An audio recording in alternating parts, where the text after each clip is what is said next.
Excuse me? I need this microphone. Yeah. So do you need it? Or? I need. Yeah, but then you have an hour. This is for the moderator. But это не то. Он ответ вам.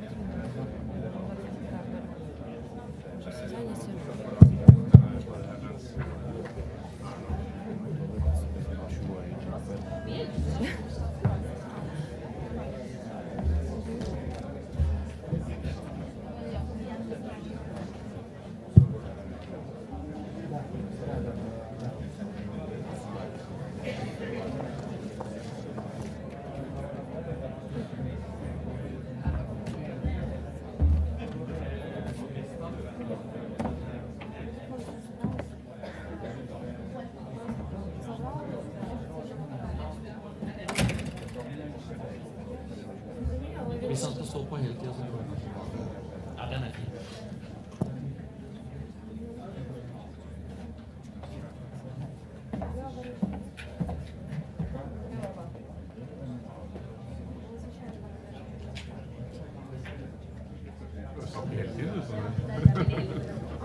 Og da holder jeg den. Der.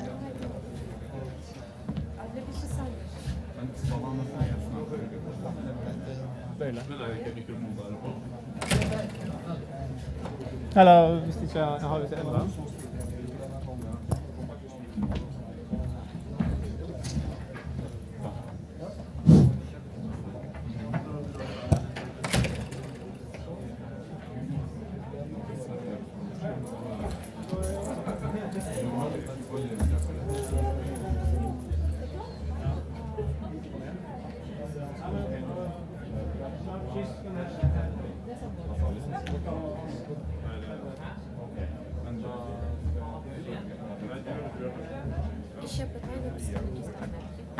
Statsministeren skulle ha den. Statsminister. Ja. De skal snakke begge to her, men når de skal signere, så skal de lese først på engelsk, og så en av dem og Sergij skal lese på ukrainsk, og da trenger han egen mikrofon, som han står ved siden av.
Good morning, everyone.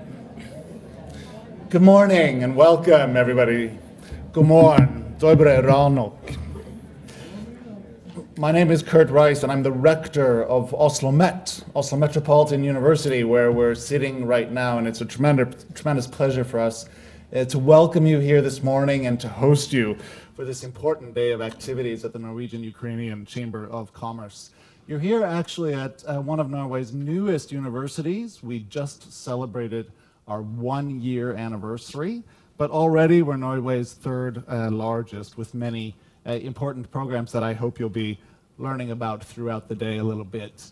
We are working very hard to become a preferred partner for both public and private entities in the development of our region, and the event that you are participating in today is an important activity in that particular context. So once again, good morning and welcome, and I wish you a very successful day. Thank you.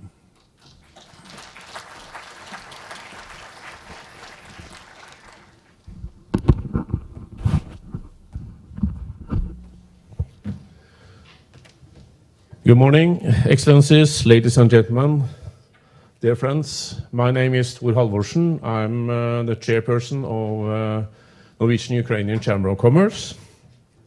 And on behalf of the Norwegian-Ukrainian Chamber of Commerce, Oslo Metropolitan University, Ukrainian West, and the Ukrainian Embassy of Oslo, and of course our supporting partner, the Norwegian Ministry of Foreign Affairs, I'm very happy to welcome you all to the third Norwegian-Ukrainian Business Forum here in Oslo. And we are very happy to see so many people have found time to take place in this event. It is an important area for increased understanding between our two countries, and this arena is hopefully creating new business connections and increased trade. And when seeing so many people here, we are seeing and hope that this will give a promising future cooperation between our two countries. 2019 was a very fruitful year in Norwegian-Ukrainian cooperation. The trade has good growth, and also there are new investments in Ukraine, especially in the renewable energy sector, which I think is very important for the world and for both for Norwegian business and for Ukraine as a country. We are in the Norwegian-Ukrainian Chamber of Commerce experiencing very high interest, both from Norwegian companies, but especially now from Ukrainian companies, to become members of our business cooperation. And we think that many of you are here today, and we are happy that we can work jointly to bring the business to grow in our two countries in the future. The last 12 months has actually had been very important in terms of high-level political visits between our two countries. Several visits has occurred, and today we have the official visit of the Prime Minister of Ukraine, Mr. Grossman, which we think is very important for Norwegian and Ukrainian cooperation.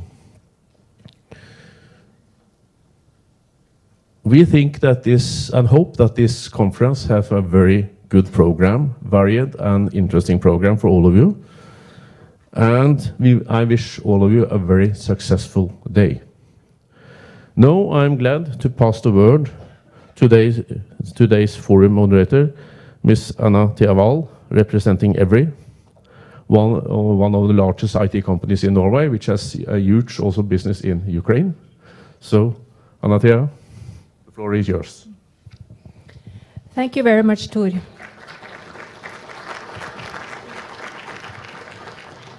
Dear forum participants, it's my pleasure to be your forum moderator for today. My name is Anne Thea Wahl, and I'm employed as a Vice President of Global Delivery in EBRI. And in plain English, that means day-to-day administration of our global companies, EBRI Ukraine and EBRI India. EBRI is one of the leading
luck will be with us and the sound will be with us going forward now.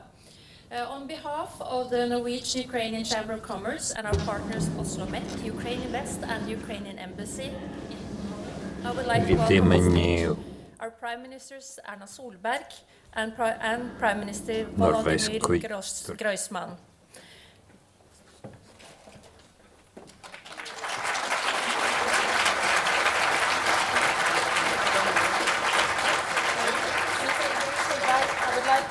The floor is yours.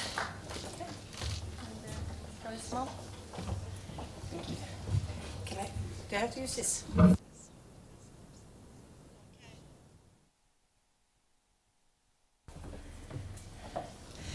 Prime Minister, ladies and gentlemen, you know our ancestors, the Vikings, built friendships and forged partnerships in Kiev. They traded to the mutual benefits of our people. They showed us that we can create prosperity together. This is just as important today. And we do it maybe a little bit nicer than the Vikings used to do. Trade brings us closer. Trade brings greater prosperity for us all. In fact, all of you who are trading, negotiating, cooperating and solving problems together are helping to bring Ukraine and Norway closer every day. Our countries share the same fundamental view that sustainable growth depends on flourishing trade and businesses, that the link between trade and macroeconomic stability is a clear one. A stable global framework for trade and investment is therefore, I think, vital for both of our countries, especially in times like these, when protectionism is on the rise. We know that a predictable, stable framework for business is crucial also for attracting foreign investments. Much has happened in the past few years. I hope that some of what has been achieved in the political sphere can now be felt also in the sphere of business. Our goal is to create better conditions for you to conduct business in and between Ukraine and Norway. The number of political visits between Norway and Ukraine reflects our close political ties. And I'm pleased that you, Prime Minister Groysman, are now visiting Oslo. Norway is a staunch friend of Ukraine. And we have been a strong supporter of Ukraine's on its path of European and Euro-Atlantic integration. A politically strong and economically stable Ukraine is in the interest of Norway and it's the interest of the rest of Europe. And I would like to say it's the interest of the rest of the world. And I would like to take this opportunity to compliment Ukraine on the progress that is made on its reform efforts. Structural reform is not easy. Even in the best of times, it requires difficult and costly decisions. The Ukrainian authorities have succeeded in restoring macroeconomic stability and growth. However, for investments to commit, predictability is the key. Further steps are needed to boost the confidence of investors. A range of legal, political, and economic reforms are needed for trade and business to prosper.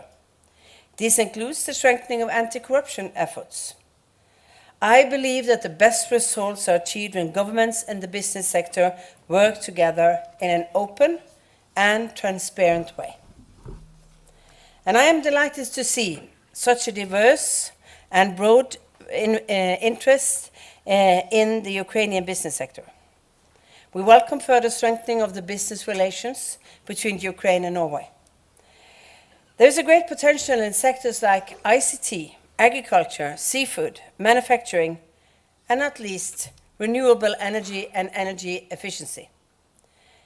Energy is an important sector of Ukraine's reform efforts, and an area where Norway has relevant knowledge and expertise.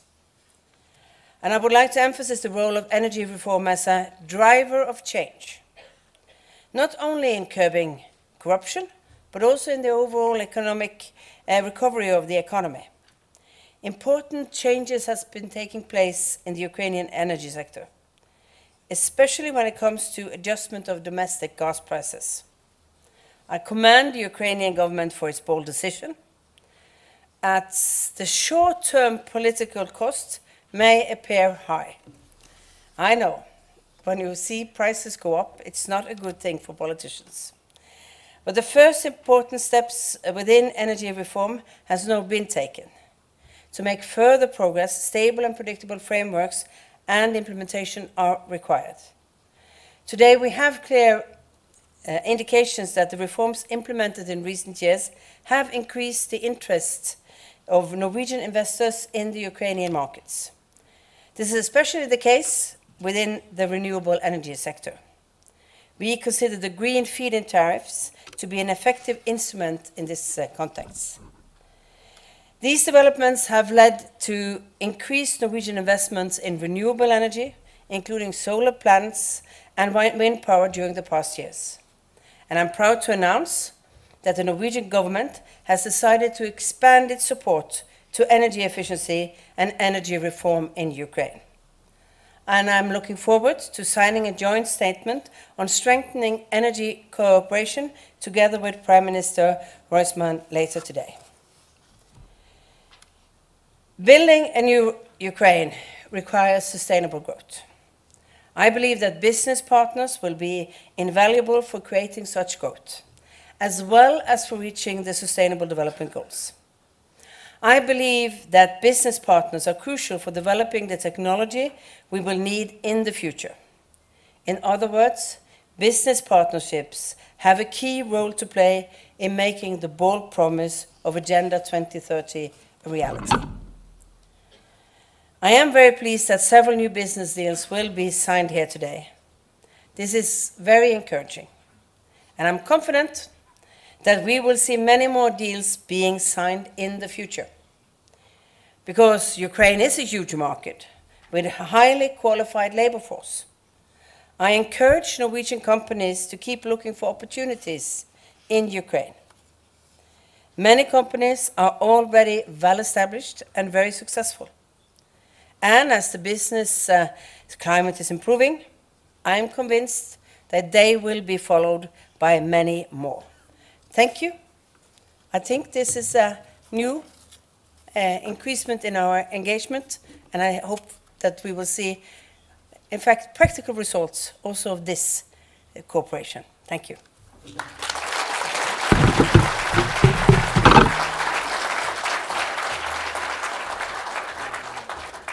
Thank you very much, Prime Minister Solberg. And to you, I would like to pass the word on to the Ukrainian Prime Minister, Mr. Groisman.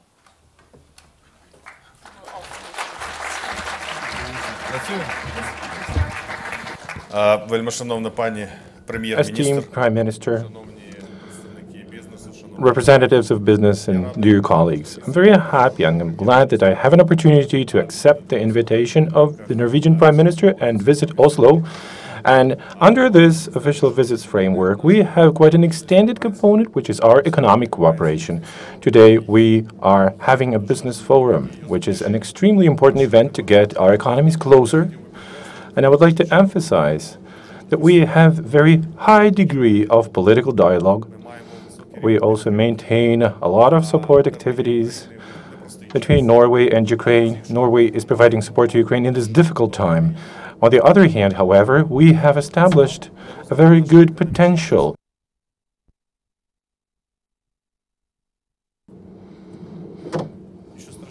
There's nothing horrible here. Everything's good. We are quite sustainable in the face of different challenges. I'd like to emphasize we enjoy very serious opportunities to cooperate economically. Recently, I had a meeting with the Norwegian business people, and I have to once again confirm that Norwegian businesses are interested in investment into Ukraine. We develop our bilateral agenda, and I do agree that it's important to create a good and favorable business climate. For the companies that are currently operational in Ukraine, could do their business in a better quality manner with protected interests And of course, this is an objective for our government. We started comprehensive and systemic changes, including from the standpoint of doing business and generating the whole sectors of economy. We have good economic growth indicators, and this has been a growth that's happening for already 14 months. Therefore, our priority is to make sure we continue economic stability, financial stability, and economic growth. We have the lowest inflation in the last 5 years, which is sending a very important signal to once again reassure that the Ukrainian economy will continue to grow, and the reforms we have kick-started right now will be contributing to that growth even more. I have to mention that around 50 different businesses right now, Norwegian businesses are working in Ukraine. They run their businesses successfully, and I'm sure the sectors where we can actually have our efforts joined in terms of investment, expertise, and innovation will be very promising. And I have to once again underline that we have changed the system of managing our natural deposits. We can see progress in energy efficiency, and we can have very good synergies from the standpoint of investment and from the standpoint of the technologies that Ukraine so much demands today. Our agriculture has been developing dynamically. Last year, we received the highest ever in Ukraine harvest. And we are still interested in joint processing and reaching out to external markets. Already today, we have signed the association agreement and FTA with the European Union. Last year, we also started to having free trade agreement with Canada. Several weeks ago, we signed the FTA with Israel. So we are actually doing everything possible to have all the opportunities in Ukraine unleashed to be able to reach out to external markets. Today we have successful project cases. As for renewable and alternative energy, we already have several contracts signed for more than $500 million with Norwegian companies. I'm deeply convinced that the investment in alternative energy sources will only grow. Our business surveys show that Ukrainian businesses are very optimistic with the view to investment, and I'm quite sure that Norway will be playing a very dignified role in this situation. So we stay to be open. Ukraine is changing, and today our government team, together with businesses and local governments, arrived here to tell about a country that has huge, large-scale potential opportunities for investment. Our government's philosophy is that you are doing your business and we are only helping you do that to make sure it is a success. Your successful investment is the overall Ukraine success.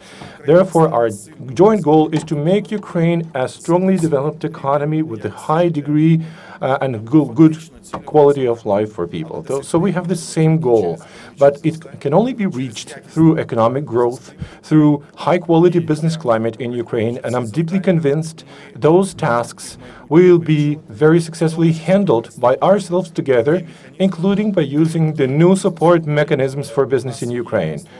We have established the Ukraine Invest Office, and you're going to be hearing more information today about what this office is doing in Ukraine. This office is primarily intending to support business. So we are working closely on deregulation to make sure it is easier to do business in Ukraine. And we have still many more tasks to do. It's important to ensure the rule of law and strong anti-corruption policy. In this endeavor, we will continue working hard this year as well. We are opening new opportunities for investment into public property that is becoming available and an important contributor to economic growth. Today, it's worth underlining that our two countries can now invest jointly to develop bilateral trade even more and to become even more successful. So I'm calling businesses of both countries, please look for opportunities.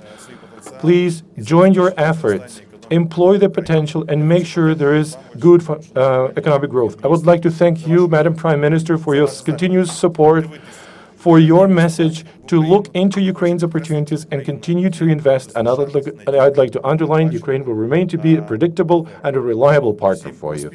I wish you every success, and I wish you a successful forum today.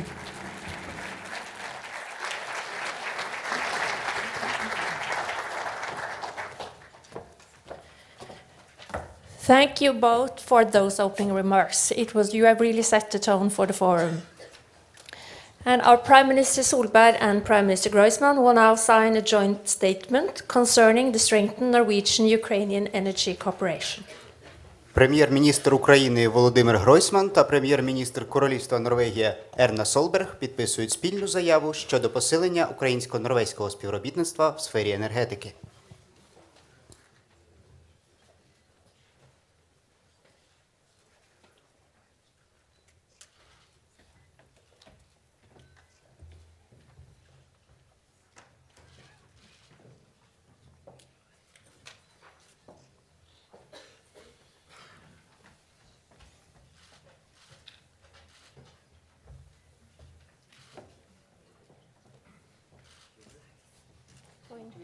Over here, in front of the flags.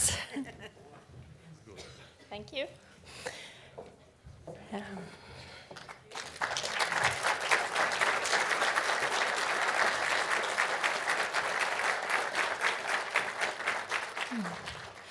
The first business signing of today exemplifies the attractiveness of the Ukrainian renewable energy market.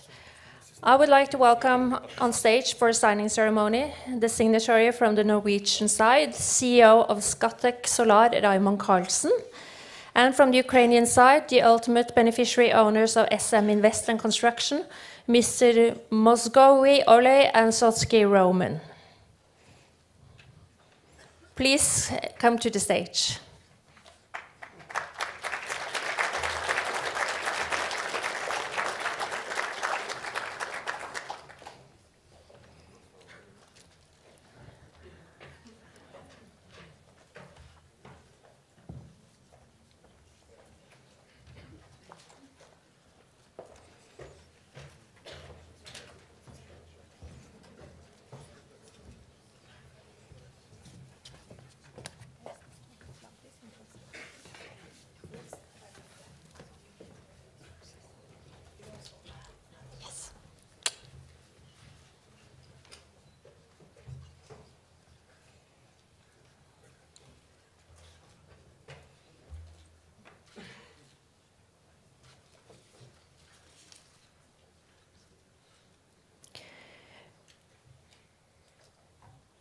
The Norwegian renewable energy company Scatec Solar is signing a purchase agreement with the Ukrainian company SM Invest and Construction.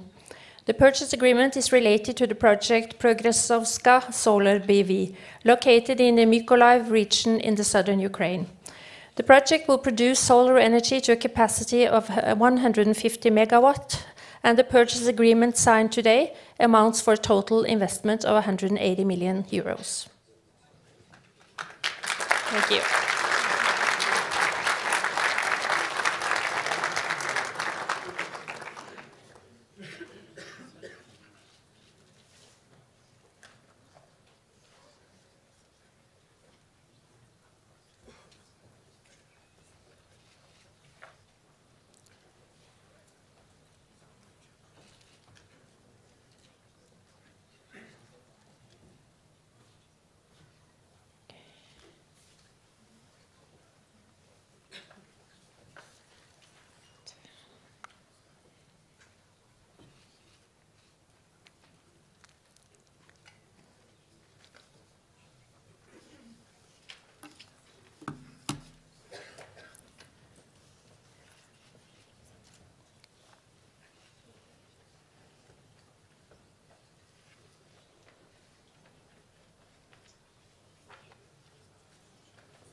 Will we then please proceed over to the flags to be with the prime ministers? The next signing will help Ukraine in building its energy independence. Please welcome on stage CEO of the Norwegian renewable energy company NBT, Joar Gudmund Viken, and the owners of Unit Venture Investment Fund Finansovi Strategy from Ukraine, Mr. Shoner Andrei and Kisilio Yuri.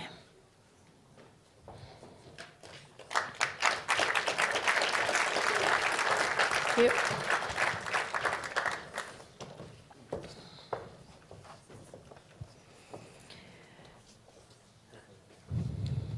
They are signing a shareholders' agreement regarding the development of a 742 megawatt wind power plant located in the Yakhimovsky region in southern Ukraine.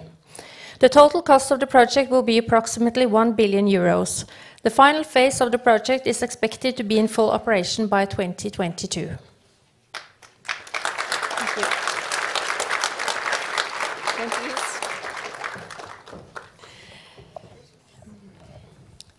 We are now moving on to the third energy signing today, emphasizing the high activity of this sector. I would like to invite the Managing Director of Norsk Solar, Øyvind Westerdal, and the Director of Pro Energy, Ruslan Delidon, from Ukraine, onto the stage.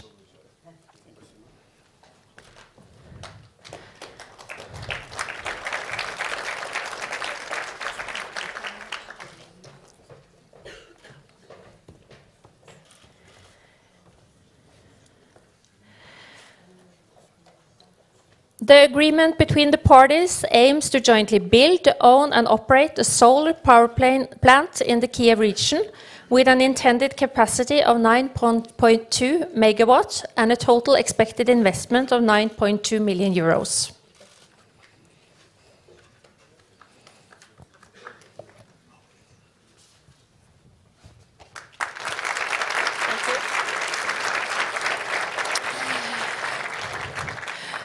Moving on to agriculture. Please welcome to the stage the CEO of the Norwegian genetics company, Geno Global, working with export of Norwegian red genetics, Lars Christian Bredal.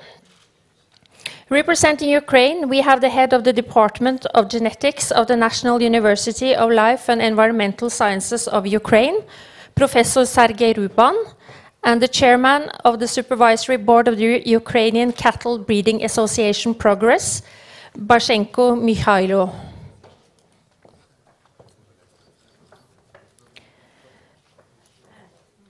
The parties declare their intent to establish a bilateral cooperation in development of programs of academic and scholarly exchanges between Ukraine and Norway in the sector of animal breeding and genetics.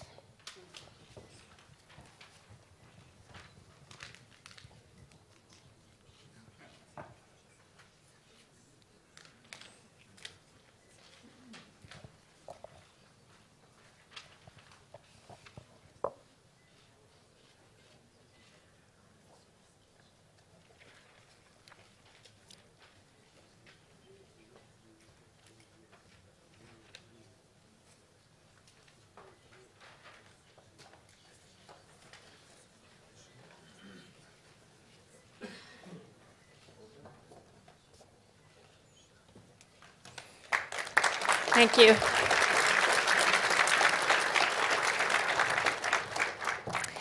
Now I would like to invite the chairman of the Norwegian ICT startup iSpot, Harald Gjellum, and the chairman of the largest automotive company in Ukraine, Atoll Holding, Mr. Oleg Boyarin, to the stage in order to sign a strategic partnership agreement and an innovation contract to create smart, innovative mobility solutions for the future based on artificial intelligence, machine learning, and big data analytics.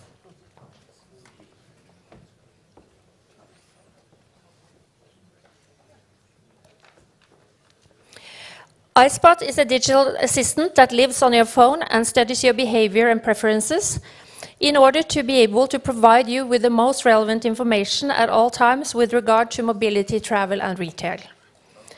It's a whole new digital business model, and it will empower users to own and manage their personal data in order to receive benefits in a new and interactive model. Thank you.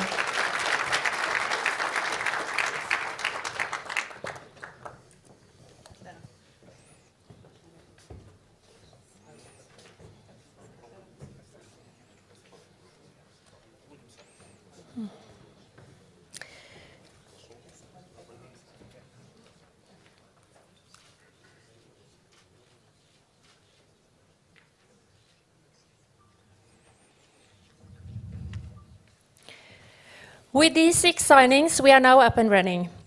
We would like to thank the Prime Minister Solberg and Groisman for taking the time to open our forum this morning and wish them productive meetings throughout the day. And please let them exit with their delegations before we head out for a 15-minute coffee break.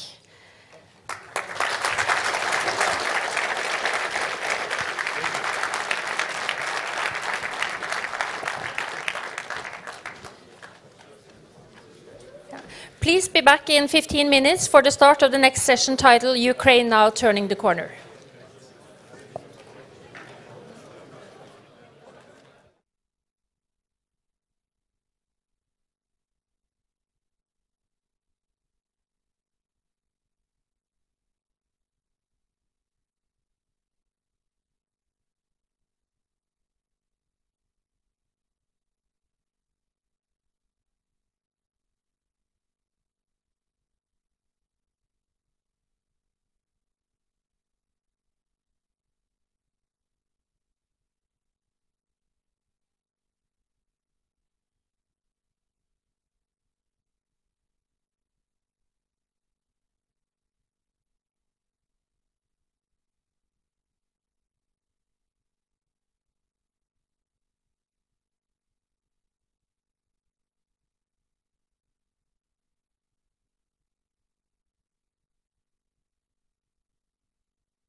So, could you please find your seats, as we have to move on in the program.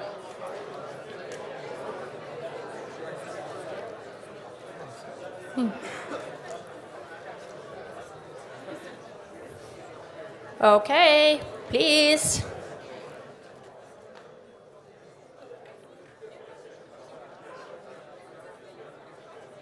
Okay.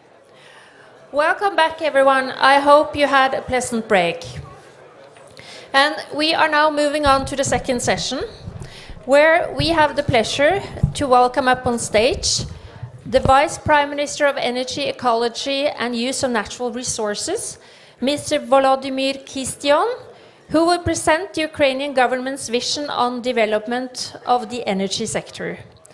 Vice Prime Minister Kistyan, the floor is yours. Welcome.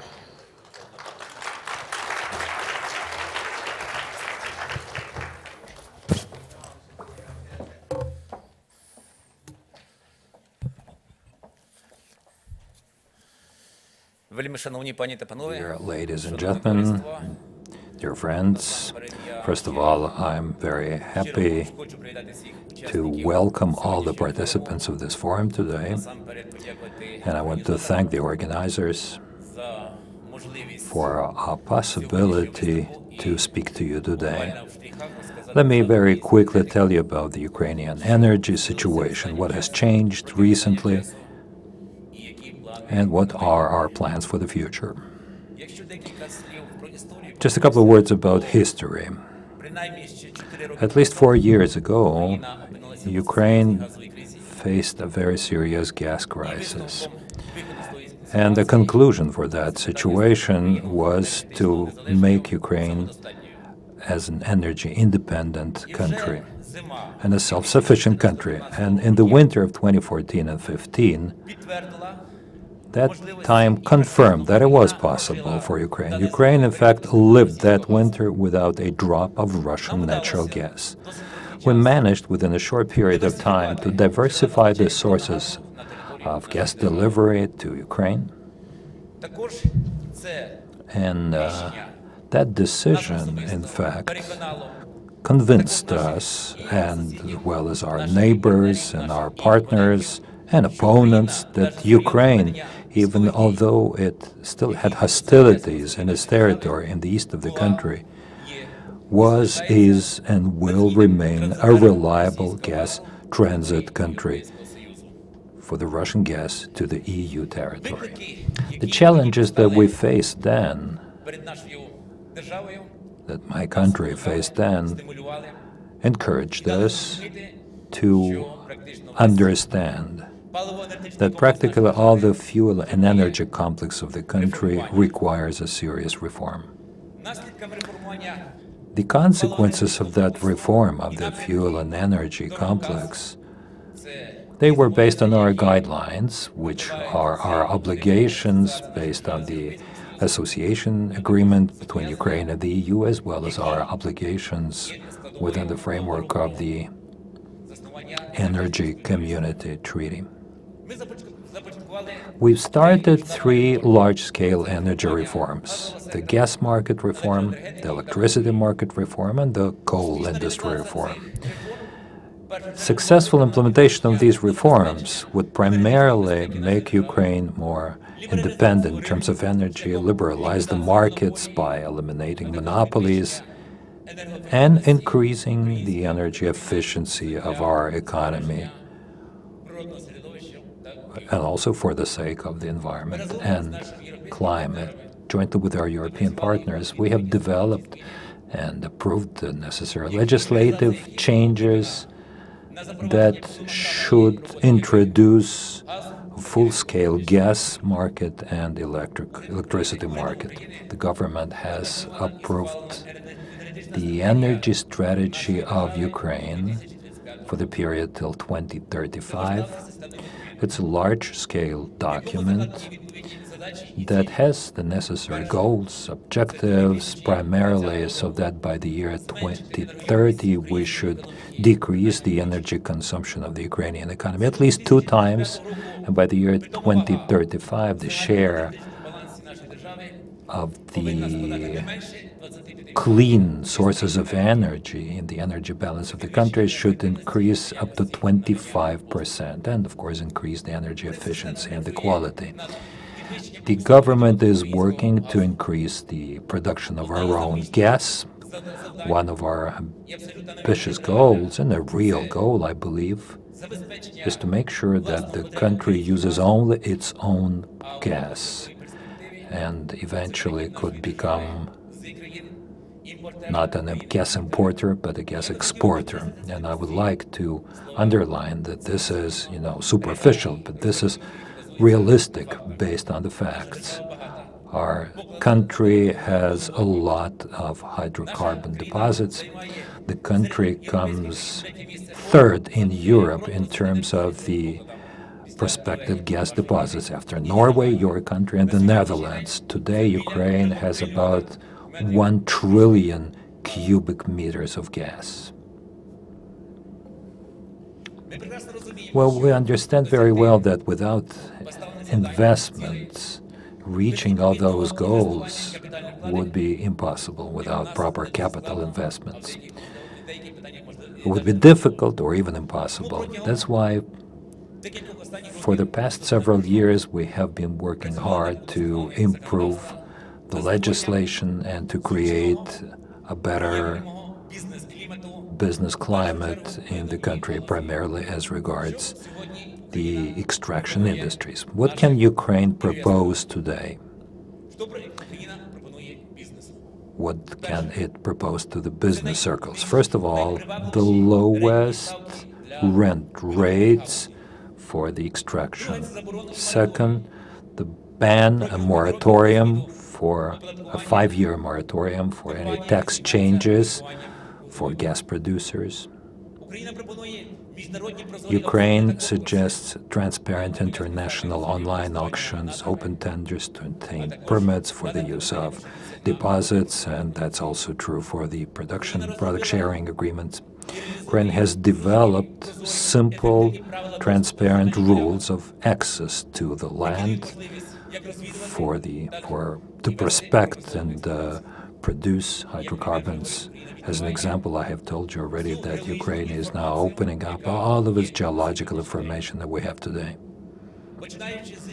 Starting with January, we have started the online auctions to buy special permits for 10 plots of land with the overall area of 1.85 thousand square kilometers. They're waiting for the experienced subsoil users. All of those plots of land are placed in well-prospected oil and gas basins in the area where the gas transportation structure is well developed, where all the necessary seismic studies have been carried out. 12 more prospective sites have been prepared for product sharing contracts. Globally, our plans for 2019 include selling at least 40 oil and gas sites in the auctions so that special permits can be purchased. I would like to use this opportunity of seeing Nordic businesses present here in this room. I would like to invite you to participate in the auctions, in the competition, so that you could assess new possibilities you have in cooperation with Ukraine. I'm absolutely sure that by joining our efforts, we would be able to jointly be a success. Jointly, would be able to make sure that Ukraine gets energy independence, as well as all of Europe becomes more independent in terms of energy. In addition to large-scale introduction of the energy efficiency projects and increasing the production of our own natural gas, we're also carrying out a gas sector reform.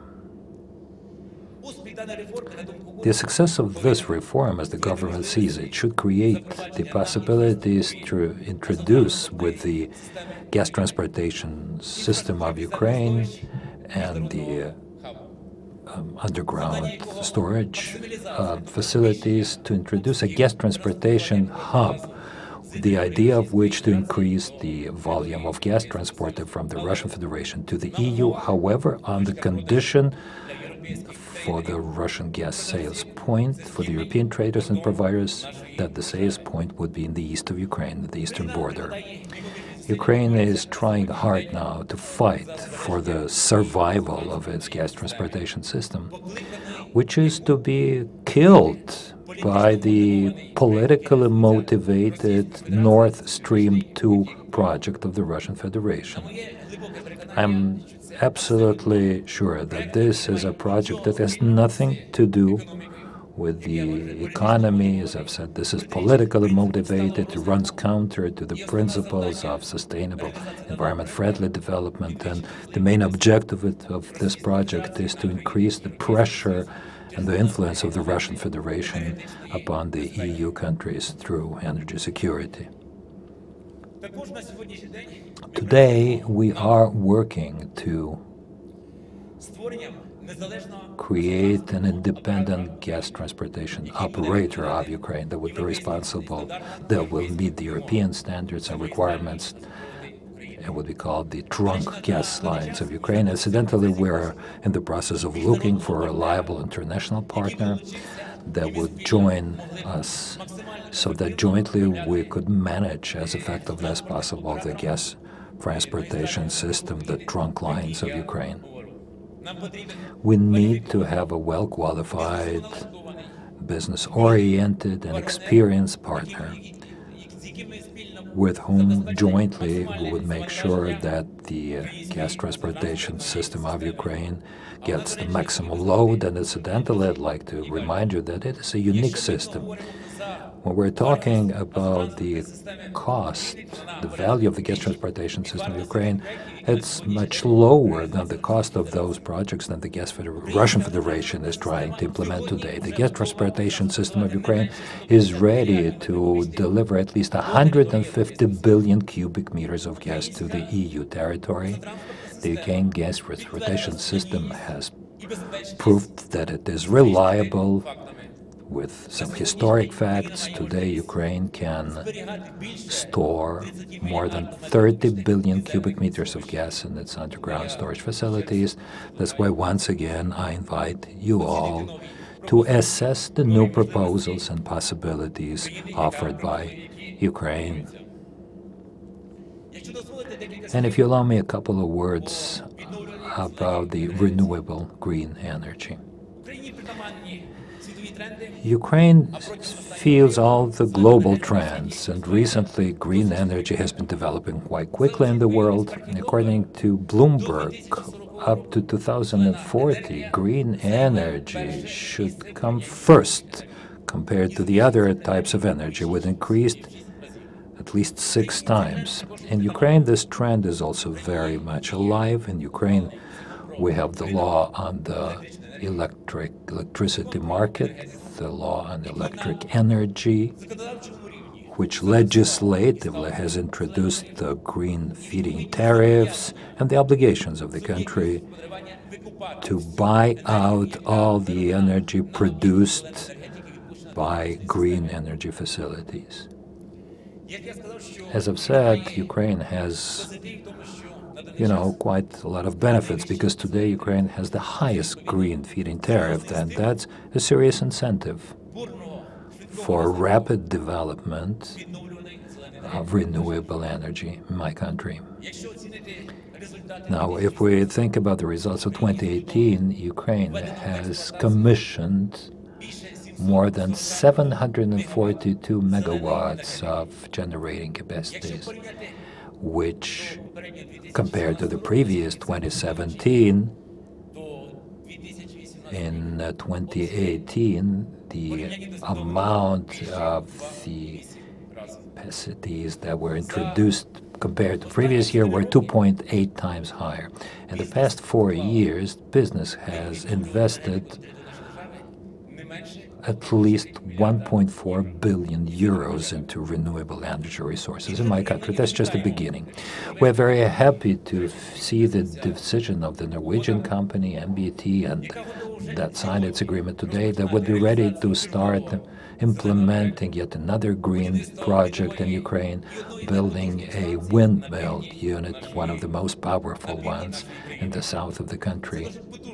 It's a powerful signal for all the investors about their confidence in Ukraine and the unique possibilities to implement green energy projects in Ukraine. I would also like to inform you that we are improving our legislation step by step. We are to introduce jointly with the European partners and with participation of the energy community a draft law that will require an auction-based approach to enter the green energy in Ukraine. The draft law has passed the first reading of the Parliament of Ukraine.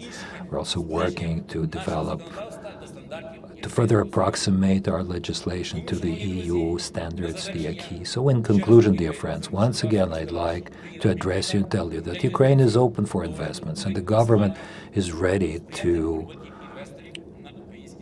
welcome the investors to Ukraine. Incidentally, the conditions for doing business in Ukraine for the past year have increased. So we have come up 41 places, and we come number 71 in the world global list. That's in fact one of the best indicators for the past 2 years. I'm sure that in the nearest future we would become a full-fledged member of the European Union, and Europe would get a very reliable Eastern partner with huge energy possibilities. Thank you for your attention.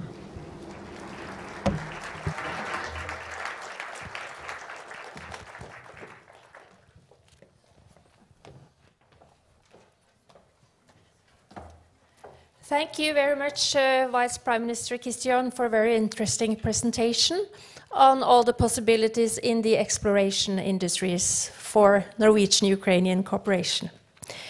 Now I have the pleasure to pass the word on to the moderator of today's first panel session. He is the chairman of the Supervisory Board of Ukraine Invest, a state agency supporting foreign investors in Ukraine.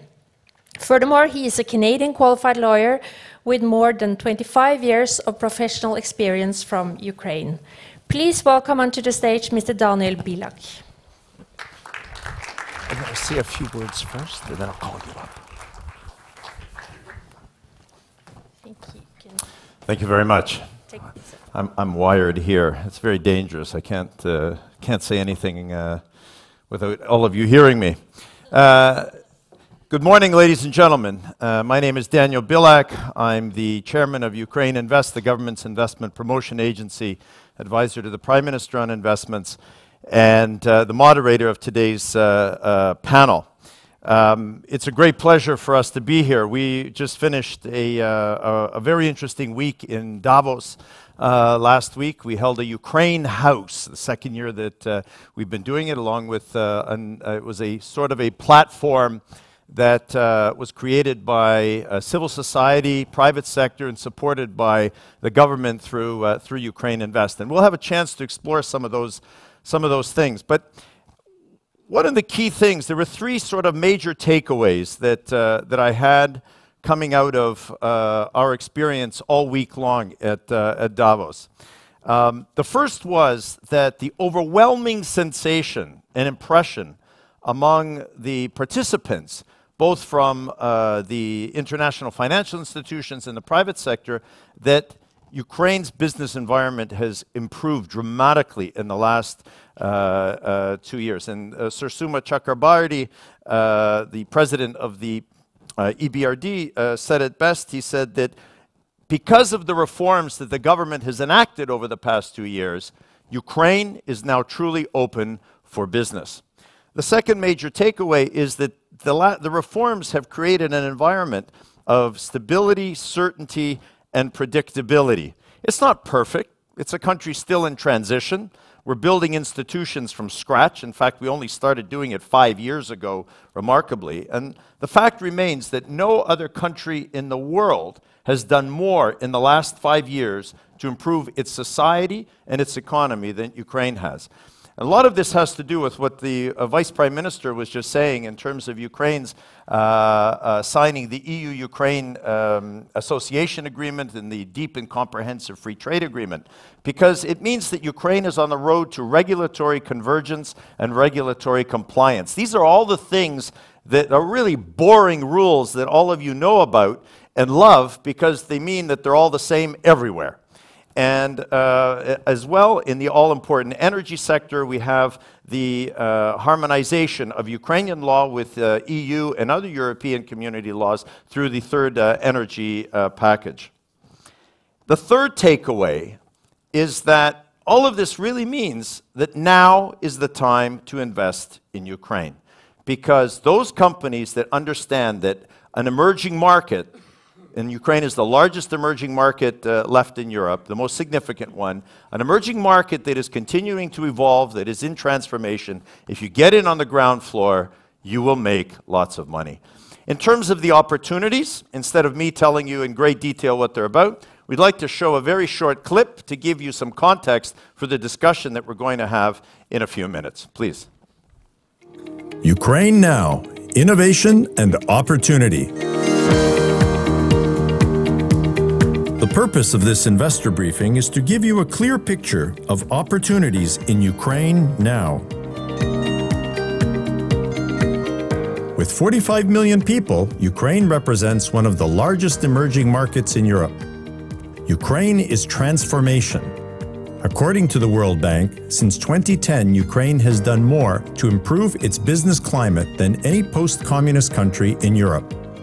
Ukraine continues to adopt thousands of EU standards yearly as it continues its integration into European institutions.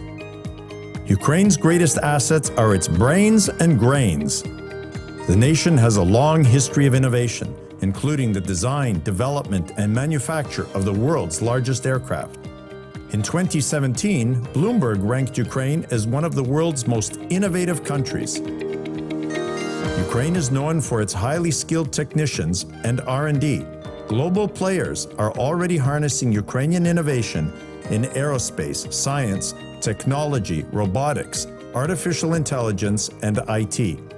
Ukraine is the Silicon Step of Europe. In just 5 years, the IT industry has grown from the size of a postage stamp to become the nation's third largest export and one of the world's most important outsourcing centers. Innovation technology informs all of Ukraine's sectors of opportunity. Key sector opportunities include manufacturing, agri-food, energy, infrastructure, and creative industries. With over 30% of all arable land in Europe, Ukraine will continue to be a major player in securing the world's food supply.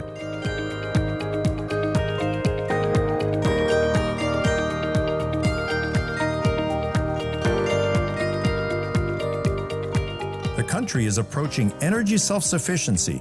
Indeed, with one of the world's most favorable green tariffs, solar, wind, and other alternate energy investors are flocking in to take advantage of the opportunities offered by Ukraine's renewable energy sector. Kyiv is no more than 3 hours flying time from almost all European capitals, making it an ideal logistics and transport hub. Ukraine is literally buzzing with innovation and opportunity. Visit Ukraine now by starting at ukraineinvest.com. Ukraine Invest is your investment opportunity partner. Welcome to Ukraine. Вітаємо!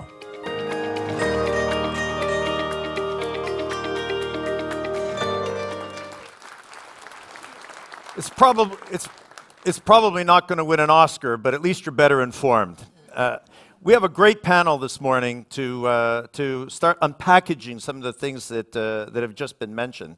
And I'd like to invite Lena Kazarny to join us, founder and CEO, founding partner and CEO of Horizon Capital, the largest private equity firm in Ukraine. Lena will be talking to us. Don't be shy. Lena will be talking. You're never shy. Lena will be talking to us about a $200 million fund that she's just. You can sit next to me. She's also chairman of the American Chamber of Board of Directors of the American Chamber of Commerce in Ukraine. I always say that Lena is the most influential, I say businesswoman in Ukraine, but she's one of the most influential business people in the entire country as well. No less influential and no less important is our friends at the EBRD, today ably represented by Matteo Patrone. Matteo has just been recently baked as the new cake for the EBRD in Ukraine, Russia. Sorry, not Russia. God forbid. Ukraine, Belarus, Moldova, Armenia, Azerbaijan, and Georgia. He is the managing director for Eastern Europe and the Caucasus, not Russia. No Russia, yeah.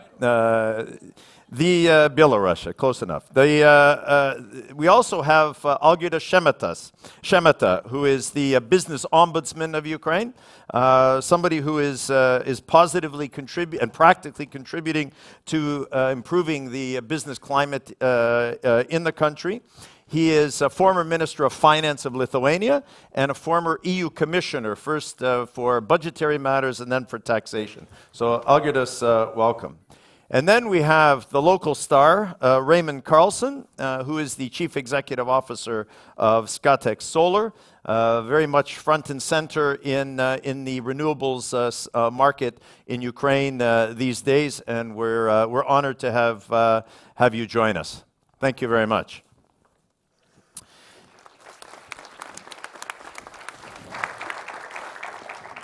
So Lena, let's start with you, because really last week when we had the announcement in Davos of your new fund, it was witnessed by the president of Ukraine and the president of the EBRD, a very important event. It's arguably the most important business event in Ukraine this year, and so far. And you made you were very passionate and you were very excited, and you said, they said we couldn't do it, but we did it. What did you mean?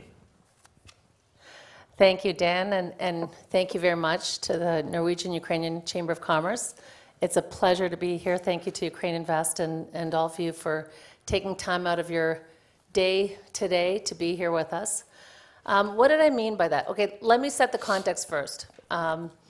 Like Dan, I've been in Ukraine for 25 years, and it has been a very interesting time. We're refugees from Canada. And I have the pleasure of being a founding partner and CEO of Horizon Capital. Horizon Capital, we have over 850 million under management. We manage 4 funds, the tenure going back 25 years. So we've made investments in 140 companies, 46,000 people, over 650 million in Ukraine and the near region. And as Dan mentioned, last week was a big week for us. For those who know, when you raise a fund, you can't talk about it until it's completely closed. And it was completely closed, and we could finally talk about it. When we started fundraising, of course, it was in early 2016. And obviously, against the backdrop, we just at that point only had, I think, 2 or 3 quarters of return to growth. Many had said it can't be done given the situation in Ukraine. But of course, for us as a financial investor, as a fund that is on the ground in Ukraine, that sees the opportunities, that interacts every day with entrepreneurs, for us it was a buying opportunity. So I felt like I was on a race to really capitalize on the opportunities that I saw there. And we quickly built, we had a over 30 company pipeline that we desperately wanted to start investing in. So we had a first closing in June 2017 where we raised 75 million, then we had a few more closings. And we had a hard cap in our documents. Our investors do not allow us to raise more than 200 million, because then your investment strategy may start to change. Instead of doing $5 to $20 million deals as we are focused on, then you start to increase it, so everything changes. So not only did we reach the target, we exceeded it, and we hit our hard cap. And that's very important because it's a signaling effect. It's a signaling effect to the market. When you hit your hard cap as a private equity fund, you are turning away investment. You are done. You cannot take any more. So that's why, you know, I was so as happy and as enthusiastic as I was last week. And also, for me, it was a very sweet victory to those that said that we couldn't do it. And of course, I can't wait to see them all back in Kiev and be able to say see, you know, we hit the 200 million. And for me, it's, you know, we've already done 6 investments since when we launched in June 2017 and through the final closing. And we look forward, we'll have a few more announcements in the next 2 to 3 months, companies that we're doing due diligence and we're in final stages. And it's exciting because you're backing the new generation of entrepreneurs. You're backing these companies who have pivoted west, who are in fast-growing sectors and export-oriented in IT, and we think that's the engine for Ukraine. So this fund will be largely IT focused? This fund will focus on IT and export-oriented, so it will focus on food and agriculture, light manufacturing, and IT, which are very hot export sectors, but it will also focus on fast-growing domestic. Yeah. So we will be looking at healthcare, pharma, e-commerce, other domestic sectors as well. Yeah, this is really important for us because in our own strategy in the government, what we are looking for is high value-added investments. You know, the raw material exports is great, pays the bills, etc. But we really need to build this 21st century economy, and we really congratulate you on this. I'll just add one thing. What is also exciting is that, you know, we're investing in private companies, and it's a long-term investment. It's a 10-year fund. So we're taking a long-term view on the country, and also the kinds of investors who back us. With this fund, it's 200 million, but the investors behind us have over 350 billion in capital. So those investors who have a view on the market through us will be doing more based on our success. And I just want to say I'm so happy, Matteo, that we're here together. The Bring your checkbook? Yeah, well, he's already signed the checkbook. You know, the EBRD is a large backer, largest investor in this fund, alongside Western NAS and IFC, FMO, DG, Proparco, IFU, but also over 25 private investors. And that's very important because the backing of international financial institutions was important for catalyzing the private investment. Well, and Matteo, you're the largest investor in the country, 12 billion euros, I believe, to this point in time. You're clearly backing this kind of an initiative. Your boss at Davos, President Chakrabarty, said, "We see that foreign investors are coming back to the country." I guess a lot of them left after the conflict began with Russia. What do you see as, let us talk about IT and export-oriented and domestic industries. Where do you see your growth coming? Is there more room for growth for the EBRD? Thanks, Dan, and thanks to the Norwegian-Ukrainian Chamber of Commerce for inviting me. Indeed, our cumulative investment since our inception, since we started operations in the country, actually exceeds 12 billion euros. We have currently a portfolio of 3.7 billion euros. And indeed, we have just approved a new country strategy for Ukraine following the crisis response package that we put in place after the Revolution of Dignity. So in October 2018, our board approved these new guidelines for our activities in the country, which hinges on 5 pillars. One of them being the commercialization and privatization, ultimately, of SOEs. A second one being the establishment and enhancement of a level playing field in the private sector. And it is through investments like the one we have done in Horizon, plus other private equity operators and intermediaries, but also with direct investments in terms of financing and equity investments in the real economy that we intend to do that, and I will come to that in a minute. The third pillar of this strategy is exactly what the Deputy Prime Minister Christian has mentioned, which is energy security. And energy security for us means increased production, diversification of sources of energy, in particular renewable energy, and energy efficiency. And the fourth one is improving the resilience of the financial sector. There is still a bit to do.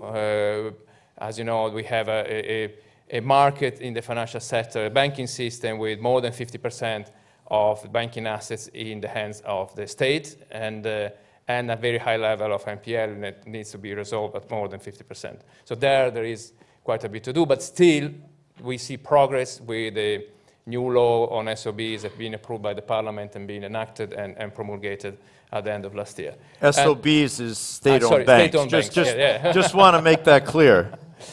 And the fifth pillar of this strategy is about interconnections.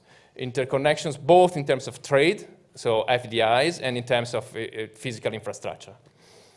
So according to these guidelines, how we are going to achieve that, what is our game plan. And we will keep working very heavily in terms of policy engagement and policy dialogue and providing technical assistance, both the public sector and the private sector.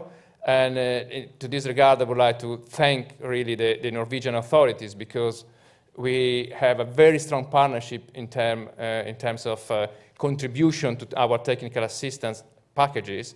Actually, Norway has been the first donor to the BRD back in 1991, and since then, cumulatively has contributed more than 100 million euros in terms of grants for our technical assistance.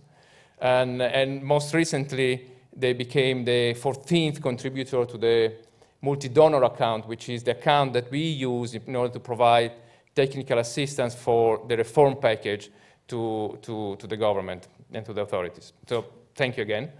I mean, and we're going to talk a little bit about Norway's contribution in 1 second. Yeah, I just want to come back to the point you made about 50% of the banks being owned by the state. I think it's perhaps important to outline why it's 50%, that this was actually one of the key restructurings of the marketplace and financial sector that took place when we nationalized a number of the banks and basically cleaned out, closed half of the banks in Ukraine. Indeed, you're absolutely right. That's part of the transition story in the last 5 years, and which is, as you mentioned at the beginning of the intervention, is absolutely remarkable what has been achieved. But now we need to move from the crisis stage to a new normal, and stabilize that, and there is where, for example, the law on state-owned banks kicks in and would allow us to gradually reprivatize those banks, hopefully in the hands of more reliable people than in the past.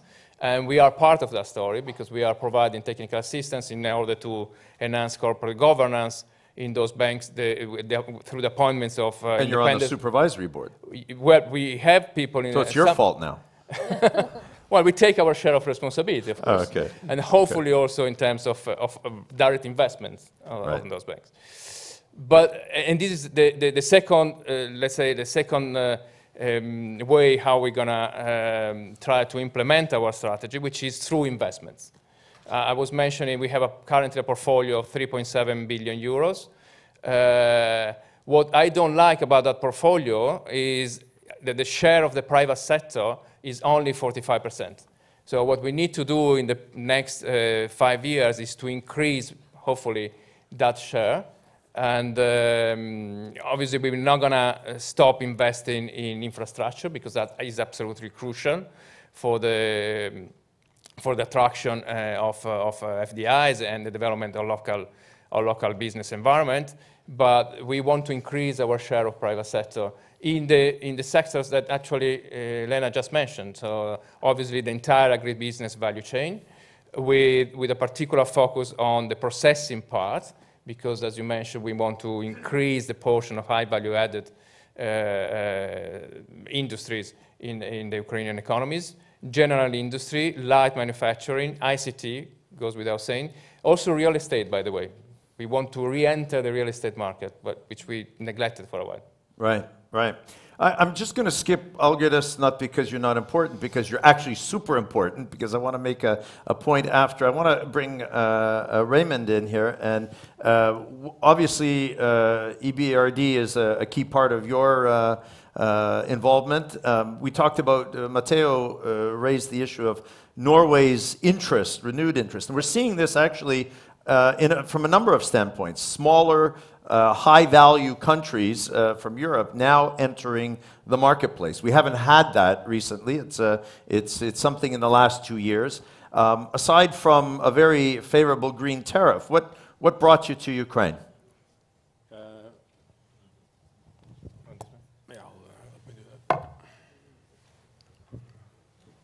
Thank you very much. I'm really happy to be invited.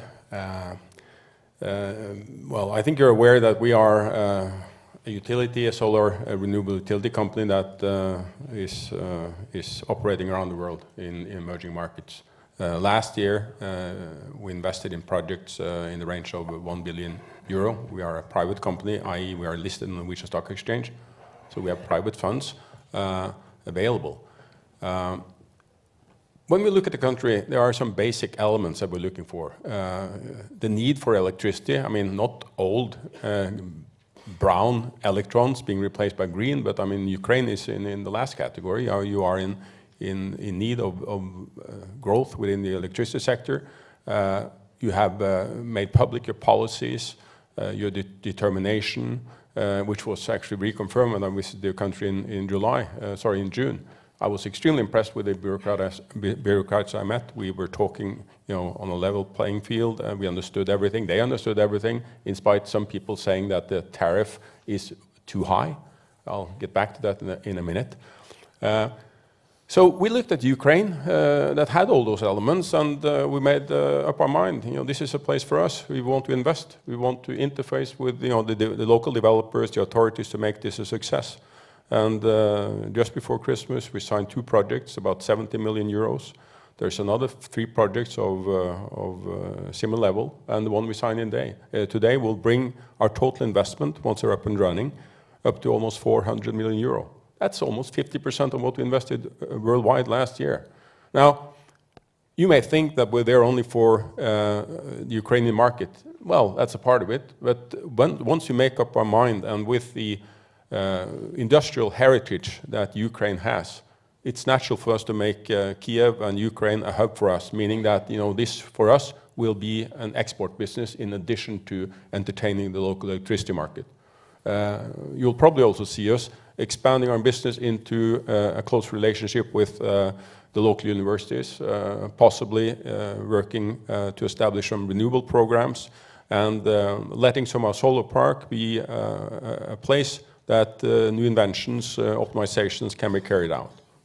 These are exactly the kinds of investment that we're looking for, where it's not just about coming in and investing in a particular industry, but creating a cluster around that industry that has a knock-on effect. We produce 130,000 engineers a year, which is more than almost the rest of Europe combined. And most of them actually stay. Everybody hears about the brain drain. One of the things the government has done properly, in my view, is that it's provided a very favorable tax regime for people who are staying in the IT high-tech field. So you actually have the scalability of projects, and I think that's very exciting. It wasn't always thus, and when I was appointed in November of 2016, I told the Prime Minister that I wasn't about to do any road shows until we actually had something to talk about, because we had so much pent-up demand and frustration on the part of the investor community already in Ukraine, from a combination of corruption, of administrative blockages. The system was just completely gummed up. And we, as Ukraine Invest, did a strategic alliance with the Business Ombudsman institution to try to work out work through these problems. And I'm very proud of the work that we've done with you, Algirdas. Together, we unlocked about $1 billion of investment that was inside the country from existing investors in the last year and a half.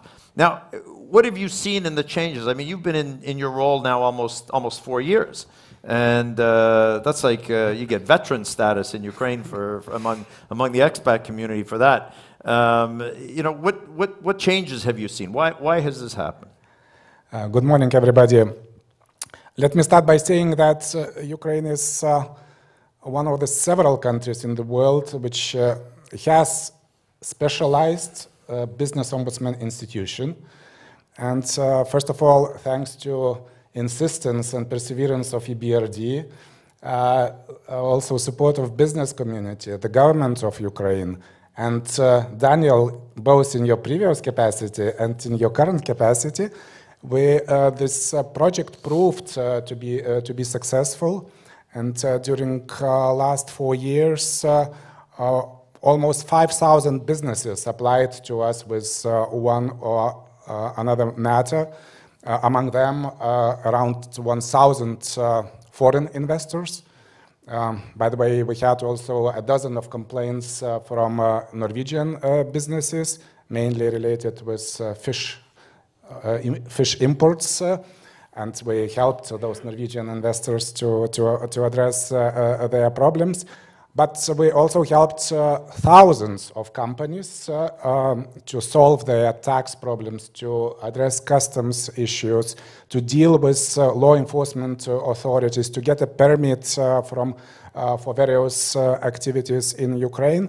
And only direct financial impact of our activity amounts to $500 million.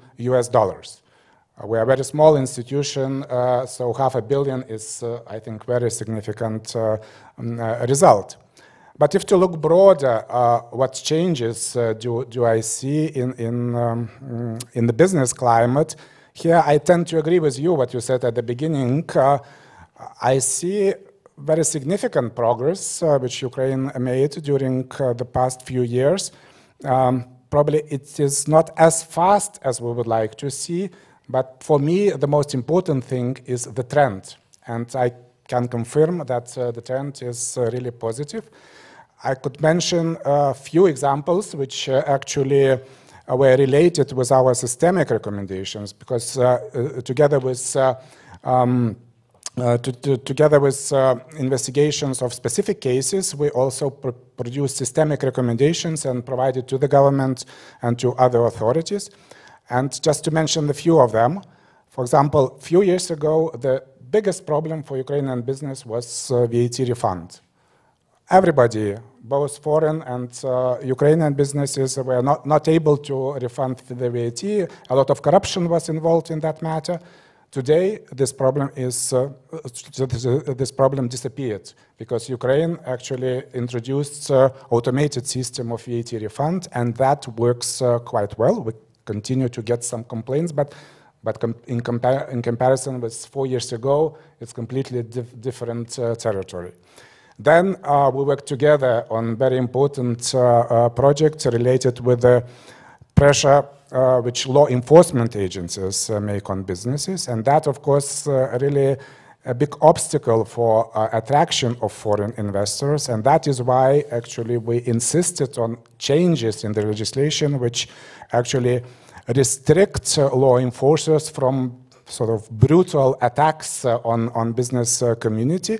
And the first law was adopted late 2017, the second law in 2018, and currently actually this problem also almost disappeared, and we continue to get complaints on law enforcers. But video fixation, when we put the video fixation Yeah, so the most important thing is that actually all actions of law enforcers, they have to be video fixated by authorities, and without that actually any evidence will not be considered as a proof in the court. So the third very important element for businesses who are involved in foreign trade is introduction of a single window in customs. It started to work from this year, and actually I think this will lead to significant simplification of customs operations for businesses, which I think is very important contribution to the improvement of business climate. And then take construction. Just want to say that in 2013, in doing business rating, Ukraine was on 183 third place in that rating, and was the last among neighboring countries. Last year, Ukraine reached 30th place in doing business on that particular indicator, and became the best among neighboring countries, including Poland, including Hungary, including Slovakia. Actually, Ukraine performs better in this area in issuance of construction permits than those neighboring countries, members of the European Union. So that I think proves really very significant progress. Another important element for particularly for foreign investors, is related with the liberalization of foreign currency regime. Last year, actually, the law on foreign currency was adopted by the parliament.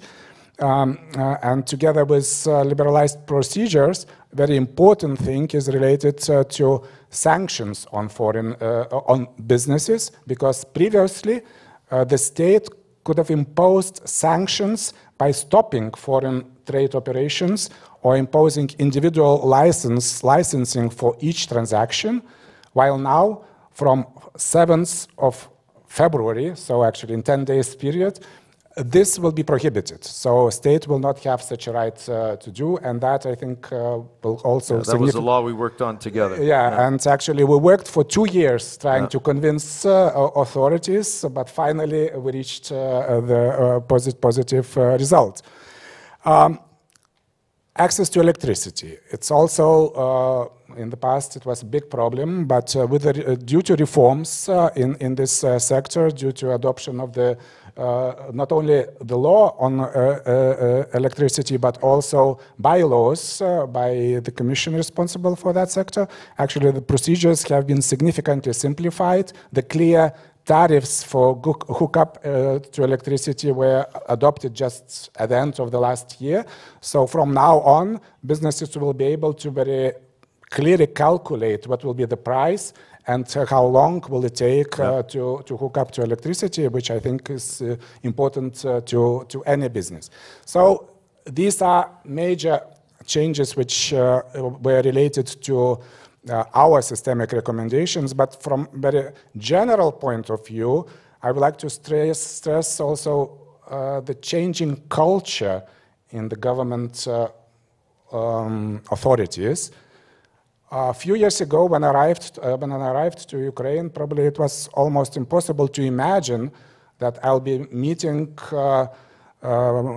Prosecutor General or Deputy Prosecutor General almost every month, and we will talk about various criminal cases opened against businesses. The same could be said also about tax authorities, various inspections which are responsible for controlling actions. And I think what is also important that authorities, they started not only listen to business community, to problems which they raise, but also to take action on those problems, which I believe should lead to further progress in the improvement of business climate. It's already very significant.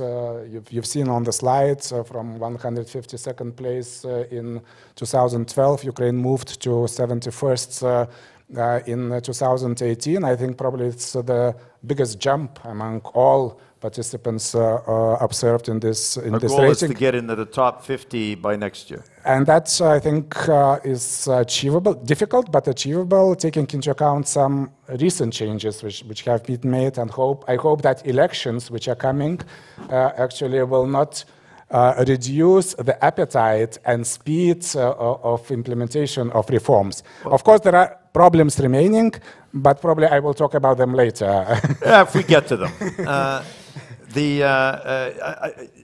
This is a good segue for Lena to put on her second hat as the chairperson of the American Chamber of Commerce. But I think the important takeaway, especially from the last comment you made, is that it hasn't all been roses. It hasn't all been straight A's. I think that from the government standpoint, and certainly this was the reason why my institution, Algirdis' institution, was actually created, was that the government realized that it had a massive credibility and trust problem. And that the Prime Minister understood that without foreign direct investment essentially is an issue of national security for a country that spends 5% of its GDP on defense right now. And so the only way we can grow is through earning this trust. And, you know, it was difficult. There's still vested interest, there's still problems, etc. But we understood we had to get at the systemic issues. And it was interesting. There's been a recent independent study by an institute in Kiev that showed that the government's corruption prevention efforts, this is aside from putting people in jail, which needs a lot more work, but the corruption prevention efforts through the things that Algirdas is talking about has saved the state budget $6 billion. That's 6% of GDP since 2015. And, you know, it just comes down to a very simple fact. Corruption is not difficult to defeat. You just shine, it's all about shining light in dark corners. And the more transparency, the more of these kinds of online systems that we can develop. You know, customs is the next great bastion that needs to fall in terms of vested interests, and we're working on that. But, you know, Lena, what, from your perspective and your membership, we went from, I remember having very tense discussions with your membership at the beginning of my tenure, and you know, I think the Prime Minister actually looks forward now to his meetings with the American Chamber of Commerce and the European Business Association. Thanks, Dan. In terms of the American Chamber of Commerce of Ukraine, we have over 650 members. Matteo and I are both on the board and part of the executive board oversight as chair and vice chair. And for our members, it's very important. We have really three functions at American Chamber of Commerce: the business to government, as Dan discussed, the business to business in terms of partnership and opportunities, and the business to you. So this is obviously to speak about Ukraine as an investment destination and to speak about what opportunities exist there. It's interesting because with our members, I mean, obviously, many of these are investors who have been in the country for 20 plus years, okay? And these are the Cargills, the Bungis, the Coke, Pepsi, McDonald's, all of the big investors, EBRD and others. And we had a survey in December at our AGM of our membership in terms of their plans for next year. And obviously, our members are on the ground. They have huge investments, huge number of employees employed in Ukraine, and they know the lay of the land. They know that next year, like this was December 2018, so they know that 2019 is the election cycle. They're fully aware that we have presidential elections, which will likely end up in a runoff in April between the top two candidates, and they know that we have parliamentary elections in October, where we will see a reset of the parliament. And as a presidential parliamentary republic, both elections are important. So our membership is aware of that. In terms of the plans for investment for 2019, over 74% of the members plan to increase their investment and see growth in 2019. And that's the investors who are on the ground and who have committed substantial capital to Ukraine and are continuing to do so. So I think that's a very important figure, and I think it points to a perception of Ukraine outside the country for those who have not been there or are not investors, and those who are in the country who are seeing right now, you know, record level growth, double-digit growth, double-digit profits.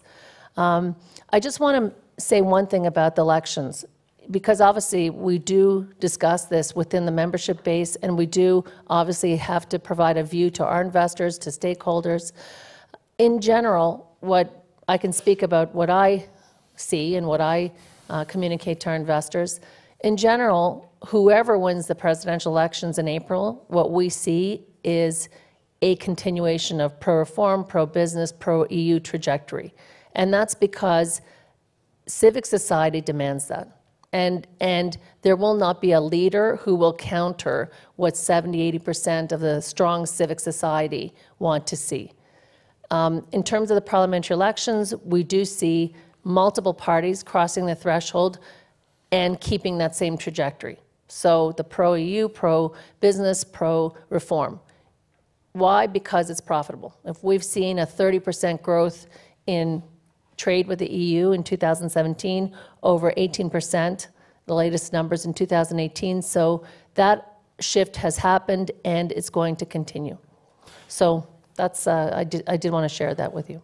Thank you, Lena. And I'm just going to hop back to Algirdas to continue, because dealing with the areas of improvement that you see in terms of maintaining the trajectory. And then we'll come back. I want to talk a little bit about the electricity sector as an example of the kind of wholesale reforms that are taking place.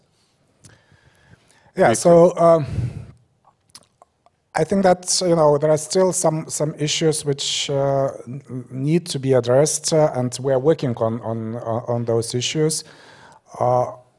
One problem which I see also from 4 years when I work here in Ukraine, actually that many problems they are related not with the bad laws, but with the poor implementation of the legislation. And this is related with very low responsibility of civil servants on bad behavior, let's say. We decided to initiate amendments in various pieces of legislation which should actually increase responsibility of those who made wrongdoing when making their decisions. This is still work in progress, and I hope that soon this will be submitted to the Parliament. But I believe that with such a sort of broad initiative, we could significantly impact the behavior of civil servants when they deal with business matters. Another very specific problem for Ukraine, which we are also working on, is related with the implementation of court decisions.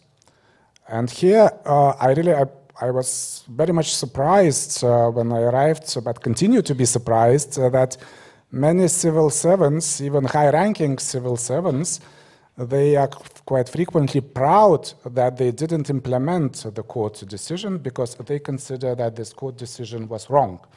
But if you want to build the country with the rule of law, of course, you can criticize the court decision, but you have to implement it if it came into force. And currently, we are working with the Ministry of Justice on that particular matter that will require changes in several pieces of legislation. And that is, by the way, required by the European Court of Human Rights. Ukraine is very poor in implementation of the decisions of the European Court of Human Rights. And I hope that, again, Parliament will really will look positively at these proposals and will adopt these pieces of legislation. So these are sort of major initiatives on which we are working. But of course, there are many other sort of little bit lower level things which have to be improved. But I think that together with business community, we are able to clearly identify rising problems, and it depends, of course, on the reaction of the state, how quickly it will take into account what we propose. Yeah, and I think that constant dialogue is very, very important. And I'm glad you raised the issue of the justice system, because this is everybody's favorite piñata. And justifiably so. I mean, it's the weakest link. We are transforming at the same time as Ukraine is deconstructing the Soviet-era institutions, it has to build democratic institutions of governance and become a mainline European country. And nobody's ever done that in a country the size of Ukraine, the size of France with 40 million people. So that also speaks to the problem of institutional capacity that you referred to. That we have some absolutely outstanding reformers, some of whom we brought with us today. Olya Terfimtseva, Serhiy Savchuk, Max Nefyodov. He's the hipster. You'll see him walking around. We're full of diversity. We even take hipsters. And but these people are left very good paying jobs in the private sector to devote the last few years and ongoing to trying to transform the country. But there's too few. Sometimes it's like trying to, I say the transformation in Ukraine is like trying to build an aircraft carrier while you're at sea with a handful of competent engineers in the middle of a hurricane while you're under fire. And, we're still afloat and we're still moving forward. So, but the court system is fundamental, and there's been a lot of talk about there were some controversial decisions, appointments when the new Supreme Court was appointed at the end of last year. And, having watched this, being a lawyer and having been in the private sector, I watched this very, very carefully this year. And we actually had some cases, mostly French companies, interestingly enough, that went by that they were just absolutely, really did not get justice at the lower court levels.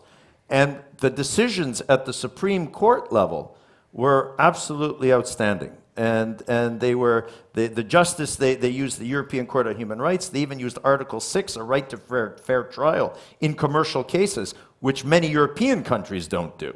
So we actually have made some inroads into jurisprudence that is actually on the cutting edge. And all we can do is, and we're now moving that into the appellate court level and the lower court levels. I mean, you don't reform a justice system overnight. We were actually helped when the electronic declaration system came out. I mean, I'll tell you, everything is open in Ukraine. You can see what any public official's assets are, expenditures, what their family members own, have, try to hide. It's all there. And rather than fill out those e-declarations, 1/3 of Ukraine's judiciary resigned. And so that was actually a good start. The problem is now, it's not that our judiciary is so corrupt, it's actually we just don't have enough judges. And that leads to backlogs and other things. But that's an important, really important, I think, point that you raised. Sure. Yeah. Of course, there are a lot of criticism on judiciary in Ukraine, but I can give an example that really, if you prepare your argument well, you really can win the case in Ukrainian courts. We have many complaints on tax inspections, and during the administrative procedure, very frequently, a tax authority refuses to listen to our argument. They keep their argument and do not change it. But then, actually, we make a decision and put our arguments, which businesses could submit to the court, and go to the try to win the court. And we track how the process is going on. And in 9 out of 10 cases, where we supported businesses won the case in the court. So it means that it's not so bad, the system. I'm sure even in Norway somebody has disputes with the tax authorities. It's just a guess. If I can just add one thing. I mentioned that we'd invested in 140 companies in Ukraine and the near region, and we've had one instance where we've had an investment-related court case. So I think by and large, what's also very important is choosing your partner well. I mean, the same rules apply in Ukraine anywhere else, to really do your due diligence and choose your partner well and to build a trusting relationship. And that's why we've been able to not be in court out of 139 out of 140 deals. And I think that applies anywhere, including in Ukraine. Okay, from 30,000 feet, we'll come back down to the ground. And the energy sector is clearly one of the most, I mean, this is also an issue of national security for us. We need to go on the energy strategy of 2035 that the Vice Prime Minister talked about. Says that we have to have not less than 25% of our energy mix being in the area of renewables. By 2020, it was supposed to be 11%. We're about at 1.8%. And this is an area that the EBRD has been very, very involved in the transformation, along with the Energy Community Secretariat, basically wrenching Ukraine out of its Soviet-era energy institutions and creating something that is absolutely seamless with the EU. Yet, at the end of 2018, you said, we are not going to fund any more deals in the renewable sector until an auction system took place. What's that all about? And then Raymond, you can, somebody who's probably felt that, you can talk about that as well. Okay, I'm not going to... A little controversy here. You got to wake these people up here. I'm not going to escape this question, but before I do that, I'd like to concur with Girdas and Lena on on the irreversibility of the reform momentum in the country. It has been a bumpy road, for sure. It's been a bit of a roller coaster. But clearly, not only because the public and the business community and the civil society has expressed a clear direction of travel to the country, but also more cynically because of the accession to the association agreement and the CFTA with the EU, the new standby agreement with the IMF, which has very strong conditionalities, and the MFA with the EU and the World Bank 750 million guarantee package. All these things put together create an holistic ecosystem that will not allow the authorities to backtrack on the reform momentum. Even in a year where we have a double electoral cycle, there are some definite deadlines before the presidential elections, for example, which relates to the judicial system, like the appointment of the judges in the anti-corruption court, that needs to be there by that time in order for the release of the next tranche of the IMF package. So there are, again, it's not only public opinion, it's the entire ecosystem around it that really makes it safer. Going back to your question, well, let me rephrase it. We didn't say that we are not going to finance renewable energy projects. Actually, we just signed one in Davos, which was nowhere close to as important as the hard cap of Horizon, but it's a 150 million euro package for the first phase of a wind farm in the south of the country, in the Kherson area. But we are also partnering with Scatec in the solar sector. The position of the BRD is that the current feed-in tariff for the solar sector, and that is what we are focusing on, is not sustainable in the future. And we would like to avoid the situation that we had in countries like Bulgaria, Romania, Poland, but also Western European countries, where once the government and the authorities realize that the system is not sustainable anymore, then they retroactively and unilaterally revise the system, wiping out equity, and not only equity, from investors. That happened in Romania, for example. As you know, I've been there for 3.5 years before moving to Kiev. There, out of 7 billion euros of investments, more than 2 billion euros have been written off because of the unilateral retroactive change of the regulatory framework for green certificates.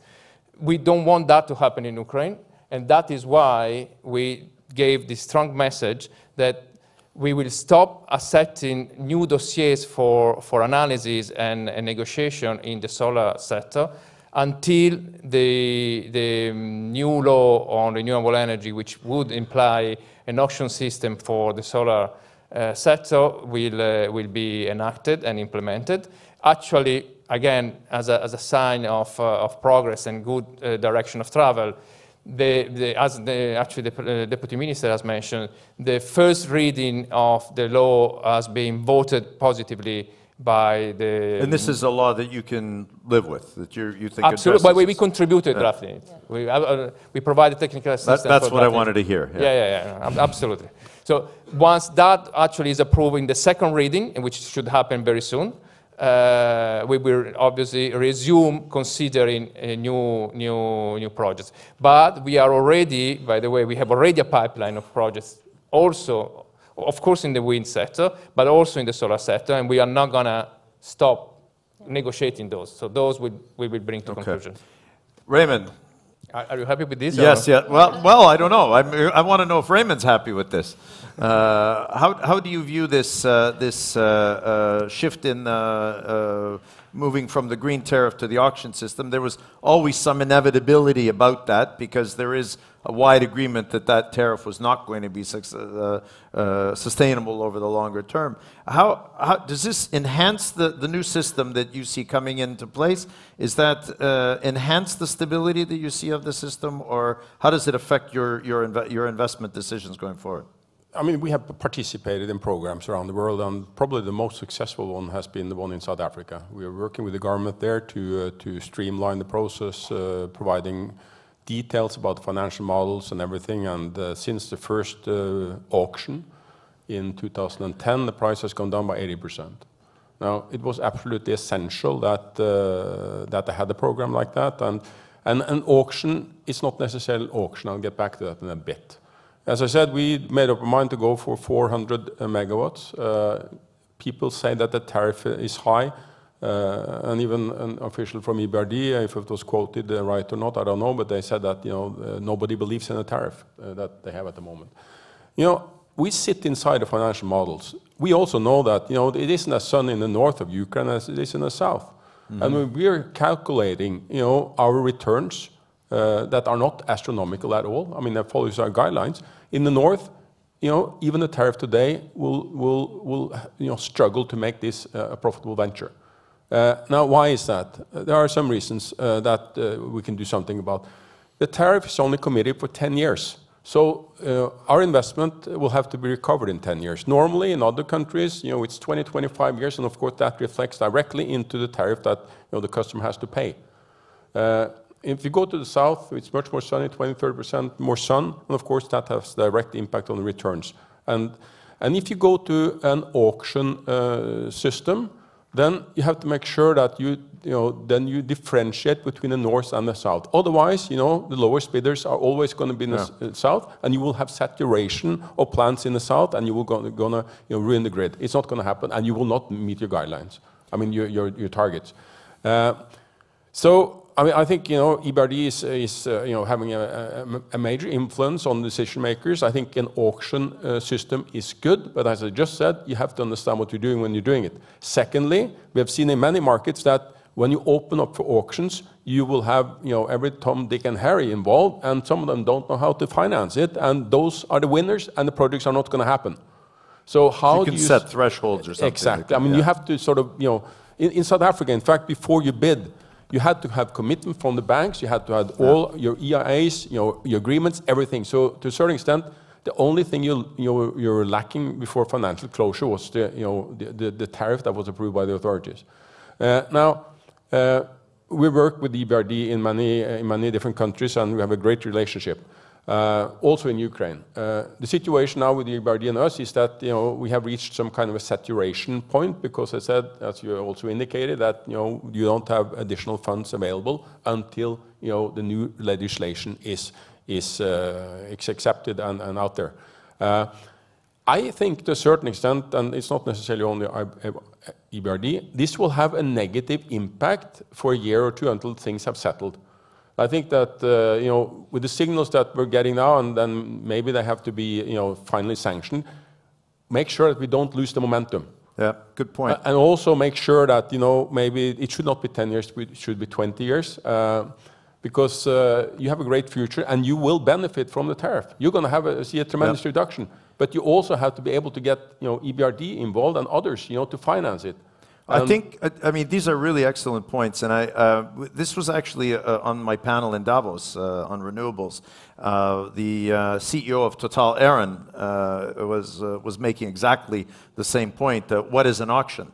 The chairman of the Energy Committee was sitting in the front row, Mr. Dombrovski, and he was taking notes, and I talked to him afterwards, and the committee is now holding hearings. They're inviting all of the stakeholders, including the private sector, to come in and have these discussions. So, I mean, it's not like this is a done deal, and I think that there's a lot of scope as part of this sort of dialogue on behalf of on the part of all of the key government institutions. And right now it's in the parliament. This is the key one, is the Energy Committee. So I think that, starting next week or this week, we can start getting it. I'm getting the gong here. Can I just say one? Yeah. There is nothing I disagree with what you said. I fully agree that you need to make sure that the entire ecosystem, again, is consistent. You need to make sure that, by the way, also the infrastructure around it, in particular in dispatching the energy that is going to be produced in the south, is there. And EBRD is not a think tank. Is an investor and is a financier. So we want an auction system which provides for return on equity to investors, return on equity for us when we invest in equity, and certainly the ability for investors to service our debt. Okay, we are basically out of time. We can actually, if there are questions, we can probably do them at the coffee break. You can approach the panelists. I will give you 30 seconds to sum up, each of you. 30 seconds. Lena. This is what I've said to our investors, is that if you had an opportunity to come to Poland in the 90s, would you do that? And all I would encourage is to come to Ukraine, just come on a visit and just to see it for yourself. I mean, I think that's very important. Plus, I desperately hope that Norwegian Air has a direct flight to Ukraine, because I was on their flight from New York. It's a wonderful airline, and we'd love to see them in Ukraine. Here's hoping. But come and check it out. Well, very much on echoing the Lena's comment. I moved to Kiev 2.5 months ago. It's incredible to see how vibrant is the entire climate, investment climate there, compared even to countries which have access to EU at the moment being. There are countries which are part of the EU that are backpedaling on reforms, big time, and unfortunately the one I come from, Romania, is one of them. But neighboring countries, Hungary, Poland, etc., are there. The direction of travel in Ukraine is clearly the right one. And so, yeah, I agree. Come and see by yourself. Algirdas? I am Lithuanian by nationality, and when I arrived 4 years ago to Ukraine, I thought that Ukraine lags some 25 years behind Lithuania. So after 4 years, I think that Ukraine still lags behind, but probably some 12, 13 years. So I would like to wish Ukraine actually to catch up with Lithuania in coming 5 years. And for that, I think Ukraine strongly needs foreign investment, and we, as a Business Ombudsman Council, actually, we will help to address any problem which investors will face in Ukraine. But I hope that in the future, we will get less and less problems. And we need Lithuanians to stay in Ukraine. Okay, next, last comment. There was one word I heard repeatedly when visiting Kiev in June, and that was predictability. In fact, that is one of our 4 values too. So we understand what that means, and I know you understand what it means too. We have hired a lot of people in Ukraine over the past 12 months, and I'm just seeing that it's making my company a better company, and that is really nice to see. Outstanding. There's nothing more I can add to that. Thank you very much. I'd like to thank the Norwegian-Ukrainian Chamber of Commerce for sponsoring this event, getting all of you out, and hope to enjoy the rest of the conference. Thank you very much.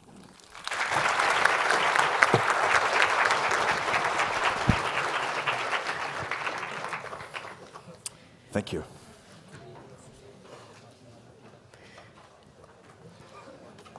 On behalf, oops.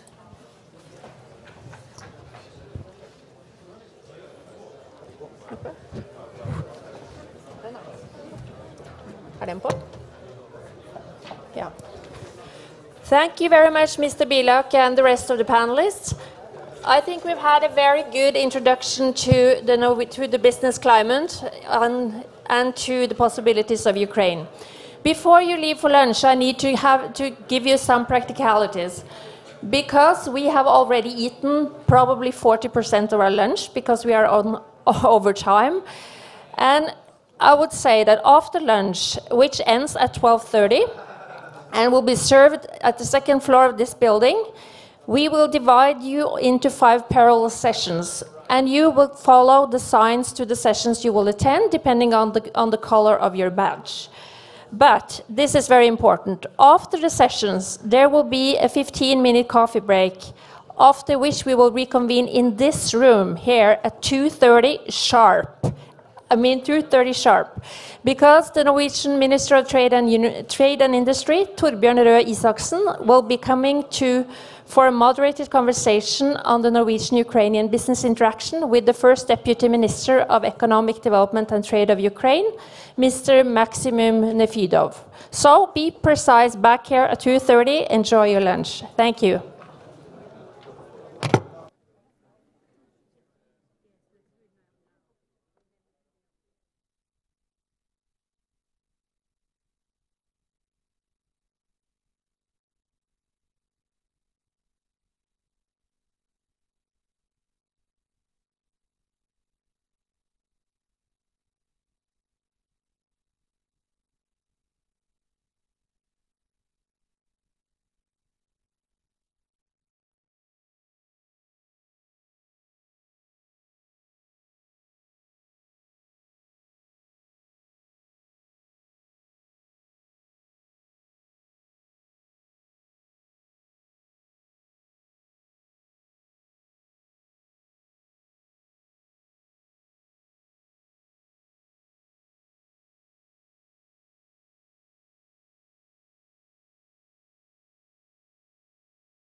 Ok, vent litt. Jeg skal bare si noe innledningsvis.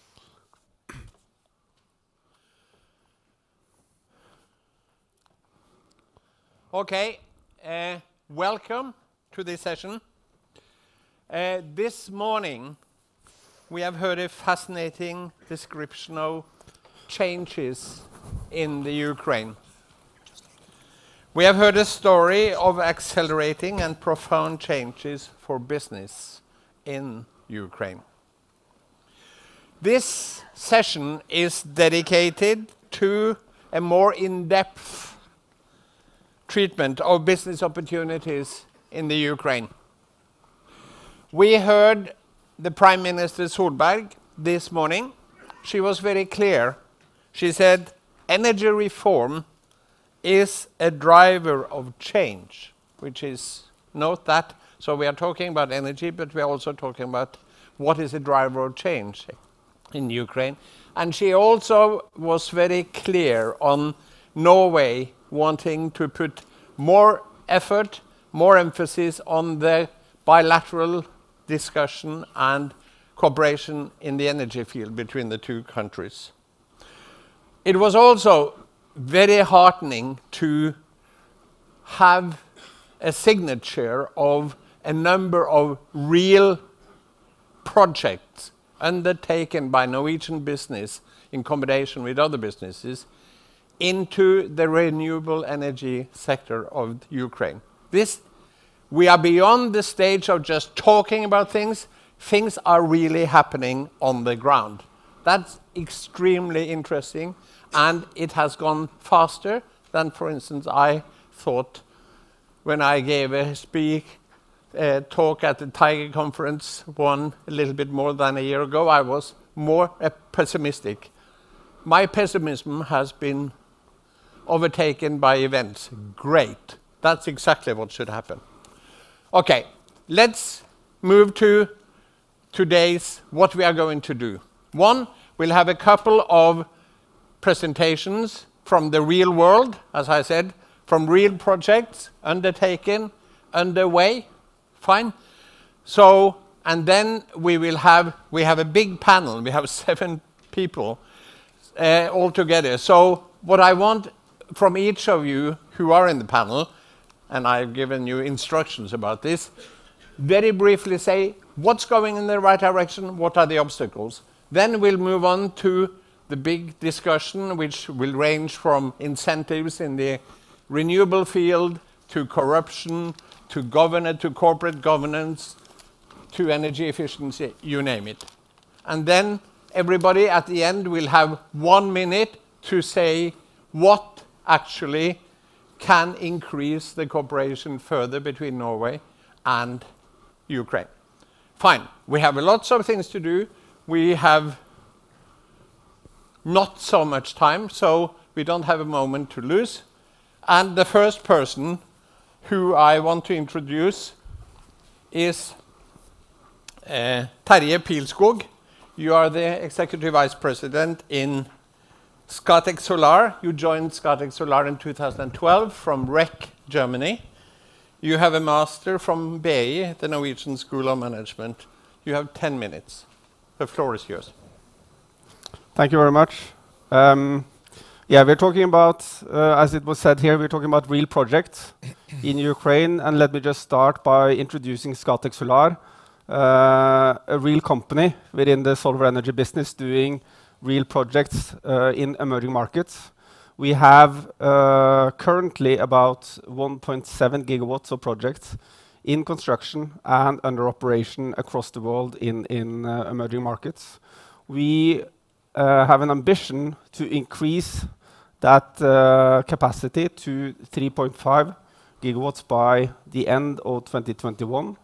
This is what we are communicating to our investors. And obviously we hope that a significant part of that is also going to come in Ukraine. As I said, we are in emerging market across the world. We have projects in Latin America, in Africa, in Europe, Eastern Europe, as well as in Asia. And this chart shows the spread in terms of our pipeline of projects across the world. Then in terms of what we are currently doing, just to sort of give you a bit more flavor in the projects that we are actually implementing currently. We are building projects in Malaysia, about 200 megawatts almost. We had our first project moving into commercial operation in Malaysia late last year, and we are continuing to build 3 more projects, the last one reaching financial close just before Christmas. We are building in Mozambique, in Egypt, and in South Africa, and in fact, we are the largest owner and operator of solar energy projects, solar energy power plants in Africa. Africa is where we started. We started to really grow in Africa back in 2010, and we currently have close to 1 gigawatt of power plants in operation or under construction in Africa. Then in Ukraine, I think as was mentioned earlier today, we have signed financing for our 2 first projects, moving into construction then just before Christmas. And we are moving forward and hoping that we will be able to close financing on our next 3 to 4 projects over the next couple of months. And also in Latin America, we have we have last year commissioned our first project in Latin America in Brazil, 162 megawatts. And we did also late last year move into construction of our first project in Argentina, 117 megawatts. So that's the scope of our portfolio. So I hope this shows that we are a company with a track record, with a credibility.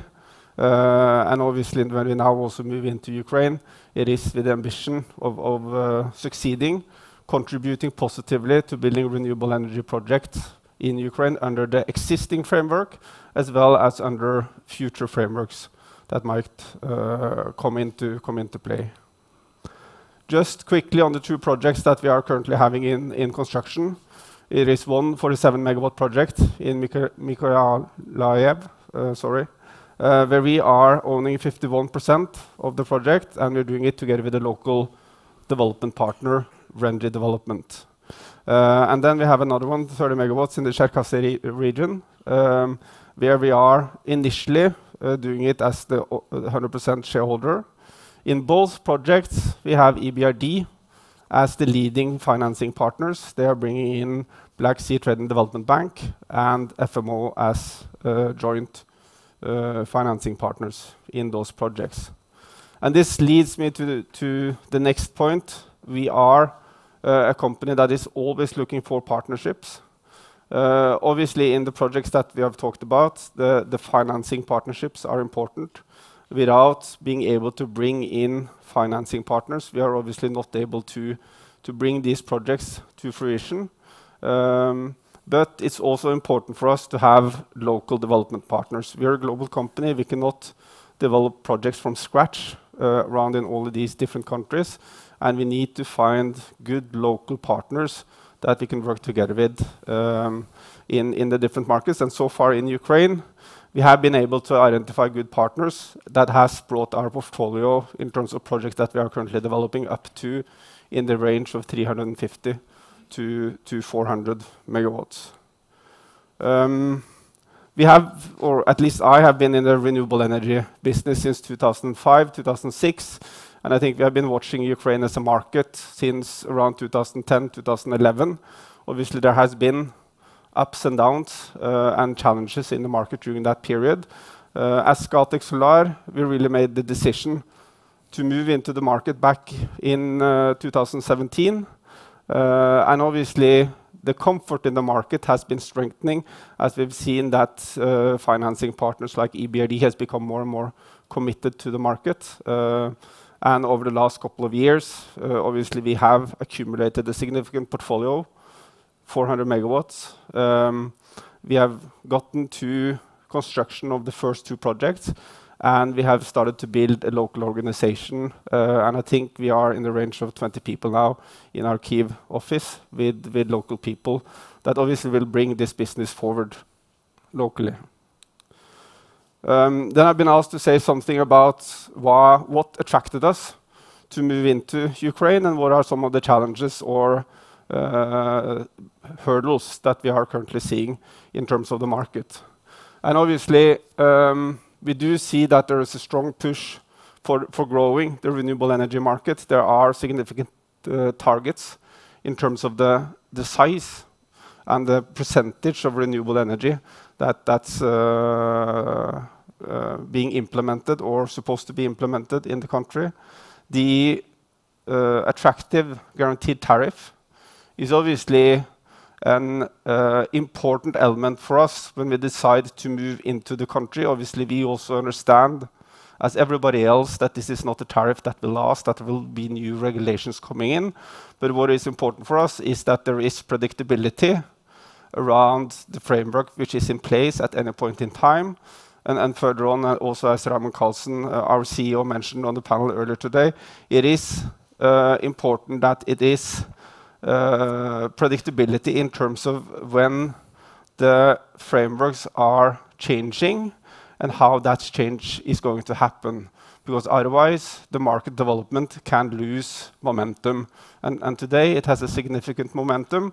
But obviously, if short to medium term uncertainty is brought into the market, then the market development can lose momentum, and that will hurt, obviously, both us as an international player, but it will also hurt the local industry and the development of the local industry. In addition, the fact that EBRD started to get comfortable with the market and the framework is obviously another important point for us when we decided to move in. And I think, as has been mentioned many times here today, we have also seen that the general business environment in the country has gotten better and better. Then obviously there are some challenges as well, challenges that we are watching, but still challenges that we obviously have gotten comfortable with, given the fact that we are investing so much into the country. When a lot of renewable energy is being implemented into an energy system, you will always have issues with regards to grid capacity. So it's important to see that that is something that is addressed locally and that it is brought into the market and the power system in a reasonable fashion, so that you don't have issues with capacity on the grid and curtailment for us as a producer.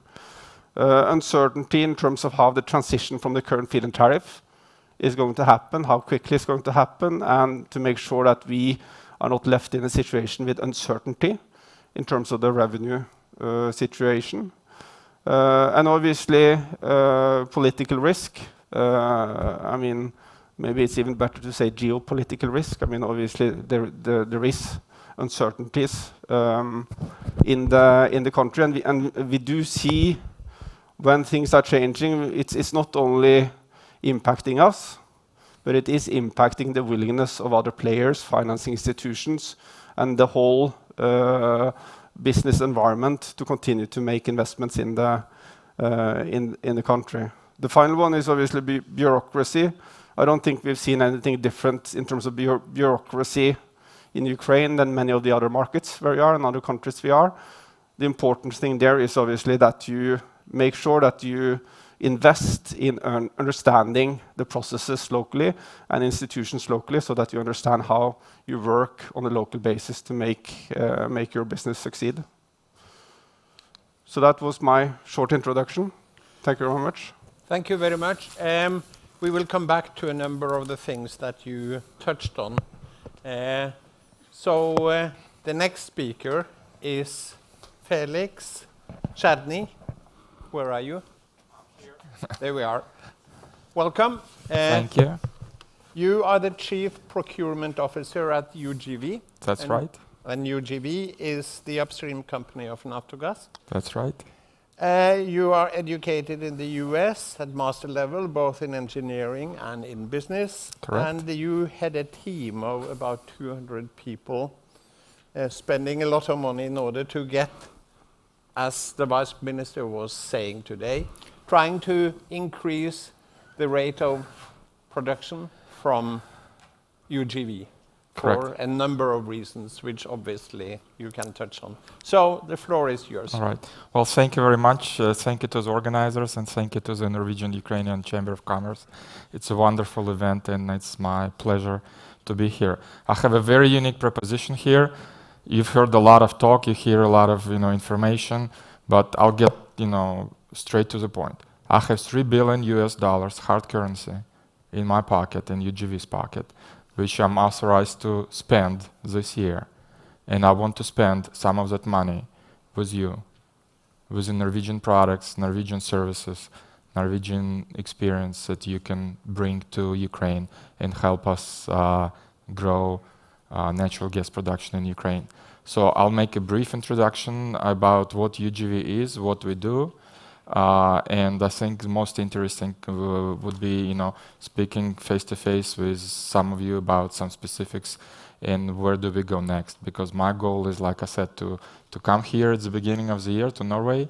We're planning to come and visit in August for the conference, and by the middle of the year, I really do plan to make some contracts with you, and I do hope you have the same feeling. So let's start with UGV. What is UGV? UGV right now is 15.5 billion cubic meters of gas, and last year alone we have increased our volume by 1.2 billion cubic meters.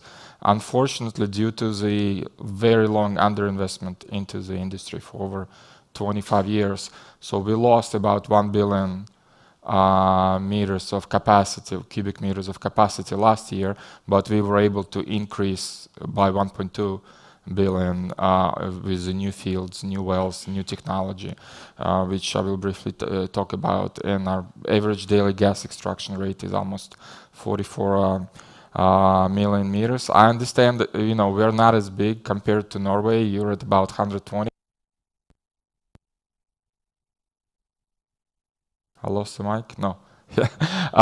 But as some of the previous speakers were talking about, Ukraine is number 3 in Europe in terms of proven natural reserves. We're at over 1 trillion cubic meters, and with only, as a country as a whole, at 21. So if you compare it, Norway, you're at 2 trillion and 120 million, and we're at 1 trillion and 20 billion. So you could see there is a huge, opportunity, huge area where we could work together and, have similar ratio of proven reserves to extraction to what you have in Norway. UGV was the first company in Ukraine to start the fracking program. So you could, fracking has been around for how many years? For many years. But in Ukraine, we were the first ones to do that 2 years ago, and we went from 0 to 300 in just 2 years, which I think it's quite amazing, and that allowed us to get almost 3 billion cubic meters of additional gas. We did 720 coal tubing operations and over 300 million cubic meters of gas last year. 225 capital workovers with 270 million cubic meters. 50% increased in drilling speed. So last year we drilled 92 wells. This year we're planning to drill 136. 93 of which would be drilled by our own forces, and the rest we're planning to auction and to have it drilled by the external contractors. And so you could see, the growth 50% year over year. What does it mean next year? Next year we'll be close to 200, and I think the year after we'll be pushing the envelope, even higher, because we have very ambitious goals and very ambitious targets, and we are the locomotive of the energy independence of the entire country of Ukraine. And we believe with the right focus, with the right attitude, and with the right action plan, which we do have in place, in a couple of years we can deliver the natural gas independence of Ukraine. So drilling increased 26% last year, additional 335 million cubic meters. And for the first time in a very long time, we were able to increase our resource base by the higher number than what we actually, got out of the ground. which is a good sign that we're able to replenish our reserves at a faster speed than we extract them. Last year we purchased 15 top-of-the-line drilling rigs from the world-class companies. 8 already in usage, 7 are being installed. Very excited about that. Over 1,000 new vehicles and heavy-duty equipment were purchased last year at about $250 million just on the, trucks, excavators, heavy equipment, and we replenished about 1/3 of our equipment just last year, and we're continuing to do so to get bigger efficiencies out of our equipment. So just briefly, what we're planning to spend in the short term this year. I'm not going to go into the details. I'm sure you will distribute the presentation. What I do want to talk about is how to participate in the UGV procurement tenders, and the Prime Minister touched on it briefly, and I will expand a little bit. Ukraine was one of the first countries in the world, to be honest with you, to implement the Prozoro procurement system. It's a public trading platform. And I must tell you, I spent a number of years in the United States and in Europe, and I haven't seen anything close to that in terms of procurement tenders. Basically, what it is, you go online and you see the technical documents posted from us, you see the commercial terms and conditions, you see the proposed contract, and once you enter the tender, you have 2 weeks to ask questions or to challenge the technical spec. For example, you might come in and you're, say we want to buy a truck with a manual transmission, and you come in and you say, look, I have a truck with an automatic, which delivers better efficiency or better fuel economy. Change the spec or widen the spec, and you'll be able to get more participants. So in about 20% of our tenders, we do get this feedback. We go back, we change the specifications, then we go back to the market, and we're able to attract a wider audience. Last year we were the record holder in Ukraine. Our average number of participants per tender is 3.5. And if you think about it, you have 3.5 participants per tender.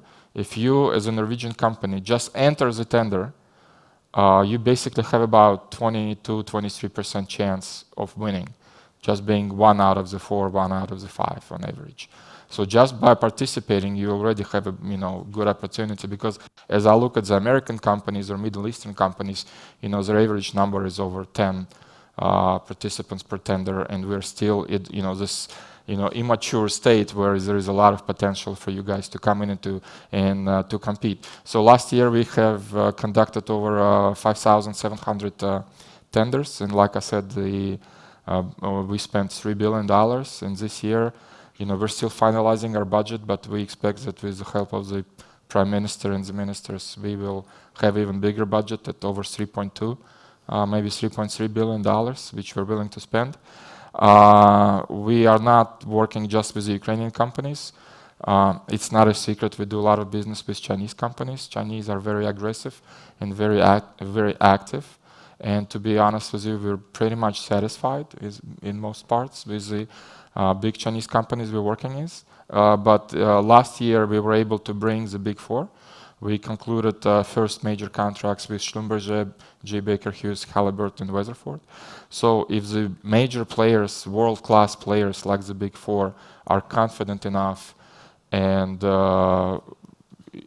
coming and signing contracts with us, I see no reasons why Norwegian business should be cautious or should be staying away from Ukraine. And you might miss the train if you wait too long. Because as of now, I do not see any direct Norwegian companies participating, or maybe there was, I missed it. We probably do buy a little bit through some traders, but my mission today is to come in and to really encourage you to come and to participate and to work with us. I will leave it with that. There is all information on that slide, the instructions, the manuals. It's all in English. My business card is here. You're welcome to come and talk to me, and thank you very much for the opportunity. Thank you. Thank you, Felix. Felix, excuse me, Felix, can I ask you a question? Yes, sir. just a follow-up on this. We realize that Norway has not jumped onto this bandwagon yet. So might be too late. So you are saying welcome. So that's a very clear message. Yes. Now, a very brief question. You used to be a vertically integrated Soviet-type kind of... Correct. Firm, yeah. And now you are moving very rapidly into much more sophisticated mode of operation. Do you have the right kind of people for this? You know, it's a big challenge in the companies that grows, you know, so fast as we do, and in the industry that, like I have said, has been really underinvested, underdeveloped for so many years. You know, human resource factor is a big challenge, and we are addressing it on many fronts. Last year we brought about 20 expats from US, Canada, Europe, one person from Norway, as a matter of fact, you know, to the key areas where we were lacking, you know, experience and technology and know-how, and we attached, so to say, you know, teams of local Ukrainian engineers to surround them and to get that knowledge and to get that experience. So it's one front. On the second front, we are actively educating and training our own employees through various training and educational programs. And three, we're working with, there are two strong oil and gas universities in Ukraine, in Poltava and Ivano-Frankivsk, and we're working very closely with these two universities on attracting the young and high potential engineers and personnel to our company. But I would agree with you that in general it is an issue. And you know, to be honest with you, there are thousands and thousands of Ukrainian nationals who are still working in Russia, in Eastern Siberia, and possibly would want to come back, but still are not coming back. And it's our goal long term is to finally bring them back to the motherland and work in Ukraine. Probably you have to pay them more. No comments on that. Okay, could I have the panelists, please? So and then just sit down. Just sit down, thank you. Yeah. Tarje, as well, yeah.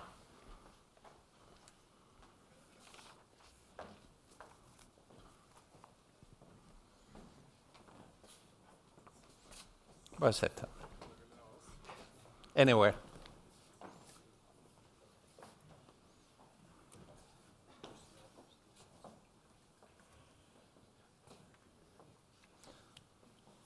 Gabriela. Ja.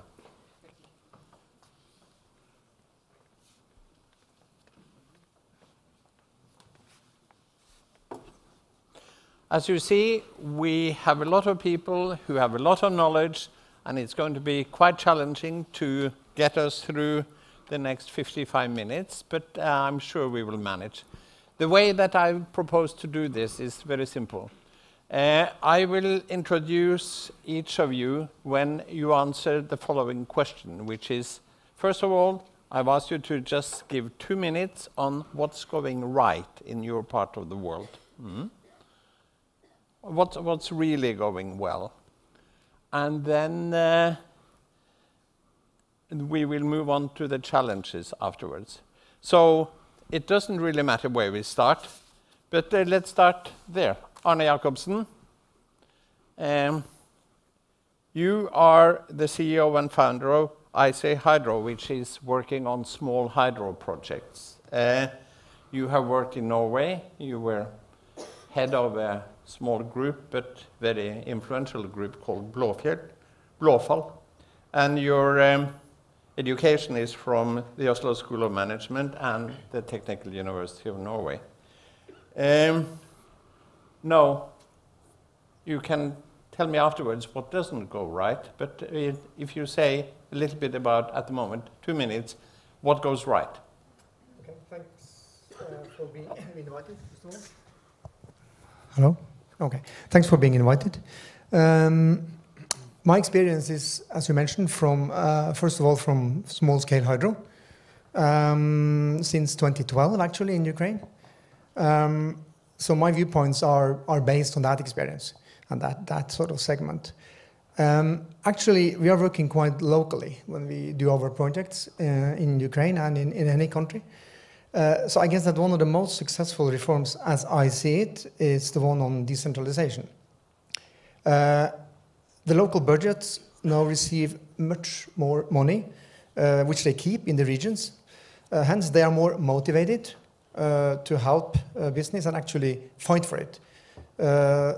Of course, this is only the start of this process, but it's very crucial to motivate local communities in order to implement such projects as ours. What we have seen in some places is that we have huge support on the very local level, like communities.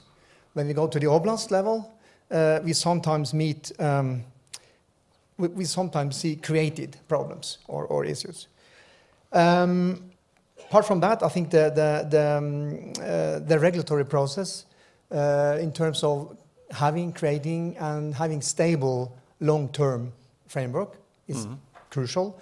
Energy investments is long-term, it's capital intensive. Whatever wind power or renewable energy or hydro you are dealing with.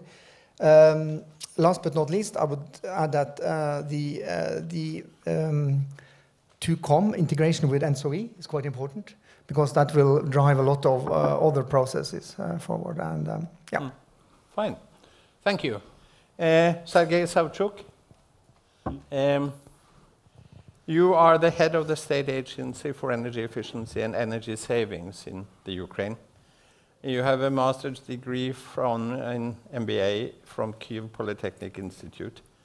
And you have been an absolutely key person in the Ukrainian energy efficiency field. So what is going right? The floor is yours, just 2 minutes. Thank you very much. Dear colleagues, it is a big pleasure to me to speak in front of you.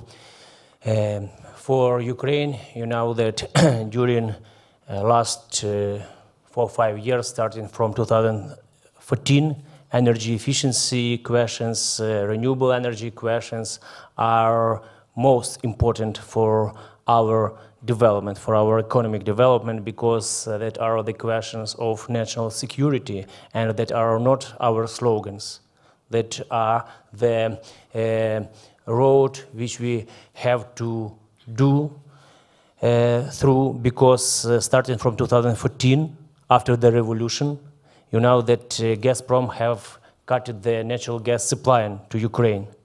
And that's why our government, Prime Minister of Ukraine, Mr. Groysman, have done all our best to decrease the natural gas consumption and to substitute it by other renewable energy resources, in particular biomass and heat.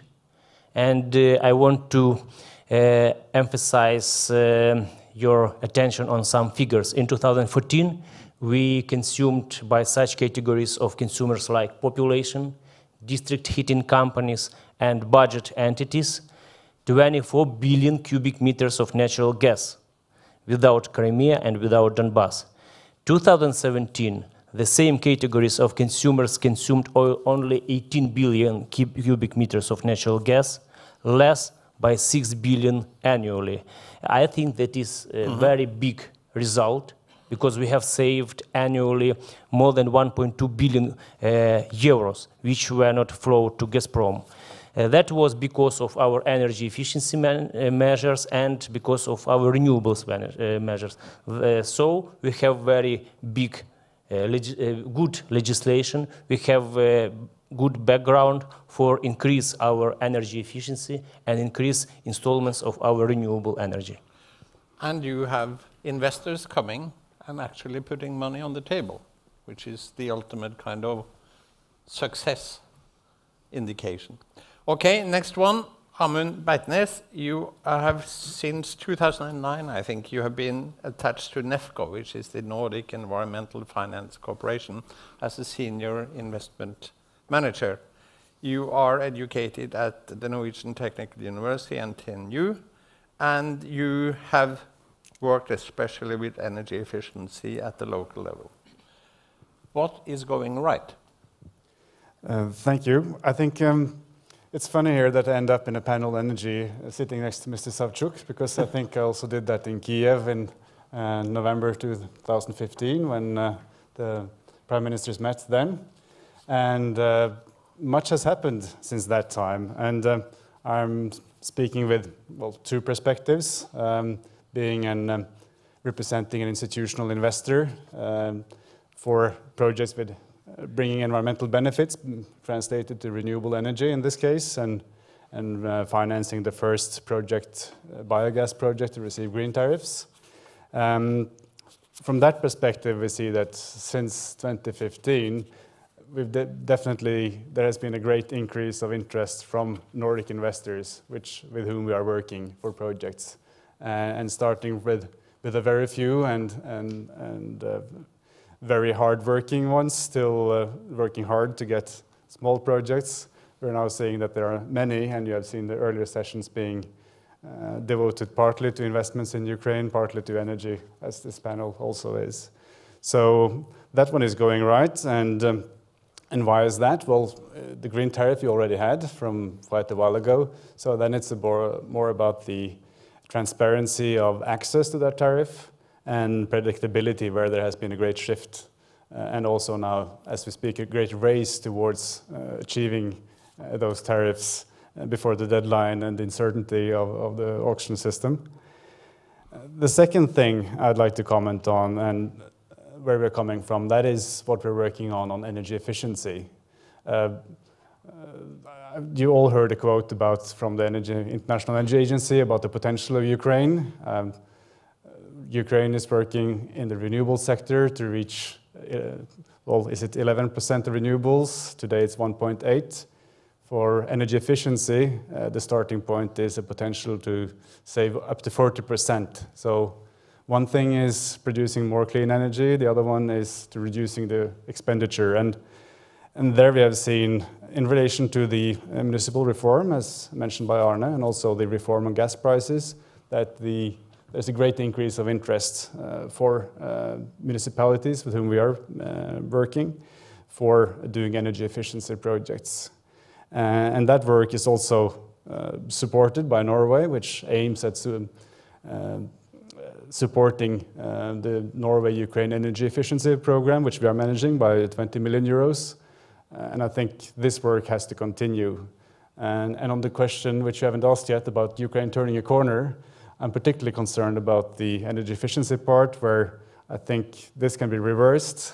If the gas prices are going down again, then we will probably see that the interest and the number of efforts done in this field will be reduced dramatically. There is always something to worry about, so that's fine. Terje, you have already given your list, and I don't think we should repeat that. It was fairly clear what you meant.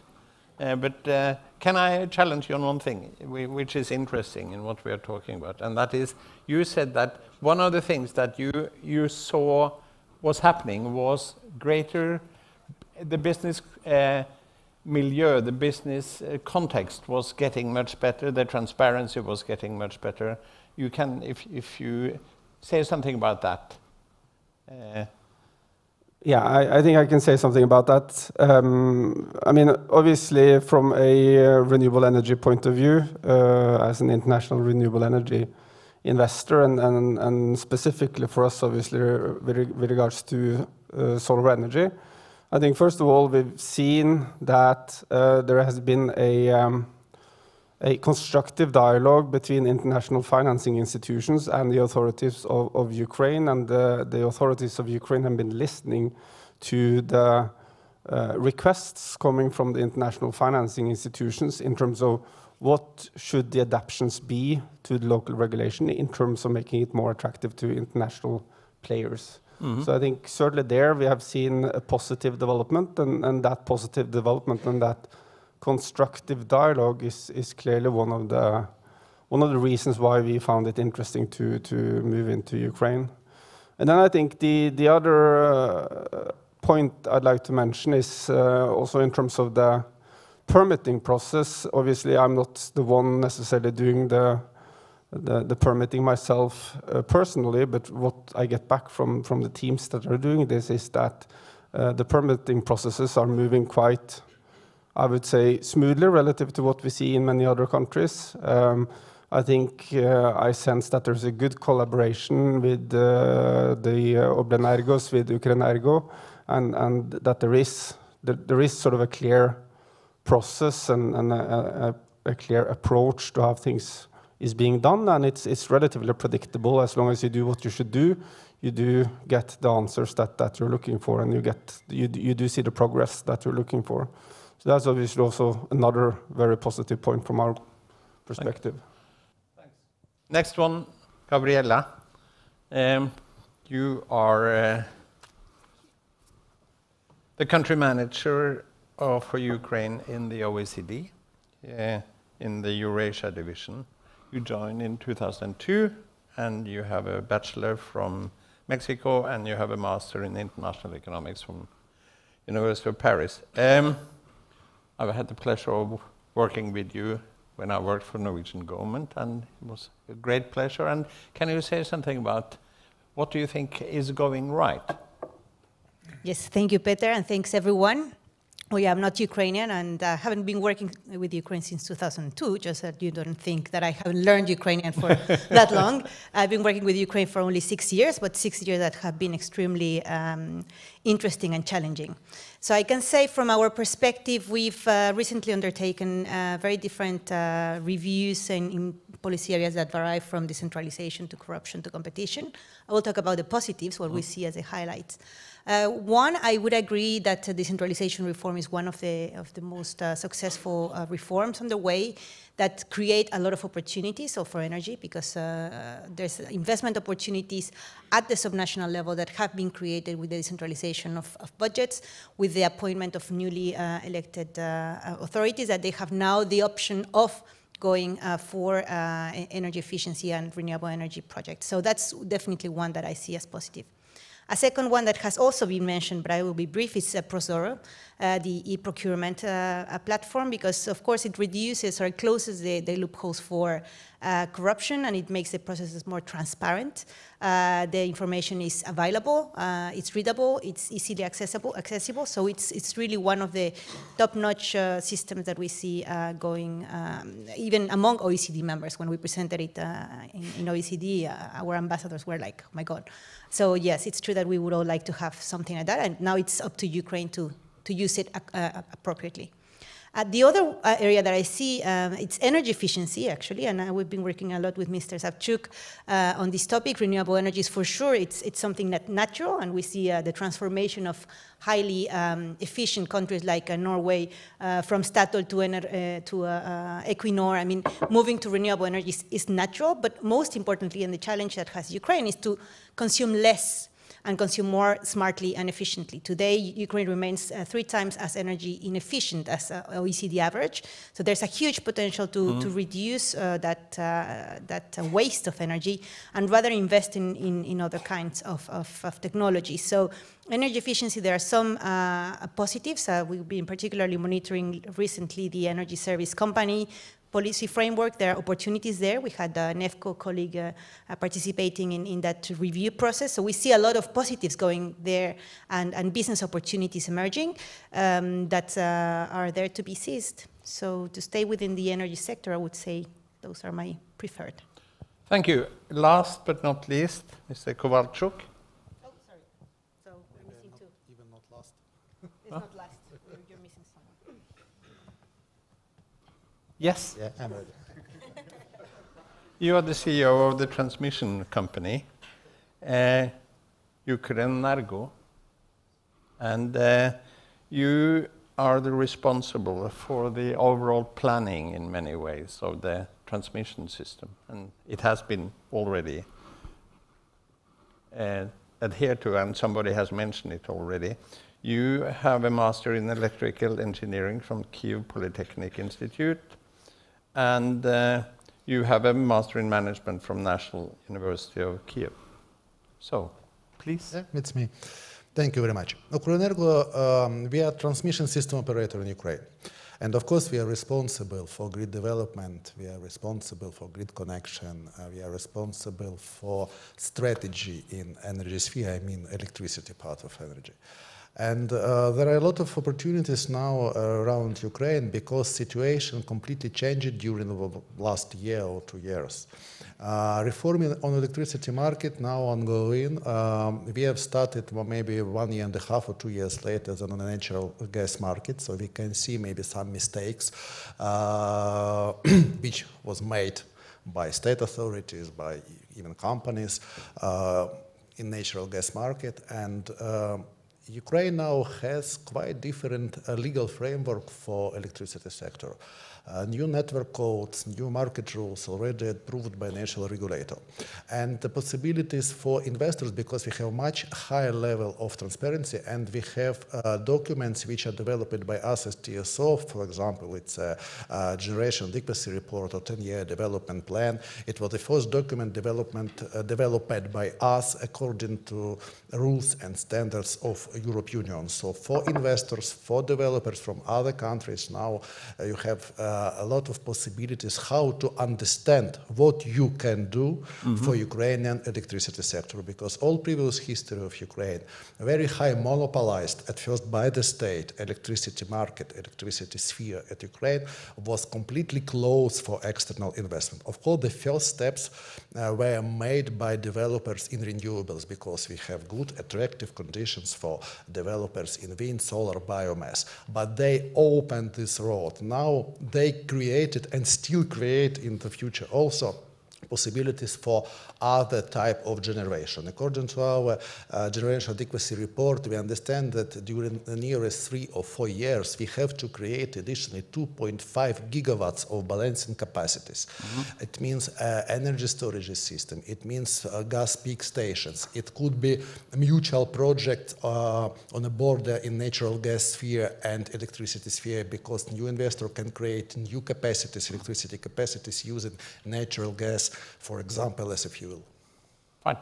So it's very good news for investors. So, Felix. Could you comment? Do you have, what do you want to say that's going in the right direction? Oh, I think in general... Except that you are drilling more wells. No, I think in general, as far as my industry is concerned, like I said, for many, many years, even prior to the Ukrainian independence, the oil and gas sector was really underdeveloped and malnourished, and the government really has put a huge effort on the development of the sector and put the right people, to be honest, in place, because at the end of the day it's all about the right management team. And I think that decision to put the right people at the helm of Naftogaz and UGV and Transgas, that in fact then drove the changes through their channels, has made a big impact. And we do feel, I must say, almost every day the support of the government in what we do. And it gives us assurances that we do the right thing. How much of your money do you borrow from the Chinese? We don't borrow borrow from Chinese at all, but I must say that Chinese companies are able to give us better payment terms. I do have some projects where we pay them 2 years later. Fine. And yes, I mean, you might say it is Chinese government's ability to sponsor their industry, and it gives them some competitive advantage. But if you were in my place, I assume you would make the same decision. And when we visited last year Canada, United States, and we were making the same proposition I'm making here today. It's a global economy, and Canadians, Americans, Europeans, Norwegians, Chinese all must compete against each other, and whoever is able to provide better terms and conditions wins, and whoever is not being able to provide better terms and conditions eventually loses. Fine, thanks. We are 8. Yes? I think you've skipped MBT, but that's fine. I can give an introduction myself. I mean, sorry, I will not pretend to do anything. I was not informed that you would be here, but no worries. go ahead. I No mean, worries. this is I'll terribly give you interesting. the background first then. I'm Vice President for Project Finance, and I'm only focused on financing of Ukraine. So MBT is a utility-scale wind developer based in Norway, in Oslo. We have 3 operational wind farms in China, 150 megawatt, set up in 2011, 2012. And we came to Ukraine in 2012-13 to look for wind potential back then. There were land, but difficult to obtain. But the most important no-go factor was it's not possible to get financing back then. There was no channels for the kind of financing we look for, project finance with what we call non-recourse. That means it's only the project itself that carries the burdens and the liabilities with the investors and the banks. So we came back in 2017, looked at the country again, and the land situation had changed, but more importantly, we saw that the sun was rising for obtaining finance in Ukraine, but also, or more importantly, outside Ukraine, because of the size of the project. So we acquired the Lake Syvash wind farm project in 2017, a 250 megawatt wind farm, which we now, last week, closed financing, first step, which is the major step, of 380 million euros. Fine. So that was a major kind of step forward for us, and we're looking now to new projects in Ukraine, which was signed this morning. $1 billion was the figure that was thrown around this morning. Yeah. Is that realistic? $1 billion is the total capex of the 750 megawatt project. I think without doing Syvash, without having the Syvash project under our belt, it would be impossible to embark on this project. But we do see investor confidence growing in Ukraine. We see that the credit ratings are getting better. And we firmly believe that the private lending market, the private banks in Western Europe, in the Western world, will see what's going on in Ukraine now. There are many good examples, and will follow up, and there will be much more capital made available. Thank you. I mean, for anybody who wonders whether this country is changing, I mean, listen to what has been said, okay? No, I asked them specifically to tell me the good story. No. Let's move to what is not going so well, okay? I mean, let's go straight to the gorilla in the attic. Let's go to corruption. Ukraine has stayed at the same place as number 132 out of 180 countries in the world in the Transparency Institute's ranking of the year, okay? The IMF says the macro picture is going well, but you haven't operationalized your corruption court. It doesn't work. The government has basically created it, but it hasn't been operational. The story can go on. Come on. We must face this. Are people around this? I mean, does that worry you? Arne, I know that you have had some experiences. Can you say something about this part of the story? I mentioned the fact that we are seeing a lot of support on the local level, on the community level. Communities want activities, they want investments, of course. It gives tax revenues, it gives work for locals. When we move up the levels to the district, to the oblast, we see more and more challenges arising. Sometimes they stop it. You mentioned corruption. I think that National Anti-Corruption Bureau, Anti-Corruption Court is a good start. But I think there should be more anti-corruption court decisions rather than investigations. That's my point.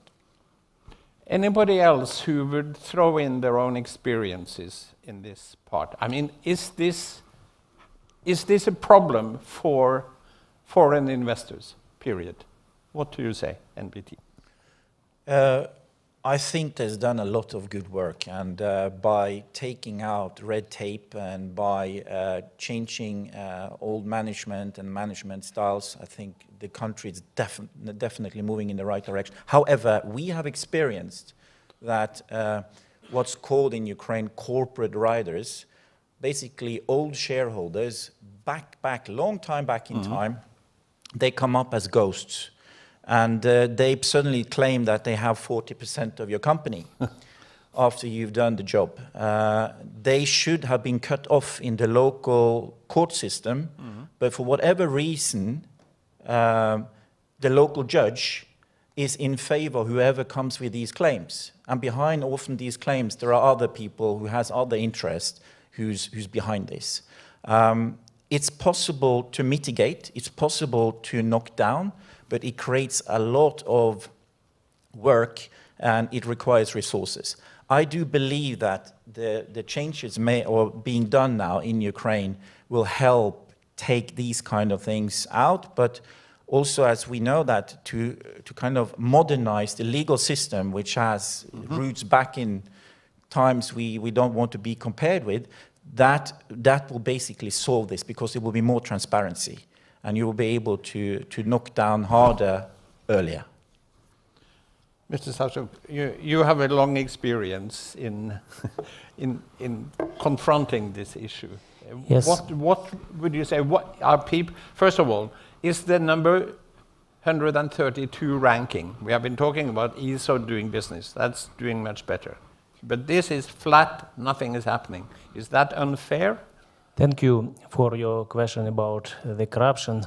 From my point of view, as the head of government body which is responsible for renewable energy and energy efficiency development, I want to appeal to all of those in this hall that starting from 2014, we have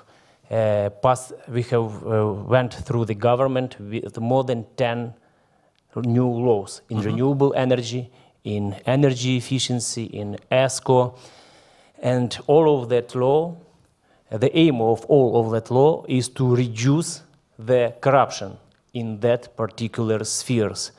And the volumes of new installments in renewable energy, electricity, heat, in ESCO projects give us the signal that the corruption in that particular sphere is minimized, reduced.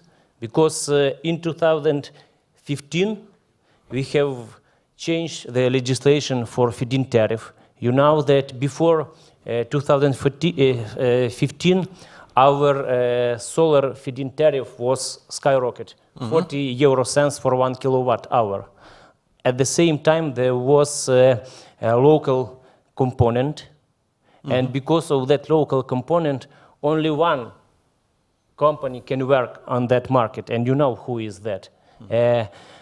In 2015, we have reduced by the government this feed-in tariff. We removed the local component, and in 2016, we received 120 megawatt of new installed capacity in renewables, 4 times more than in 2015.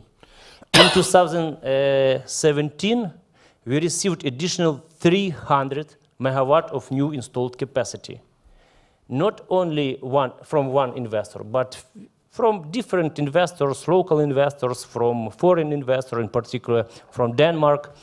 And this year, as Vice Prime Minister of Ukraine informed us, 800 megawatt of new installed capacity we received in electricity, and in heat after the legislation of stimulating heat production from renewables, we received additional 2,000 megawatt of new installed capacity.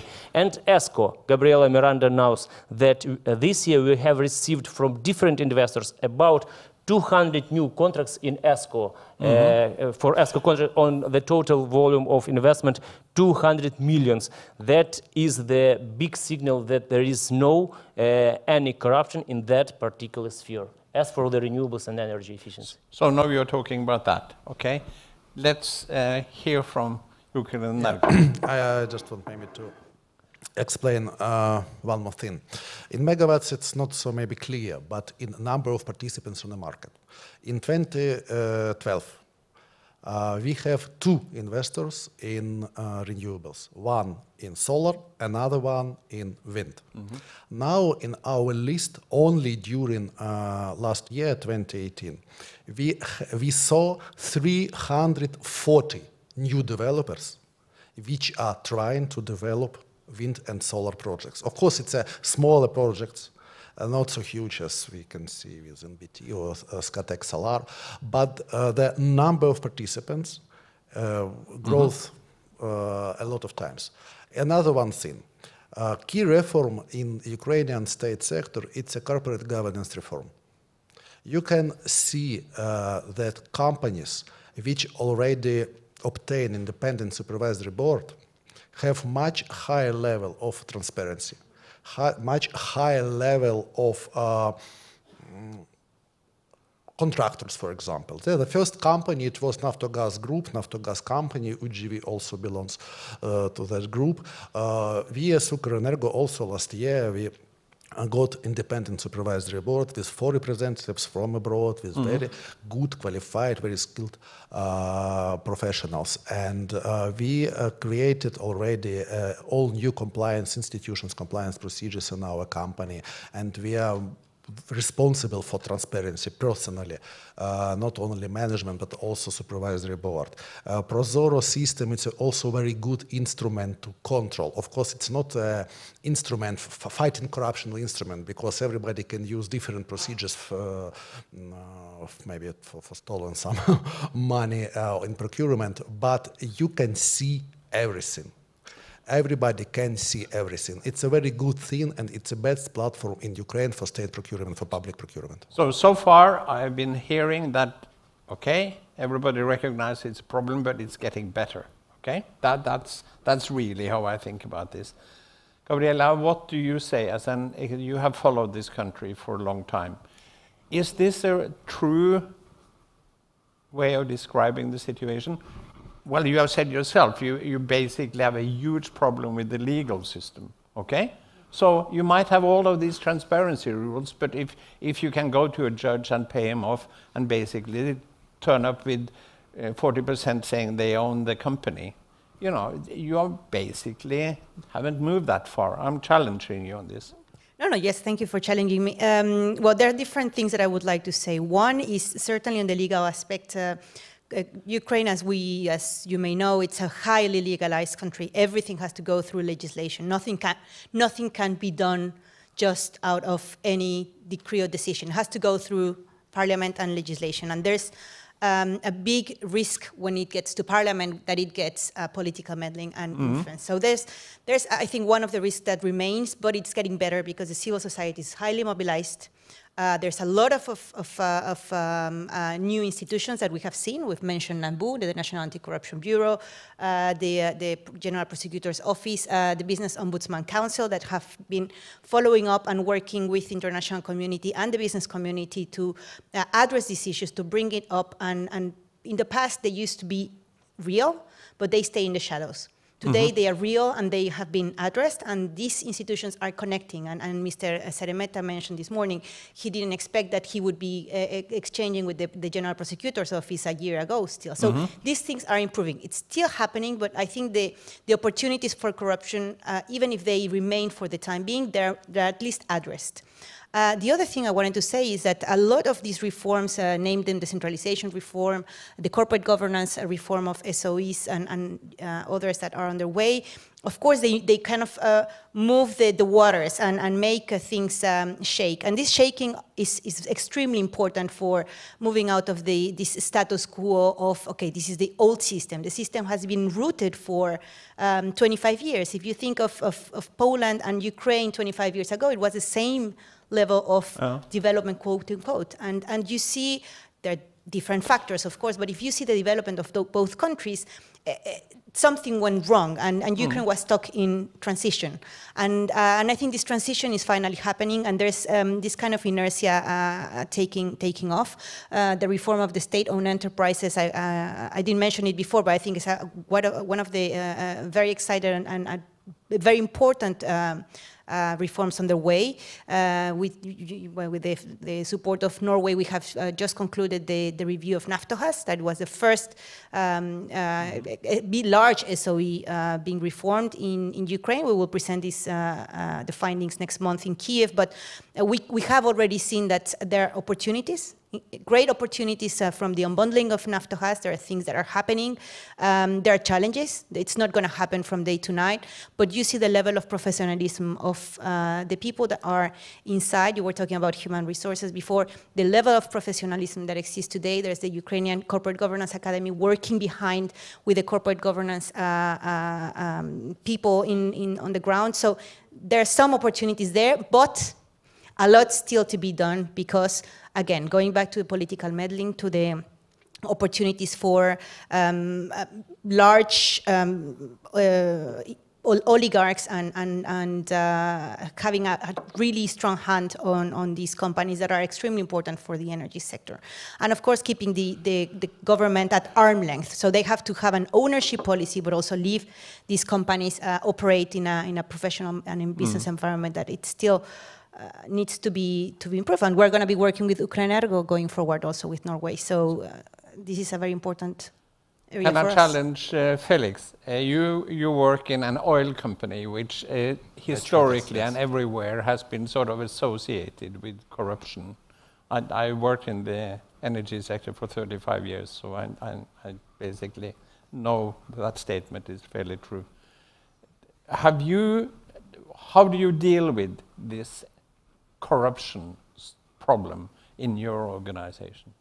Well, as I mentioned before, and my colleague, mentioned the ProZorro system, and it kind of upsets me. We talk about corruption and negative things, but Ukraine is a leader in the world in terms of public procurement with the ProZorro system, which is by far the most transparent public procurement system in the world. And as I started discussing it here, any company that participates, or any person for that matter, has a full view of what is being purchased, what are the terms and conditions, what are the specifications, and any person can actually challenge that. So we have installed a number of measures on top of ProZorro.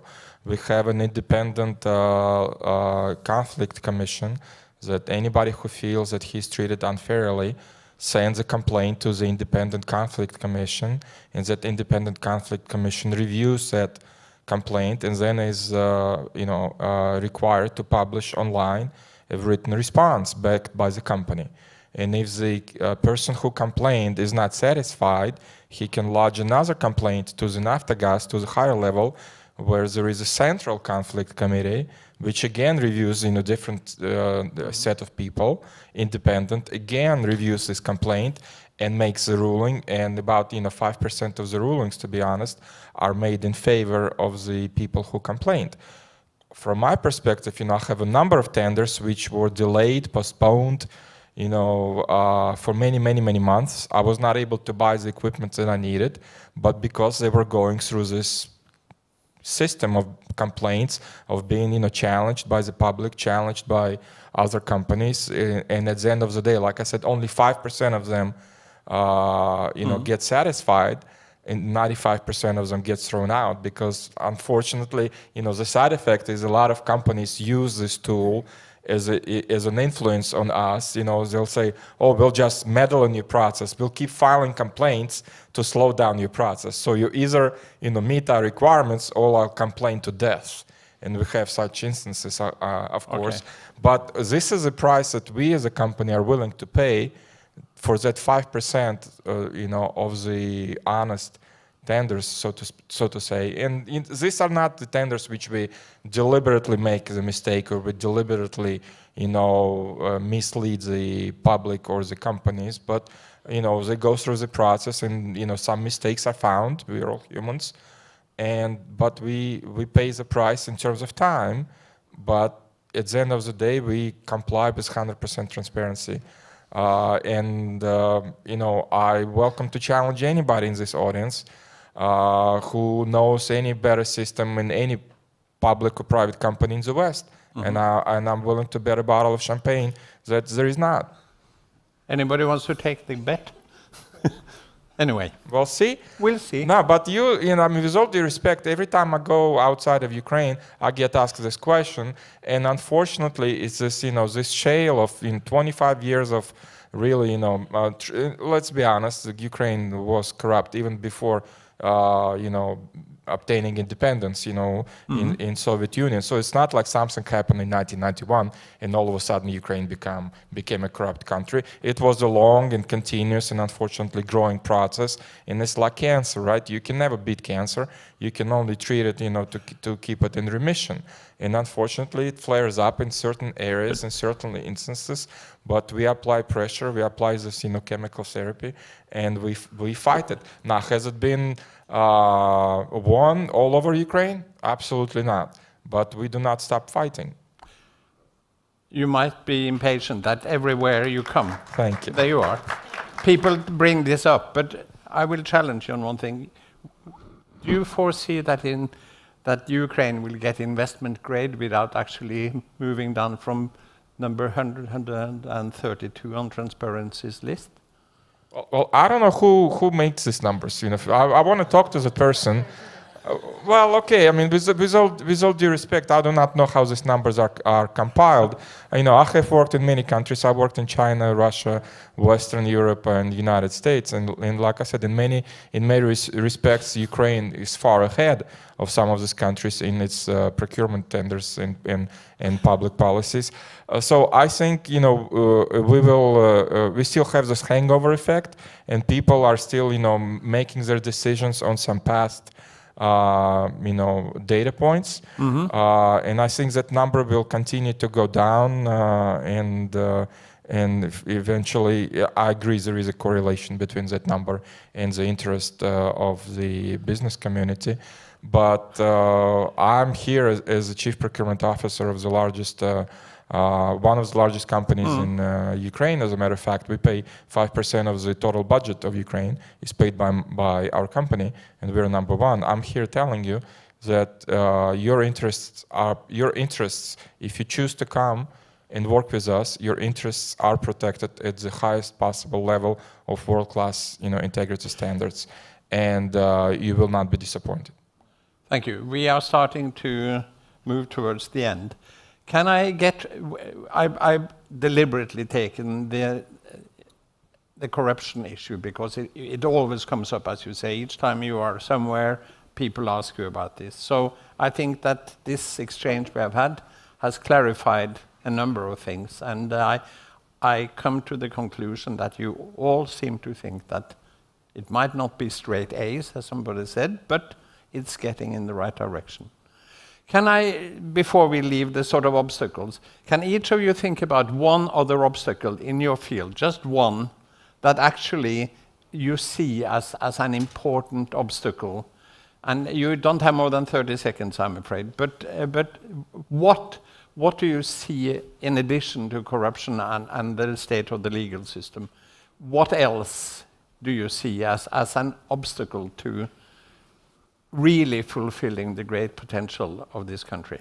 Go on, 30 seconds. Bureaucracy, I think, at least seen from our project's point of view, where you need to go through certain steps, having your licenses. It's sort of linked to transparency or lack of transparency, and and corruption in some cases. But I would say bureaucracy, it's very difficult for us to know when we can move on with a project, because it takes ages sometimes. So I think bureaucracy is a key challenge. Fine, you got one. That's it. Okay. Next one. Implementation of legislation. During last 4 years, implementation of new legislation, new laws. During last 4 years, Ukrainian parliament voted for, as I remember, 6,000 laws or changing to the laws. It's also a part of bureaucracy because we have to change legal framework. But there are several key reforms in the natural gas sector, in the electricity sector, in state governance, state companies governance sector, and so on and so on. Key reforms, they have some delays because of lack of capacity, institutional capacity in the government. It's the same problem as we have as state-owned companies with our staff. Yeah, we want to find much more qualified staff with international experience, but it's impossible because it's a lack of trust to Ukraine. We have to create those trust. And this deficit of good staff also, it's maybe a reason why we have some delays in reforms implementation. So we have good laws, but they are not working right way sometimes. Thank you. Gabriela. I was going to say law enforcement, but since it was mentioned already, I would go for investment capacities, and this is linked to the decentralization reform, whereby now the subnational authorities have received budget. They can collect some taxes, but what we've seen lately is that they put this money in bonds and in savings because they don't know how to use it. So I think it's more of a missed opportunity. But that's one of the challenges, because now that Ukraine is receiving this money, knowing how to invest, where to invest, and how to invest will be one of the big steps forward to move Ukraine one step above, I think. Yeah, thanks. Very shortly, I need to say this because we wouldn't be here if we didn't believe in Ukraine. We are a huge fan of Ukraine, and we do even bigger investments in Ukraine. So when it comes to the issue you brought up now, a bit about the negative side, that is a part of the risk picture. And we're prepared to take the risks. And we know that the others around us are prepared to do the same. So we're moving forward with Ukraine. We're not against, we're with Ukraine. That's the one thing. Getting to know, do your homework, do your KYC, your due diligence, and go to Ukraine Invest, the Investment Council, speak to the Prime Minister and his office and the President and his office. You're okay in the country. I'm not worried. So what can they do better? You can go to the PPA, the Power Purchase Agreement. There's only one thing we ask for, and we ask for it very long. Give us an option for our investors to go for international arbitrage. For those who are specialists in the legal field, they understand exactly what I'm talking about. That's the thing that's been raised by all our banks, all our investors, since day one we came to Ukraine. So you international arbitrage, PPA. So you end up in Stockholm, all of you. Norway. Yes. Felix. Bureaucracy, I must agree with a colleague. You know, we still have a lot of laws from the Soviet times. And even the new laws, you know, coming in, not always, you know, I would say, most effective or efficient. So, and still a lot of people have this old Soviet-style mindset. You know, if it's written in this, you know, instruction or in this appendix to the law, it must be done like that, even though it doesn't make sense in this environment. But they still stick to that. You know, but I think it's a common problem. Bureaucracy to any country. Some have it bigger, some have it smaller, but the Ukraine is definitely having that issue, and but it's been addressed, so I'm optimistic about that.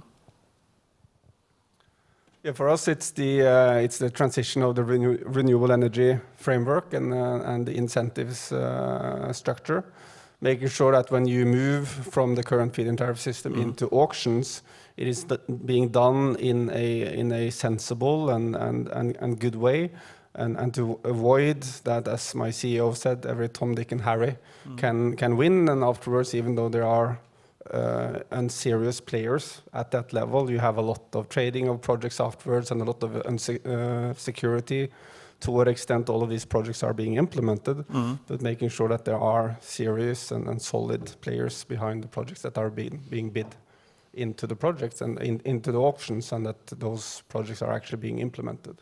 He was saying that, you know, he was afraid of a sort of slowing of the process for 1 to 2 years as you were sort of moving from one system to another. Are you worried about that? Thank you. Of course, auctions, as was mentioned by my colleague, is a challenge. Yeah. And we have to implement auctions in 2020. And you know, at the last month of 2018, our parliament adopted the fast reading legislation according to the options. And now we are waiting for go for the second reading at the end of February, maybe at the start of March. In case this legislation adopted by the parliament, we will diminish the uncertainty problems from our stakeholders, and and I believe that we will have auctions in 2020 because Prime Minister supported this in 2020. In 2020, and we will do all our best, and government do all our best with the support with Prime Minister. And there are additional challenge in this market. I can continue. No, because Okay. we are finished. But sorry, but I mean, we are now at a very important thing. For instance, do you foresee at all a possibility or a scenario where you don't continue with your investment because of the switch to auctions?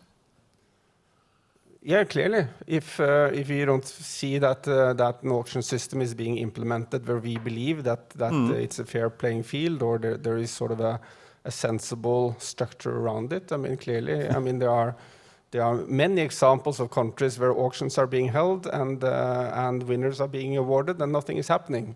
So I mean, there is you can I mean, I can mention at least a handful, if not dozens, of countries where that has happened.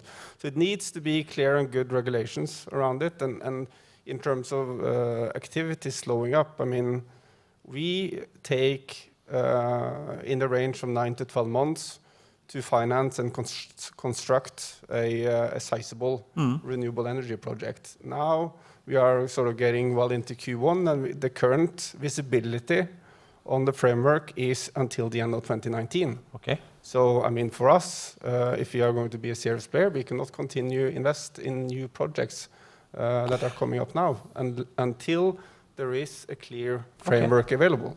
So that's a clear statement and a clear challenge, and I'm sure you will step up to the plate and solve his problem. That's why you were there.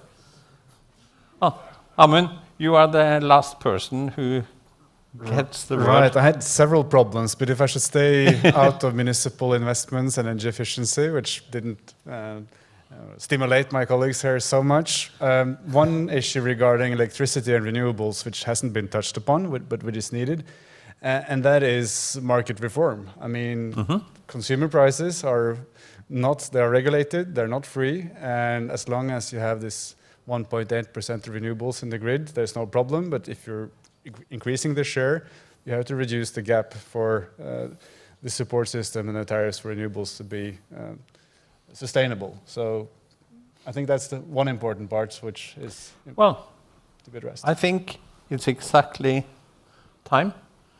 Thank you very much for this very stimulating discussion. Really, I've learned a lot, and we went through what goes right, and you all seem to think that it's going in the right direction, and there are obstacles, but as you were saying, you take the risk, this is part of the risk picture, and you handle the risk, and that's what all business people have to do. You see the risk and you handle it. And so, unfortunately, nobody from Transparency International here. Anyway, I'm sure that they'll be in touch with you. So thank you very much, and thanks again for having the privilege of of chairing this excellent group of people, 8 people. It was just borderline in terms of never 4. Isn't that what they say in panel discussions? And I thank you. I forgot to introduce myself. I'm Petter Norre. I'm a professor at the North University, and we have a lot of master students from Ukraine, actually from the bureaucracy, that actually are learning how to run countries a little bit more efficiently. So that's a little bit an answer to your question. So thank you very much, and let's give them a hand.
Minister of Trade and Industry. Maxim Yefodov, the face of reform in Ukraine. The beard of reform in Ukraine.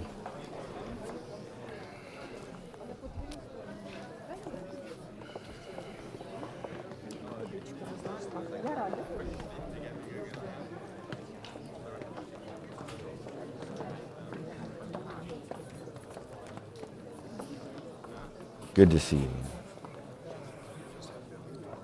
Okay.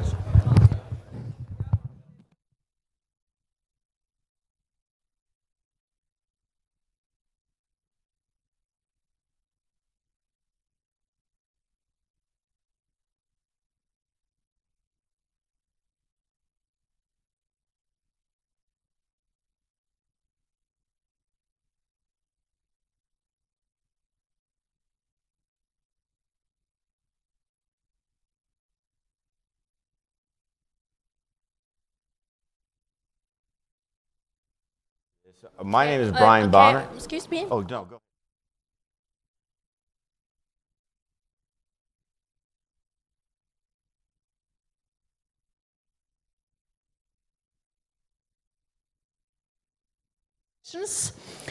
And you are ready for the last session of today's seminar. We are so lucky to have the Norwegian Minister of Trade and Industry, Torbjørn Røe Isaksen, here with us to have a moderated conversation on the Norwegian-Ukrainian business interaction with the first Deputy Minister of Economic Development of Trade of Ukraine, Mr. Maxim Nefydov. And to moderate this interesting session, we have Mr. Brian Bonner, the Chief Editor of the Kiev Post, the Global Voice of Ukraine, the premier English newspaper about Ukraine. Please, Mr. Bonner. The floor is mine. The floor is yours. Okay, thank you very much. It's Brian Bonner, Chief Editor of the Kiev Post. A great honor to be here. We brought the latest edition, World in Ukraine, Norway. Headline, Norway lights way for Ukraine's future. It's so true in many ways. Amazing country, amazing investment, amazing size of the economy, amazing transparency, a lot Ukraine can learn. Today, I think I'll start with Max. I just heard the Prime Minister's press conference. Erna Solberg said many great things. She said transparency is up, corruption is down in Ukraine. The government is going in the right direction.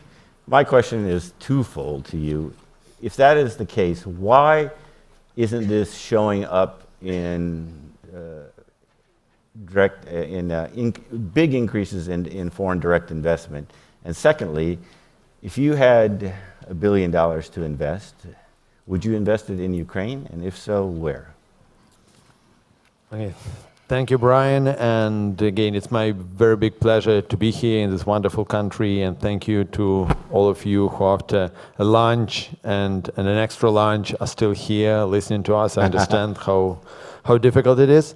Well, I honestly believe that the country is moving in the right direction. You can see it in almost every major metric, starting from 14 consecutive quarters of GDP growth, to inflation hitting record low numbers, to employment going up, to Ukraine steadily growing in all major world ratings, such as Doing Business or World Innovation rating or Global Logistics ranking. You can see Ukraine becoming a hub of tourism, with again country posting record growth in air transportation.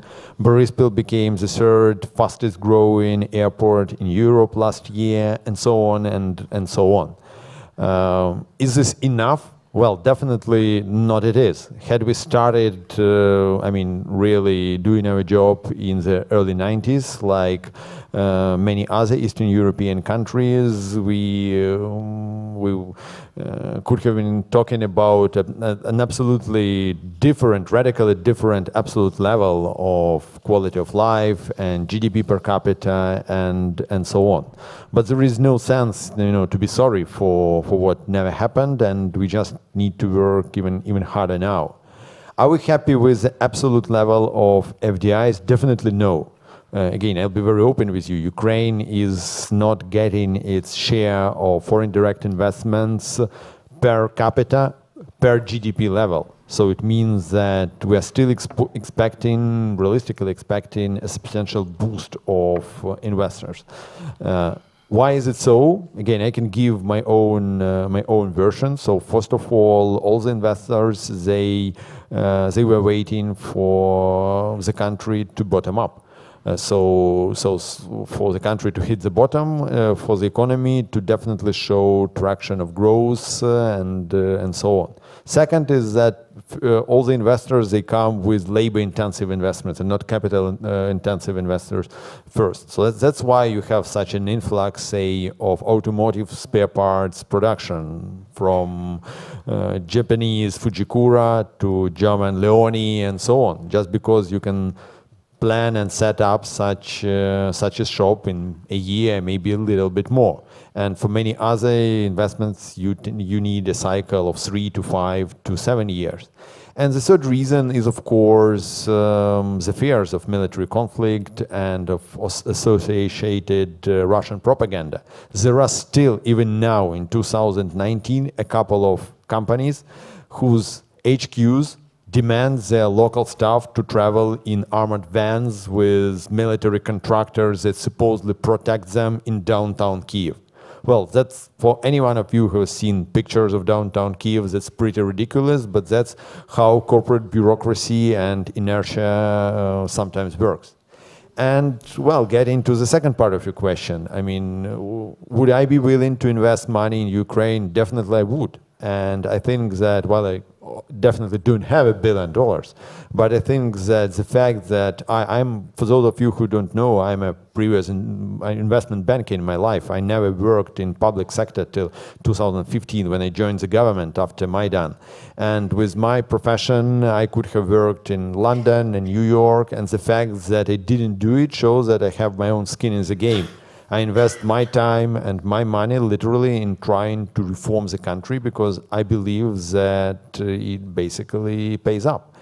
And I definitely think that this is the time to be here, and I think that even 4 to 5 months later, it will be maybe a less favorable time to invest, because after the elections, we definitely expect again, people who are now very afraid of uncertainty and telling that, well, political turmoil and someone's Twitter, posts or Facebook pictures are so worrying for them. So they definitely will come back here. We'll see a rally in Ukrainian fixed income. We'll probably see a rally in Ukrainian stocks and so on. So this is a good time to invest. We are selling a very simple and very rational idea to investors. We're not talking, about dreams, but we're talking about the realities that takes place. I hope that comes true. It brings, when you said that, it brings to mind Sri Lanka. They had a long-running war. It ended, and after that, investment did boom. Property, rose. Property prices rose, and I think getting Russia to end the war will be a key step. Mr. Isaacson, you were in Kiev last year, and if you look just at the big numbers, there's approximately the same amount of Norwegian businesses in Ukraine as there were last year, about the same amount of foreign direct investment. We had 5 new projects announced today, 3 in energy, 1 in IT, 1 in agriculture. Are we on the verge of a boom, or what is holding back Norwegian businesses yet? The boring answer is that I don't know the precise answer to it, to be quite honest. So I think we're probably, I mean, to predict a boom would probably be getting too carried away. But I think that there's obviously a lot of potential for more Norwegian investment in Ukraine. And you asked me at the beginning of your question, what was my impression? Well, my first impression was that Kiev is a beautiful city, and unfortunately I didn't get to go outside of Kiev, so I'll have to do that on my next visit to Ukraine. The second point is that, of course, as we already touched on, there are some factors that are important for every business anywhere you want to invest. and I would say maybe not especially for Norwegian businesses, but they are at least concerned with it. And it's, of course, rule of law, stable framework for business, safety for your investment, a rule of law that works on an equal basis with if you get into some sort of issue with local contractors or locals on any level.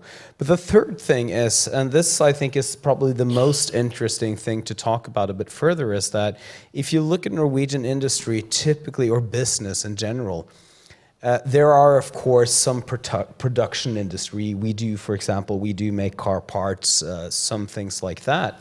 But I think probably the biggest potential is for investments in areas where you have high-skilled workforce. Ukraine has good universities, good technical competence, high-skilled workforce, especially around the bigger cities, at a comparatively low price. Plus, geographically, it's centered in the heart of, or in the middle of Europe. So distance geographic-wise is not really that big of a challenge. So I think that would probably be what I would be most curious to look for when it comes to further investments in Ukraine. Not then saying that there couldn't be production or production facilities set up, but Norwegian industries tend to be most of the production in a lot of areas is already outsourced, so they tend to have more high up in the value chain, very specialized, very centered in clusters that are situated in Norway. So I think, for example, I visited Itera, for example, which is a great example of a Norwegian company, ICT company, going there because of the high-skilled workforce, quite simply. One of the many strengths of Norway is its smart use of its oil and energy resources into the $1 trillion, I think it's called Government Pension Fund Global, Sovereign Wealth Fund. Max, you just had meetings there. The fund has $63 million only. I mean, it's a significant amount of money, but not when you consider how much it could be investing. Did you make any progress in trying to figure out what investments would entice them into Ukraine?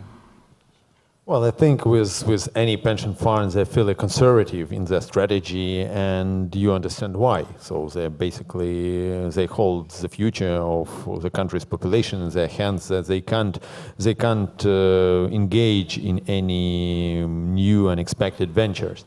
But eventually, what they invest into is investing in the growth of the economy, directly or indirectly, through the stocks that basically mirror the growth of the corporate sector in Ukraine, through bonds that include that encapsulate the face of investors in Ukraine's government and the solidity and sane management of the country's finances and so on.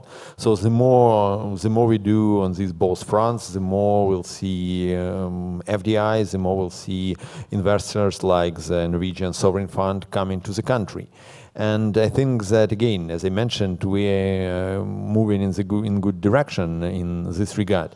Ukraine was able to dramatically slash its foreign debt to GDP in the previous years. That's something that is unprecedented for a country that is in the midst of military aggression, which means that we had to vamp up our military expenses basically from close to 0 to 5% of GDP. Doing this simultaneously, I mean, is a big strain, and I think this is something that shows again, structural reforms and changes in the country. Again, this is not just to say that we are content on where we are. Of course not. Of course, the country needs to move forward, and of course there are many areas that need improvement, like the rule of law that was mentioned. You know what is the tricky part with the rule of law is that I'm very much about trust. Companies don't usually litigate every day, and even if there are positive improvements in the court system, many companies would realistically see them only in 5, 6, 7 years' time. And this is about trust, because trust is easy to lose and quite slow to gain. But I'm definite that even in this front, we see a lot of positive development. When I came into the government in 2015, we were facing with some of the legacy problems of the previous president who fled to Russia. And there were many really disgraceful examples of poor behavior from the parts of the Ukrainian government, from businesses affiliated with oligarchs or with previous officials and so on. And right now, I mean, we definitely can assure everyone that we've sorted out the vast majority of these issues. We've managed to substantially close, if not destroy, the major problems that existed in gas sales and transportation problems, in energy trading, in VAT reimbursement, and in public procurement, and so on and so on. Again, this doesn't mean that the situation is ideal, but then again, like very pragmatically speaking, I mean, we're right now it's a business forum. We're not talking about just political slogans. I mean, for the investor, it makes sense the situation is improving, not when it is on its maximum, because when it's on the height, when it's on the peak, that usually means that you're late to the table. There is not much for you to pick up here, and especially when you are indeed a highly specialized investor, as Mr. Isaacson mentioned, someone who has a very niche role. I mean, if you're late to the table, then probably, well, this table is set up by the huge corporations from China or from states and so on. So from my perspective, I'm very happy with what I see from Norwegian investors in Ukraine. I know that Norwegian companies are traditionally very innovative and very able to evaluate and to take risks all over the world, including in oil and gas sector. And I think that's exactly the type of people who are coming to Ukraine right now. And even the deals that we announced here, I mean, some of them are much bigger than the deals made by investors from countries that are supposed to be comparatively larger, with a larger investment base, better access to capital, and so on. The message today has been pretty consistent from the Ukrainian side that Ukraine has changed, the reforms are irreversible, and not even the elections, the outcome of which, doesn't matter who wins or loses, Ukraine's course is set. Do you believe that? Do you think Norwegian investors believe that? Or are you a little worried about who's going to be elected president and into parliament? Well, I think that, well, first of all, and you know that this is something that is important to stress, of course, we'll deal with whoever is elected president in a legitimate, open, free election. So that's totally up to the Ukrainian people to decide.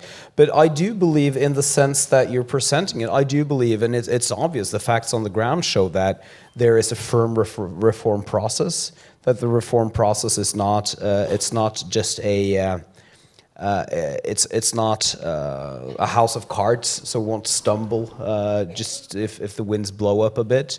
That there are clear signs, as the Prime Minister mentioned today as well, that indicators when it comes to corruption, for example, or other indicators are going in the right direction. So I absolutely believe that, and I think that the political reform process in Ukraine is, of course, also an economic reform process. And of course, but that doesn't mean that there isn't some sort of, I mean, we know the international tension, we know the insecurity with the Russian presence, which is, to put it perhaps more diplomatic than one should, which gives for a certain insecurity. But I would agree with the assessment that that doesn't really disturb, for example, the business chances in most of Ukraine. It doesn't really disturb the reform process in itself. But then again, I have to add before I finish as well that I'm not a political analyst and I'm not a knower of Ukraine per se. But that would be my analysis. But of course, every election matters. If not, we wouldn't care about elections. So it doesn't matter who wins, Max. Well, Brian, I can say that I am worried about elections. I'm worried about things that are happening in the States. I'm worried about Brexit, prolonged tragicomedy. I'm worried about the protests in Paris, about things that are happening in many places in the world. We're really entering, or we actually entered the new stage when the de facto stability of the previous years is lost, and the businesses and citizens and NGOs and everyone has to learn how to live in this new situation. But I honestly believe that change is not bad. Change, it's not like, of course, uncertainty is something that many people hate, but change gives you an opportunity for the better. In Ukraine's example, all these events and turmoil actually created pressure from the civil society, from ordinary people, from businesses, from investors, on the government to do reforms. And in many cases, Ukraine was able to leapfrog the situation, to do more in 4 years than was done in the previous 25, as was stressed by the World Bank, by EBRD, by IMF, by many other international spectators. In many areas, Ukraine is currently unprecedentedly transparent. In many cases, Ukraine brought just hugely tremendous reforms and like really tectonic changes that even citizens of Ukraine are only starting to feel, and that people usually overlook, like the new gas market structures, the new energy market structure, and the new rules for transparency for government officials, the new anti-corruption legislation, and so on. Usually, many countries, have one such reform per president, and in our case, all this is mixed together. All this, of course, gives sometimes not ideal results, but all this is possible only because of change and turmoil and pressure. So, yes, I can't give you a very comforting answer that things are never going to change, but I can assure you that in most cases, they're going to change for better. We're down to our last 5 minutes, so if maybe, I don't know if there's questions, but otherwise I would ask you guys to finish up on the points you want to make, and maybe things to look out for, what you're looking out for. But if I may just ask or add an important point, which is that when I was in Ukraine, it was part of it was the second meeting of the Bilateral Trade Commission. So it's obvious that from a Norwegian government perspective, the economic cooperation with Ukraine is also a political signal. So it's a political signal for that we want to support the reform process. We don't have a lot of bilateral trade commissions, actually. We have quite few of them, I think 5 in number or so, 5, yeah. So it's not the usual way for us to deal with other countries. So there's a very clear political signal there. But of course, the business community, what they're concerned with, and this is a bit of a caricature, but still, what they're concerned with is mainly political stability, access to markets, stability for investments, that you have either production facilities or a good business environment, or people that you can hire with, for example, high ICT competencies, especially if you compare to the wage level. So I think that we're, in a very positive way, we've now moved from just having the political discussion and just seeing the business climate as part of a political discussion to seeing it as an issue in itself. And I think this is one of the reasons why meetings like this and the similar meeting we had in Ukraine last year is so important. We're down to our last minute. Of course, we want to sell more seafood to the 45 million Ukrainians as well. Are things like anti-corruption court, prosecuting people for corruption, is that important to the business community? It's very important, and it's important due to the fact that corruption creates instability, but also because Norwegian companies have a zero tolerance. They know that if you're busted trying to bend the rules, then you'll get in a heap of trouble back home. So that's obviously important.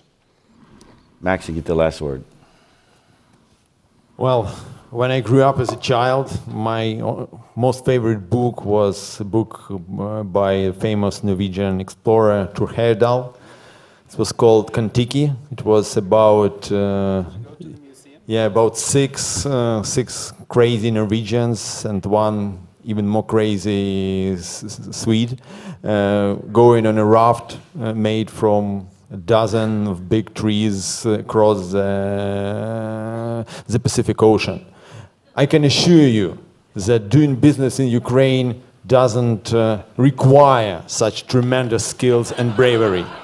And I'm sure that such a nation as Norwegians, historically back from the Kiev Rus days and up to the 21st century, I mean, are very well posed to capture all the growth opportunities that exist in Ukraine, and I can definitely assure that they're here. Thank you.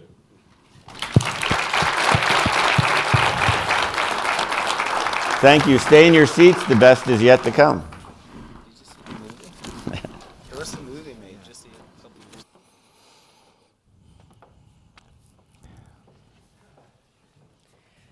Thanks a lot, Brian, and to the ministers, Isaksen and Deputy Minister Nefuidov, for a very insightful conversation. Now I would like to invite the moderator for the final panel of today to the stage.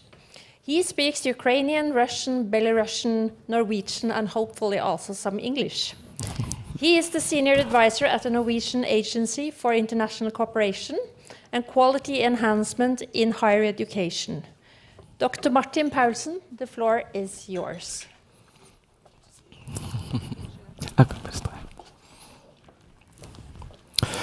Good afternoon. As we have learned today, Ukraine has become an economy of growing interest to Norwegian enterprises over the last years. The clearly stated intent of the Ukrainian political leadership to integrate with Europe and the eagerness of Ukrainian businesses to cooperate has made this possible. The commitment from the Norwegian government to support the reform agenda in Ukraine has also contributed to this. At the same time, investments are done and deals made by real people, by professional leaders of specific companies in different sectors. In this panel, we will give the floor to representatives of such businesses and seek to learn more about the opportunities they see in Ukraine and what investment in Ukraine has meant to their businesses. My name is Martin Paulsen. I'm a senior advisor at the Norwegian government agency DIKU, which is devoted to promoting international cooperation and quality enhancement in higher education. We support cooperation with Ukrainian institutions that are highly important cooperating partners for many Norwegian institutions of higher education. Several of the projects we support are directly relevant to the ongoing reform agenda in Ukraine.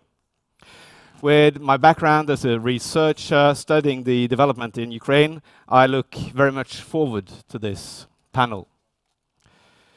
The panel consists of three highly competent contributors. Ivan Yuruk is our Ukrainian guest. He is Deputy Chairman of the Supervisory Board of Ukraine Invest.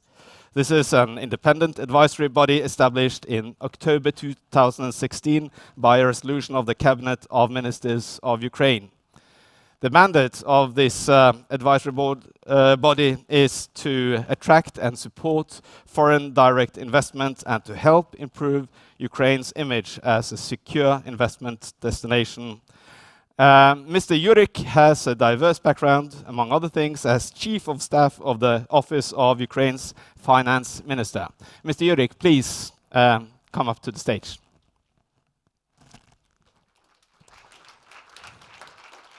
Please. Welcome.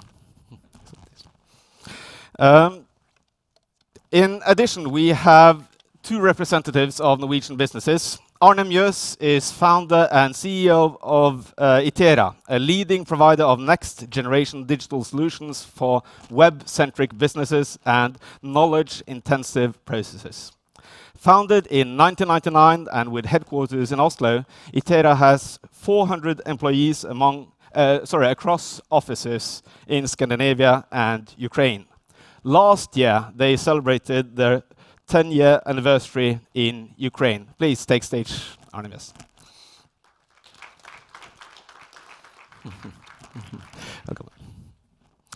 Egil Magne Haugstad is CEO at Pelagia, a leading producer of pelagic fish products. The company operates 26 factories in Norway, UK, Ireland, and Denmark. Their presence in Ukraine dates back to 2009 with a locally registered import company. They now own shares in storage facilities in Mykolaiv and a store in Kyiv. Please. Welcome.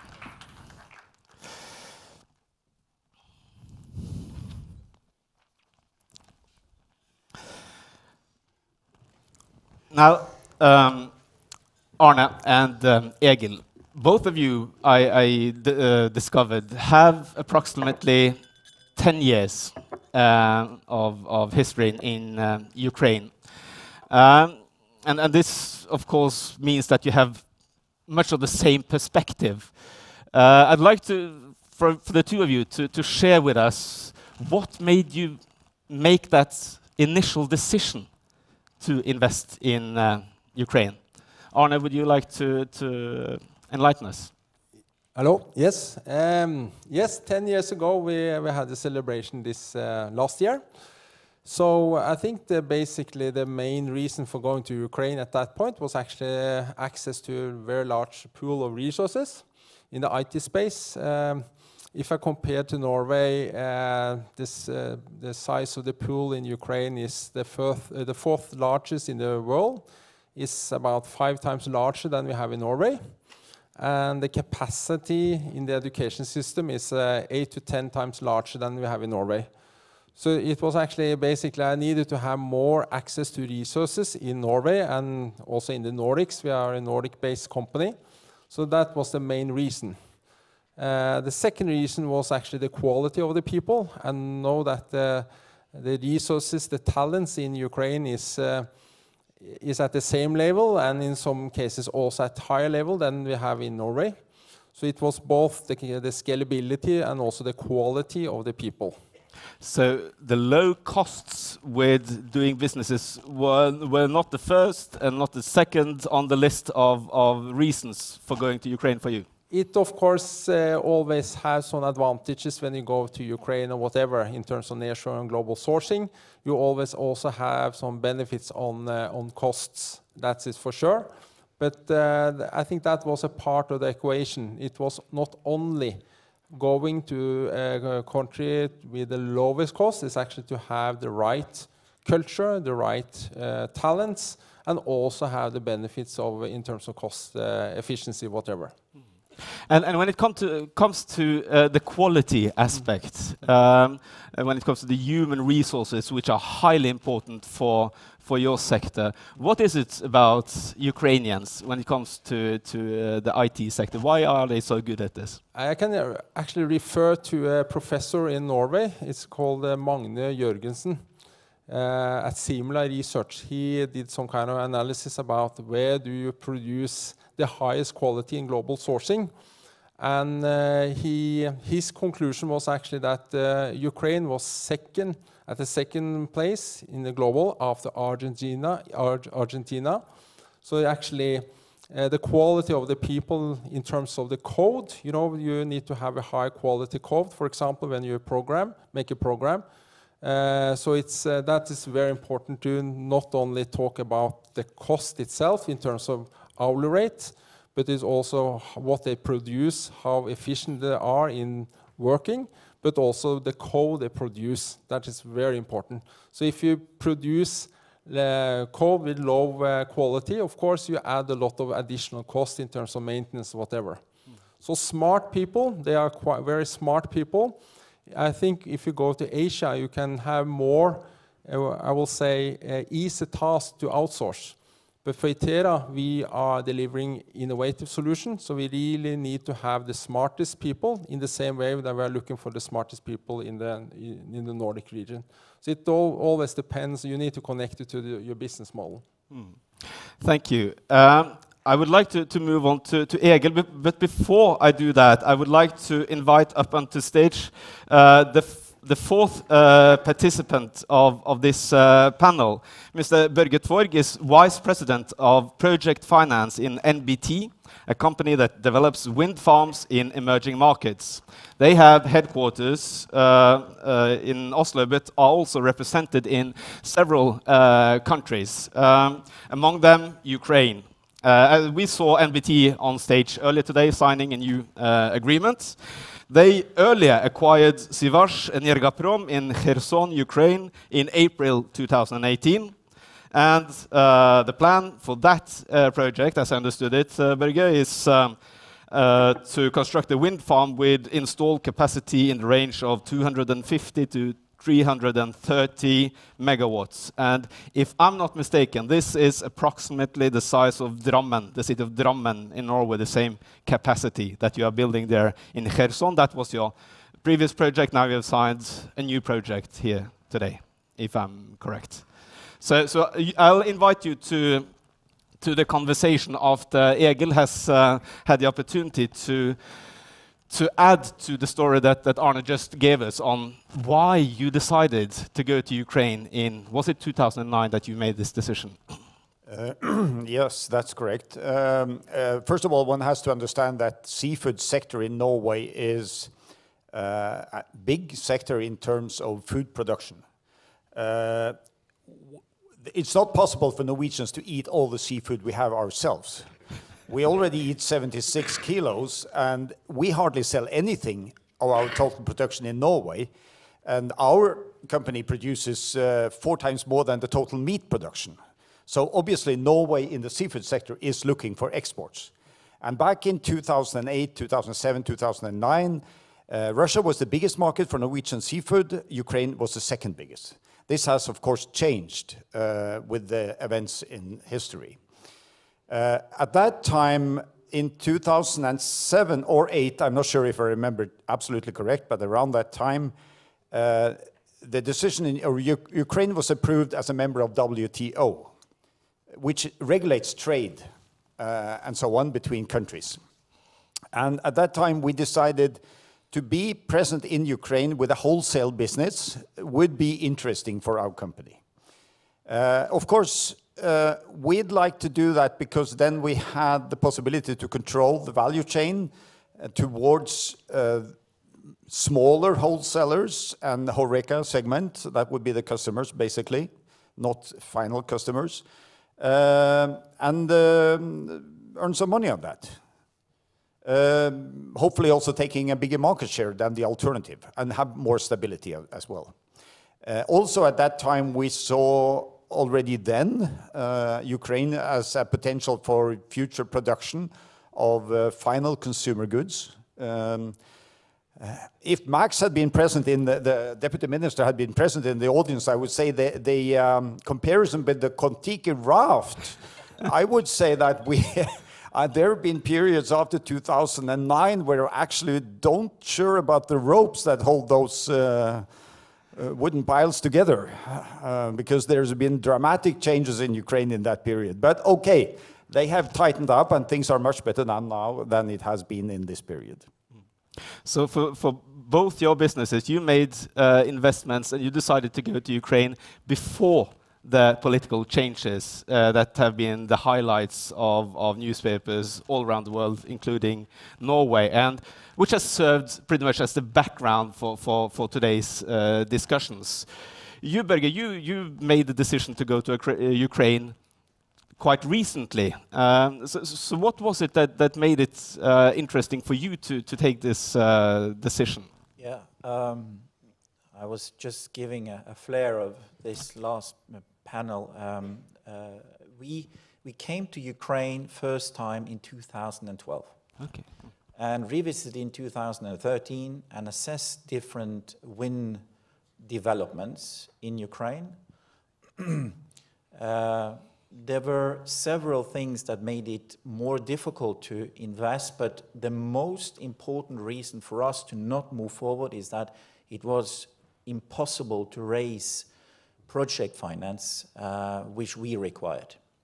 We are working with the typical, straightforward Western project finance model, where there is non-recourse. There is no liabilities attached to the mother company or to the investors or to sister companies. It's the project itself. It's a self-going entity. That's an extremely important principle for us. We were the first in China in 2009 to finance wind farms on this basis, and that opened up the Chinese market. So we decided to leave it for the time being and came back in 2017. And then the climate was dramatically changed for the better. So we saw the opportunity to finance with international banks, EBRD in the lead on Ukraine, very bullish, very optimistic, and believed in the country. And we saw appetite amongst private bankers as well. JP Morgan raised huge bonds for the government of Ukraine with private money, which gave us the feel for here we can do a big wind project ourselves. So we bought the first project, the Sivas project you mentioned, in 2017. Okay. And, well, sorry, we bought it start of 2018, but we started the negotiation in 2017. And are starting the construction next month, and will finalize the whole 250 megawatt first quarter 2020. So you said that the situation had dramatically changed since you made your first assessments in 2012-13.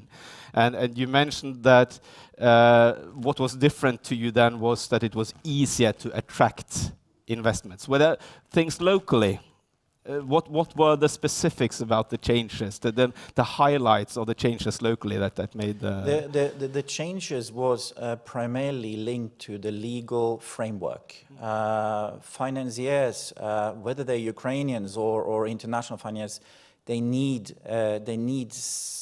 stability, visibility. And back with the legislation in place in 2012-13, that was not, it didn't give them the confidence. But now, with the last, say, 4 years of reforms, legal reforms in particular, investor confidence grew. And we also see that red tape, bureaucracy has been cut out systematically in our industry, in the energy industry, which helps a lot, again, takes out corruption. So overall, it's possible to raise that kind of money. We needed 380 million euros to build that farm. And that's finalized now last week in Davos. Mm. Wonderful. And one of the things that have changed between 2009 and 2017-18, of course, Mr. Jurek, is the establishment of your entity.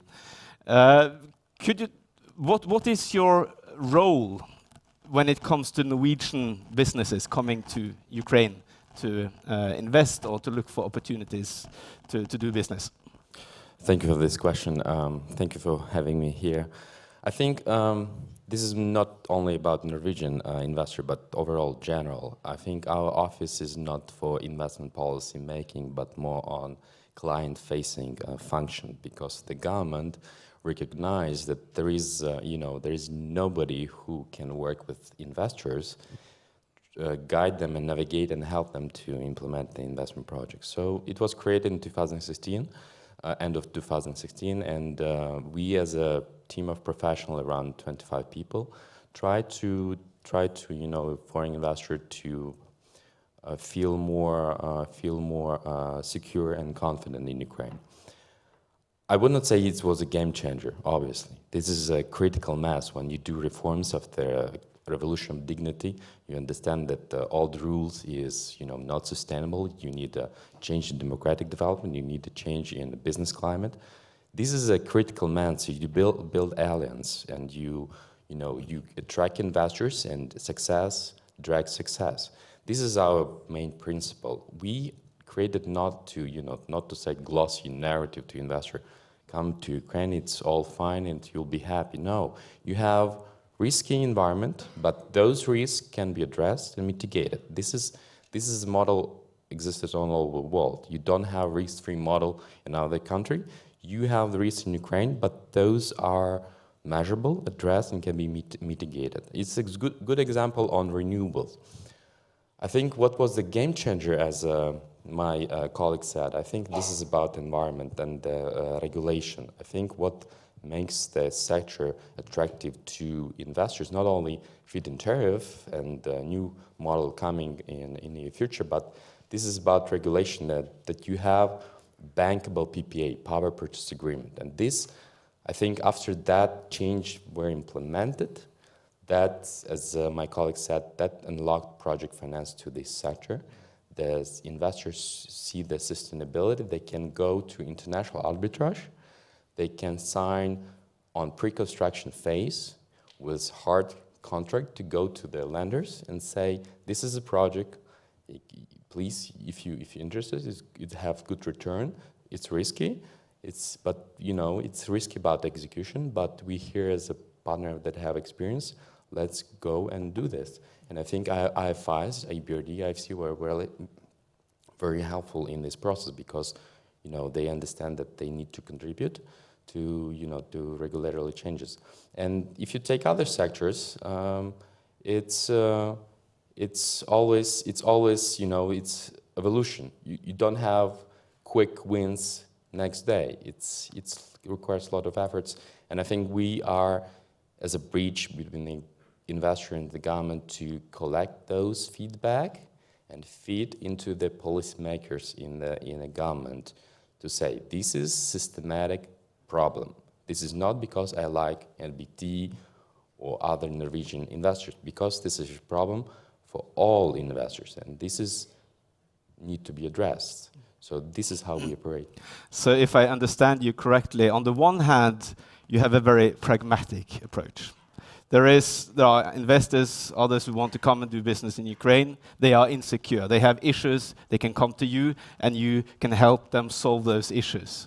On the other hand, you are channeling these complaints, these insecurities, these issues onward to the government when they make policies in this area. Correct. I think correct. And I would add another element.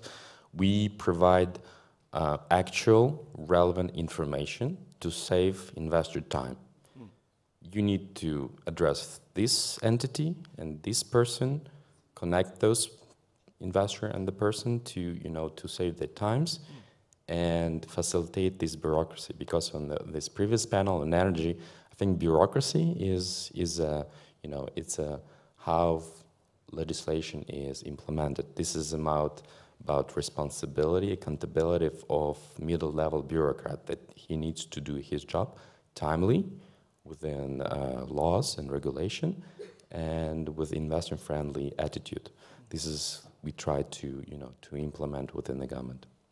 Could you give us any examples of such complaints or issues that foreigners come to you with, that you have taken further, and how this has been solved? Look, today was mentioned law enforcement new bill. We understand that there is a lot of complaints from investors, not only foreign but domestic, that law enforcement, they come to the business, to the office, they do what beyond the rules. So we, together with the Business Ombudsman Institution, we implemented new law. Also, another example, we were part of this PPA new legislation.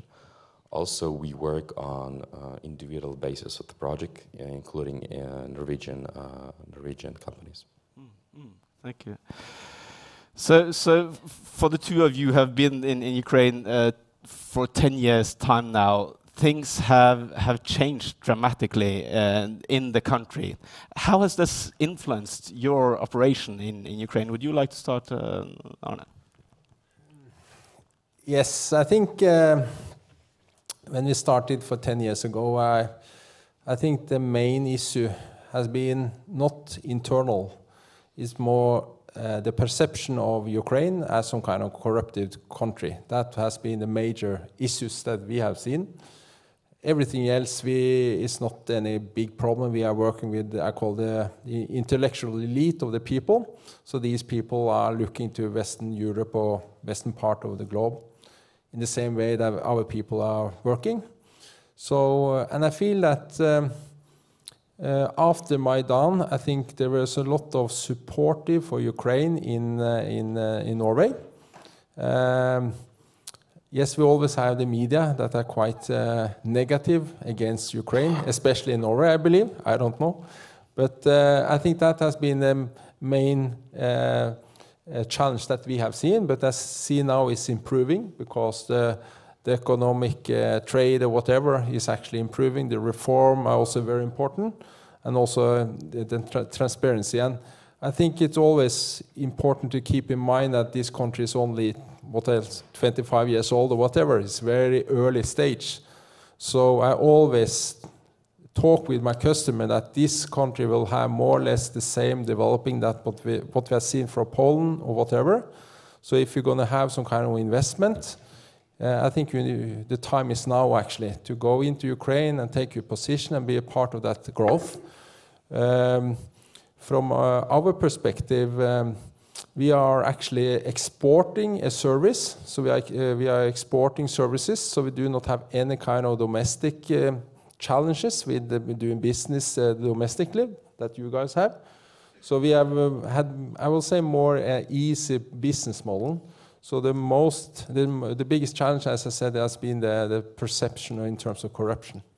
So when you speak about this perception, this is among your customers, and their willingness to use your services when you are open about the fact that you are also working from Ukraine. Yeah, I'm always honest with my customer. They are saying that we are having resources from Ukraine, working together with our Norwegian or Nordic guys. As a team, we call it a hybrid model. So we don't do any kind of brain drain from Ukraine. So the people are staying in Ukraine, and we have the Norwegian or whatever from the on-site part working at the customer side. So I feel that the perception is more in terms of that the board of directors' irresponsibility in terms of corruption. So it's a very high, we have zero toleration for corruption. That is for granted. We can't have any millimeter on the wrong side, you know. So that has been a part of the culture. And if you look at the perception in the media, you believe that every part of Ukraine is corrupted. But as I said, we are working with the intellectual elite, and these guys are really the best people in the Ukraine or in this country that really are looking in the same way that the rest of the world actually. So on the one hand side, internally inside Itera, you need to be extra careful. You need to establish a company culture, which means no tolerance. Yeah, that's for sure. We have implemented the Nordic culture in Ukraine. So across our location, we have one culture. That's based on the same principle. I do not have any kind of more strict rules or processes on the nearshore side in Ukraine than I have on the undershore side. I haven't seen any kind of corruption in my company at all. But of course we have implemented a legal framework which is best in class in Europe. So we implemented that also into Ukraine in terms of information security, how we outsource, how we do this kind of personal data transfer across border, etc. So I have implemented the highest standard in order to mitigate this kind of corruption, this kind of perception, actually. So those are your domestic affairs at Itera, and then it comes to doing the trick, convincing the customer. What is your trick when it comes to convincing them that dealing with your operation in Ukraine is not a problem? No, because we have a Nordic presence, so we talk with the customer from the Nordic side. We have, and then we say to the customer, okay, please visit Ukraine, and then you visit our location in Kyiv, and you get more or less the same feelings as visiting us in Nydalen. So they see that they read a lot in the newspaper, but I know that if I get the customer on the plane, 80% of the probability to win the customer is in place, actually. So it's a lot of, they have 100 questions before they go from Norway, and when we arrive at our offices, the questions list is down to 10. And then leave by more or less the last one is actually, when do we actually start? So it's actually, the perception is very important to really mitigate by taking the customer on the plane and then see what you see. I say, go to Kyiv is more or less going to Paris, more or less. So the perception is actually what I feel is the biggest challenge. But that is also improving now when we are seeing the corruption index is going the right direction. So there's a lot of the business climate that is actually improving the opportunity, I will say, for Ukraine. Thank you. Egil, your operation is of course rather different. You are in two very different sectors. Your business models are very different. What has your development been over the last 10 years in Ukraine? It's a lot of things to be said, that could be said, and we have seen a lot more of, I think, real life in Ukraine than Arne actually has. And first of all, you have to be very patient in every market. You have to have a good business idea. You have to have a model. What do you think your value will be? And in fish business, it pays off being patient and pays off being long-term. We have established currently 3 shops, which is probably a small city in Norway called Egersund, a city with 10,000 people. My home city is probably more known than Norway in Kyiv. Because most people go there, at least people with some decent income go there to shop, and it's the best shops in the world. The 4th is going to be developed. They're quite successful also economically. Well, first of all, it is true that corruption has been the headline of problems in Ukraine, and everything that follows. So anyone who had a stamp would cause problems in a certain period. And I understand that maybe IT sector doesn't need a stamp somewhere, but okay. It would surprise me that you don't need food or allowance to stay or water or whatever. So if you haven't seen any, you're very lucky. First of all, if you want to work in a corruption environment, make sure you don't have any cash. Because you don't have any cash, they can ask you as much as you want, but you don't have any. So make sure there's no cash available. So have a system. Secondly, I look at him. When you go into each culture, we sell to 63 countries. Every country is different. Make sure that you understand the culture. So we said when establishing, we need one person who has an understanding of the Norwegian way of doing things and the Ukrainian. So he's here in the audience still. That's very important. Without that understanding, you have nothing there to do. You have to understand those you work with, because they're not worse than you, they just think differently. In Ukraine, still 40% is black economy, approximately. Corruption is still on a high level, but they are working very good in order to try to reduce it currently. That hasn't been the case since 2009 always, but it's going like up again. So things are improving. In order to avoid this, you have to make things transparent, and you have to make it less. There was a saying in Ukraine, when you met the police, who should fine you because you were speeding, whatever. The black way should always be profitable. It should always be profitable to pay black. And that's the thing. If it's not profitable, if you don't have the cash, it disappears. So I feel the government is working with that understanding and gradually reduce it. Secondly, and that was a main challenge in Ukraine, and we certainly hope it is going more or less away. And I will again thank Ukraine Invest for supporting us. We have a case in Supreme Court in Kyiv coming up quite soon, which is the right to follow up an arbitrage to collect the money, $4 million. We have waited 2 years for that. More or less all legal system in Ukraine was corrupt at a certain state. Everyone. How do you change that? Okay, you can sack the people in Supreme Court, you can sack the second level, but they were corrupt those below also. You cannot change all people with legal education. It's a big challenge in Ukraine. The mentality, everything.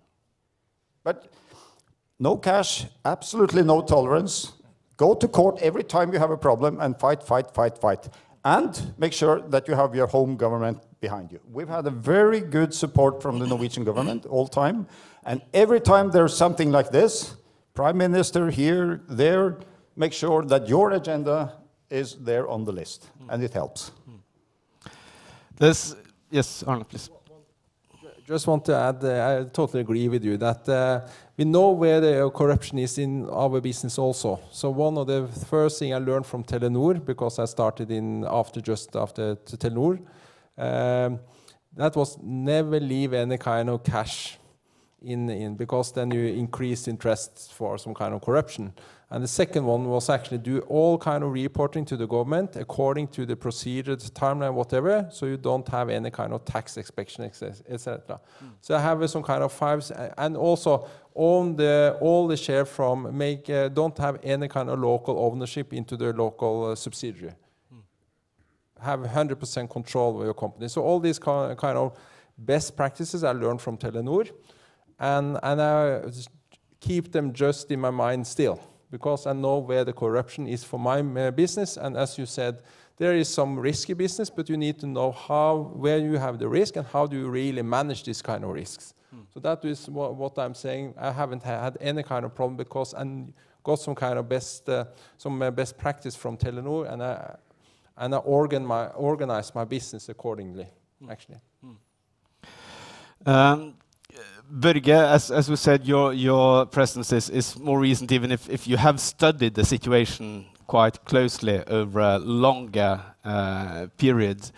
What are your perspectives in Ukraine? What does your future look like with your investment now? No, we're very positive, and that's based on the trend. The trend is good. The trend is the country is moving in the right direction, and I agree that a country that's moving from one set of governance to the free world kind of governance, there will be kind of you have to build a bridge, and there will be some issues, and some will fall into the water, but in the end, you succeed, and Ukraine is definitely on its way in the right direction. So. That doesn't stop us with the project we have financed now. We will take on more and bigger projects than what we already have done in Ukraine. So I think the proof is in the pudding, actually. We're doing what we're saying, and we believe in the trend, so we're moving forward with Ukraine. Mr. Jurek, when it comes to the immediate future, what are the things that you are working on now to improve, to make it easier for foreign investors? I think best is we want to increase the number of success stories. This is number one. I think this is about this environment that we want to change institution. That it's not good anymore to behave like you used to behave in Soviet type before revolution. You are responsible, you are accountable, and the best tools to fight this bureaucracy and corrupted traits is transparency and accountability and whistleblowing function. So more success story, more foreign investors, more transparent services, minimize the connection between the bureaucrat and the investor, put on the electronic systems, and if there is irregularity, it's straight away as a red flag. I think another is immediate what we're working on to make Ukraine more competitive regionally. We compete in very dynamic, aggressive world. I think we are surrounded by the country of Central Eastern Europe that have a very dedicated investment incentive policy for investors to attract. We see big migration of our labor to the Central Eastern Europe, which we want them to come back, because they're ready to come back to the family, even for lower payment, but be with their family. But that's their goal, to attract investors to set up plants, manufacturing, to create new jobs so our labor force is back to the Ukraine. I think this is one of the biggest challenges for Ukraine right now, apart from improving the environment, judicial systems, anti-corruption, infrastructure. This is all done in not 1 year, in one day, in 1 year, but as my colleague said, we are on the path forward. And as it was said at this stage previously, it's regardless who wins this election, because the society sets the path. We want European values, and we want prosperity, and we don't want to come back to the Soviet era economy and society. So this is how we see the immediate future. And it's very interesting what you're talking about. We've mentioned the word brain drain here earlier today, and as you're saying, you're trying to attract Ukrainians who have moved abroad to come back to the country and contribute to the development. At the same time, and this is a paradox, at the same time, one of the really important aspects of the development over the last years has been visa freedom for Ukrainians to go to Europe. So do you fear that this will mean that more Ukrainians travel abroad, or what can you do to stop that? Yeah, this is an excellent question. This is like paradox. You open up the travel opportunity for Ukrainians. So I think after visa-free, we have massive effect of especially Western Ukraine. In Western Ukraine, people went to Poland. Slovakia, Hungary, it's my relatives. I know this, and this is a market. You cannot fight it with non-market barriers, terrorists, etc. You create jobs, and this is the best tool to return our people back. So again, this is about environment, business climate, new plans, new jobs, and probably we will come up with certain incentive instruments soon, because I think we need to have more proactive policy in terms of foreign direct investment. And this is the question to the Norwegians on the panel. What do you see as the impact of your presence in Ukraine on Ukrainian society, on the Ukrainians that you deal with? First of all, I don't know so much about the IT sector unless that we use it a lot in our company, and it costs a lot of money. And it's very important in order to have a good business. I heard that someone think they have the most intelligent people employed. I think we can have the most intelligent people, maybe on a lower level. We have the same number, maybe employed in shops and so on. I don't think you should distinguish too much between intelligence, to be fair. There are also individual people with needs and good lives. I think the consequence, first of all, we think having good Ukrainian partners in a legal system where we regulate that between agreements and so on is important. It's important that we involve the people and that we bring them on in how to create business. We don't think on a model which is some colonial thinking where we come with the good ideas and they do the job. We think, how can we do this together? And that's very much developing, and we see in many areas where people we work with are much more elevated level in ideas and design and the business models and so on. Even the size of this sushi pieces, I say they're too big. No, that's the Ukrainian style. We like them this big. So, okay, that's what we sell. And so there are many things that are different. You have to respect and you have to bring them on board. And I do hope that in a certain period of time, I'm more optimistic now than I've been in a couple of years ago, where I felt that fighting corruption was just a saying and nothing really happened. Now I feel that more and more are happening. And then I see Ukraine as a fantastic area for production and consumer-made goods, can be re-exported. Don't spend the time for too much here, but even in the retailers and so on, it's not very developed yet in Ukraine, and that will come. both financially in respect of logistics and so on, and that will change a bit. On the other hand, we also see that we are involved in importing from Ukraine.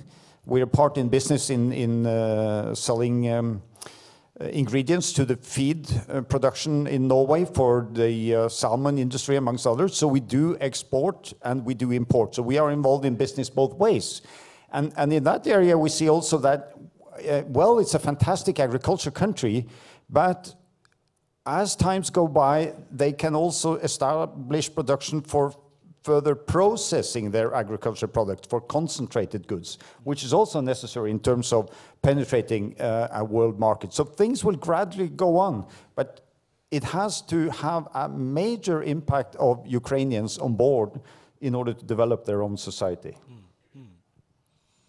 Yes, please. If I may, small remarks on agriculture. It's true we have big arable land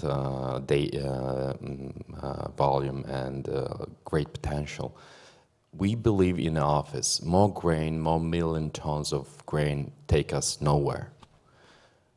In order to produce 1 million ton of grain, you need to import equipment, etc. You become, poor.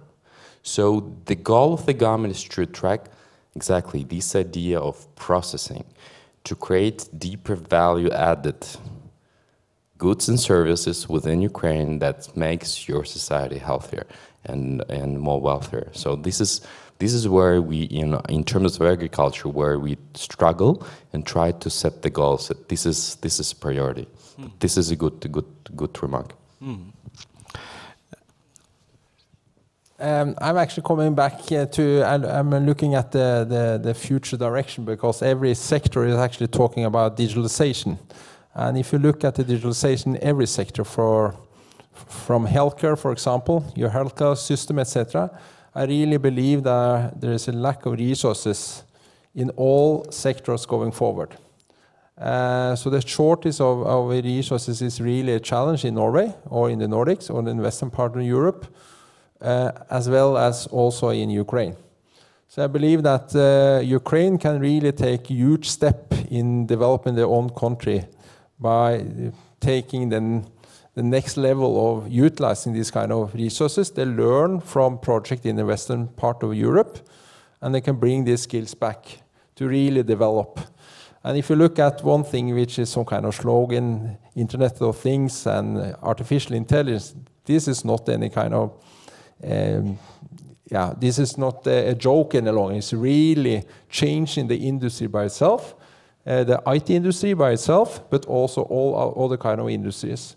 So I really believe that since Ukraine has the fourth largest pool of IT resources in the globe, I really believe that could be a big advantage for Ukraine when they should develop the country in the next direction.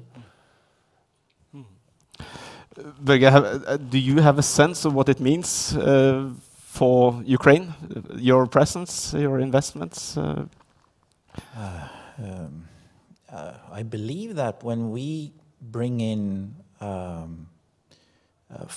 funding like we do from overseas, that's a huge boost for any country. It's not Ukraine specific. And if you look at foreign direct investments in Ukraine in 2017 and look at where it's going now with all these projects in energy and elsewhere, the foreign direct investments will boost. And we know that any country that really wants to grow needs foreign direct investments. So it is good for Ukraine. This is food on the table, basically. We've heard, but I haven't seen the data yet, but I've heard that salaries have slightly started to pick up, which is a good sign, okay, it costs us a bit more to run a farm or, a fish industry business, but it's good for the country. It stabilizes everything. So I believe that the presence of us Norwegians is good, Swedes, Europeans, any foreign is good for any country. It's like the oil industry in Norway back in the end of the 60s. It wasn't really the Norwegians who kicked it all off. It was the foreigners who came in with knowledge, and we copied them, and we took over. But have the Ukrainians learned that lesson? are they on board to pick up on the technology and the skills that you bring in? Definitely. I mean, that nation is capable of anything. It's been a mess, but it's not a mess anymore. And there's so many people who wants to clean up the mess. And we believe in the cleanup. And we're making money now in that transition period. And we will keep on doing that for the next 20 years. So I can't see where that could be wrong. And having said that, coming in as a foreigner, you need to be humble as well. You can't just come in and say, we're the kings. You need to listen to the locals. And by working with EBRD, as we're doing on this project, we have very strict guidelines for how we should kind of move into the local communities. And we like it as Norwegians, and you can see it's a mutual beneficial. I met many locals, and they come up and say thank you. So it must be good. Yeah. Yes, please. I'd just like to add a comment, which I think is a hope, because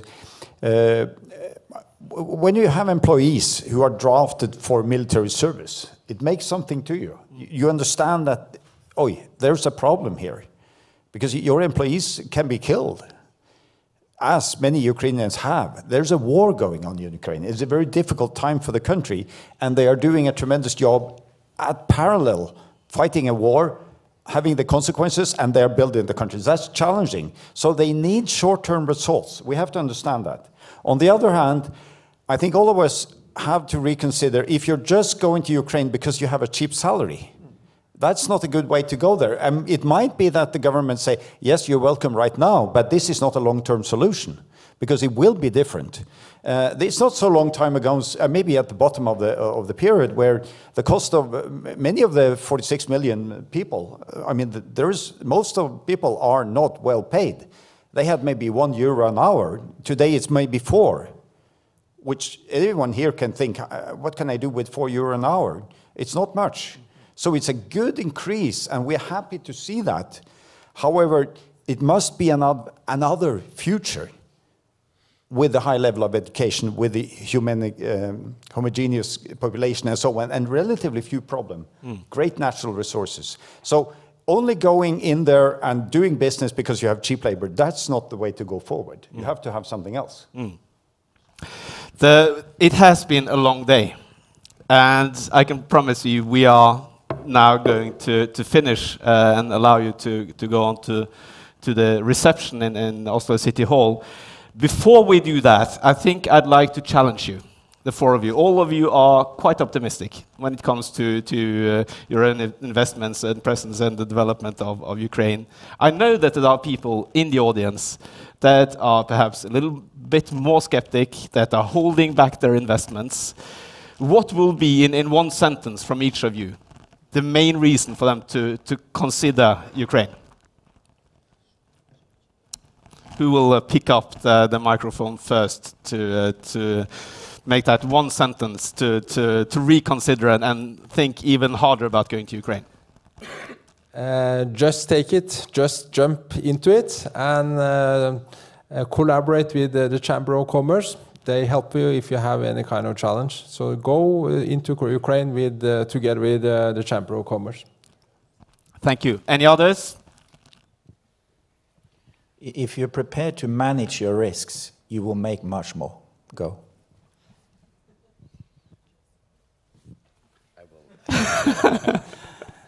If you have a good business idea, it's an enormous market, and we are quite low. So the probability is it will go up. And the final word to our Ukrainian Yeah, it was on guest. purpose I allowed first, because you need to listen to them, not to me, because I'm unbiased a little bit. So one of operational KPI, we have number of investors we bring to Borispol airport. Once they come, we have them, because, you know, a lot of understand country on perception level. It's all about perception, this propaganda.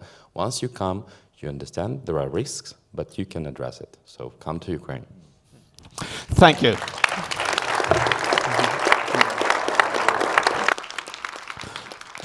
And with this, I'd like to give over the word to you. Yes, of course.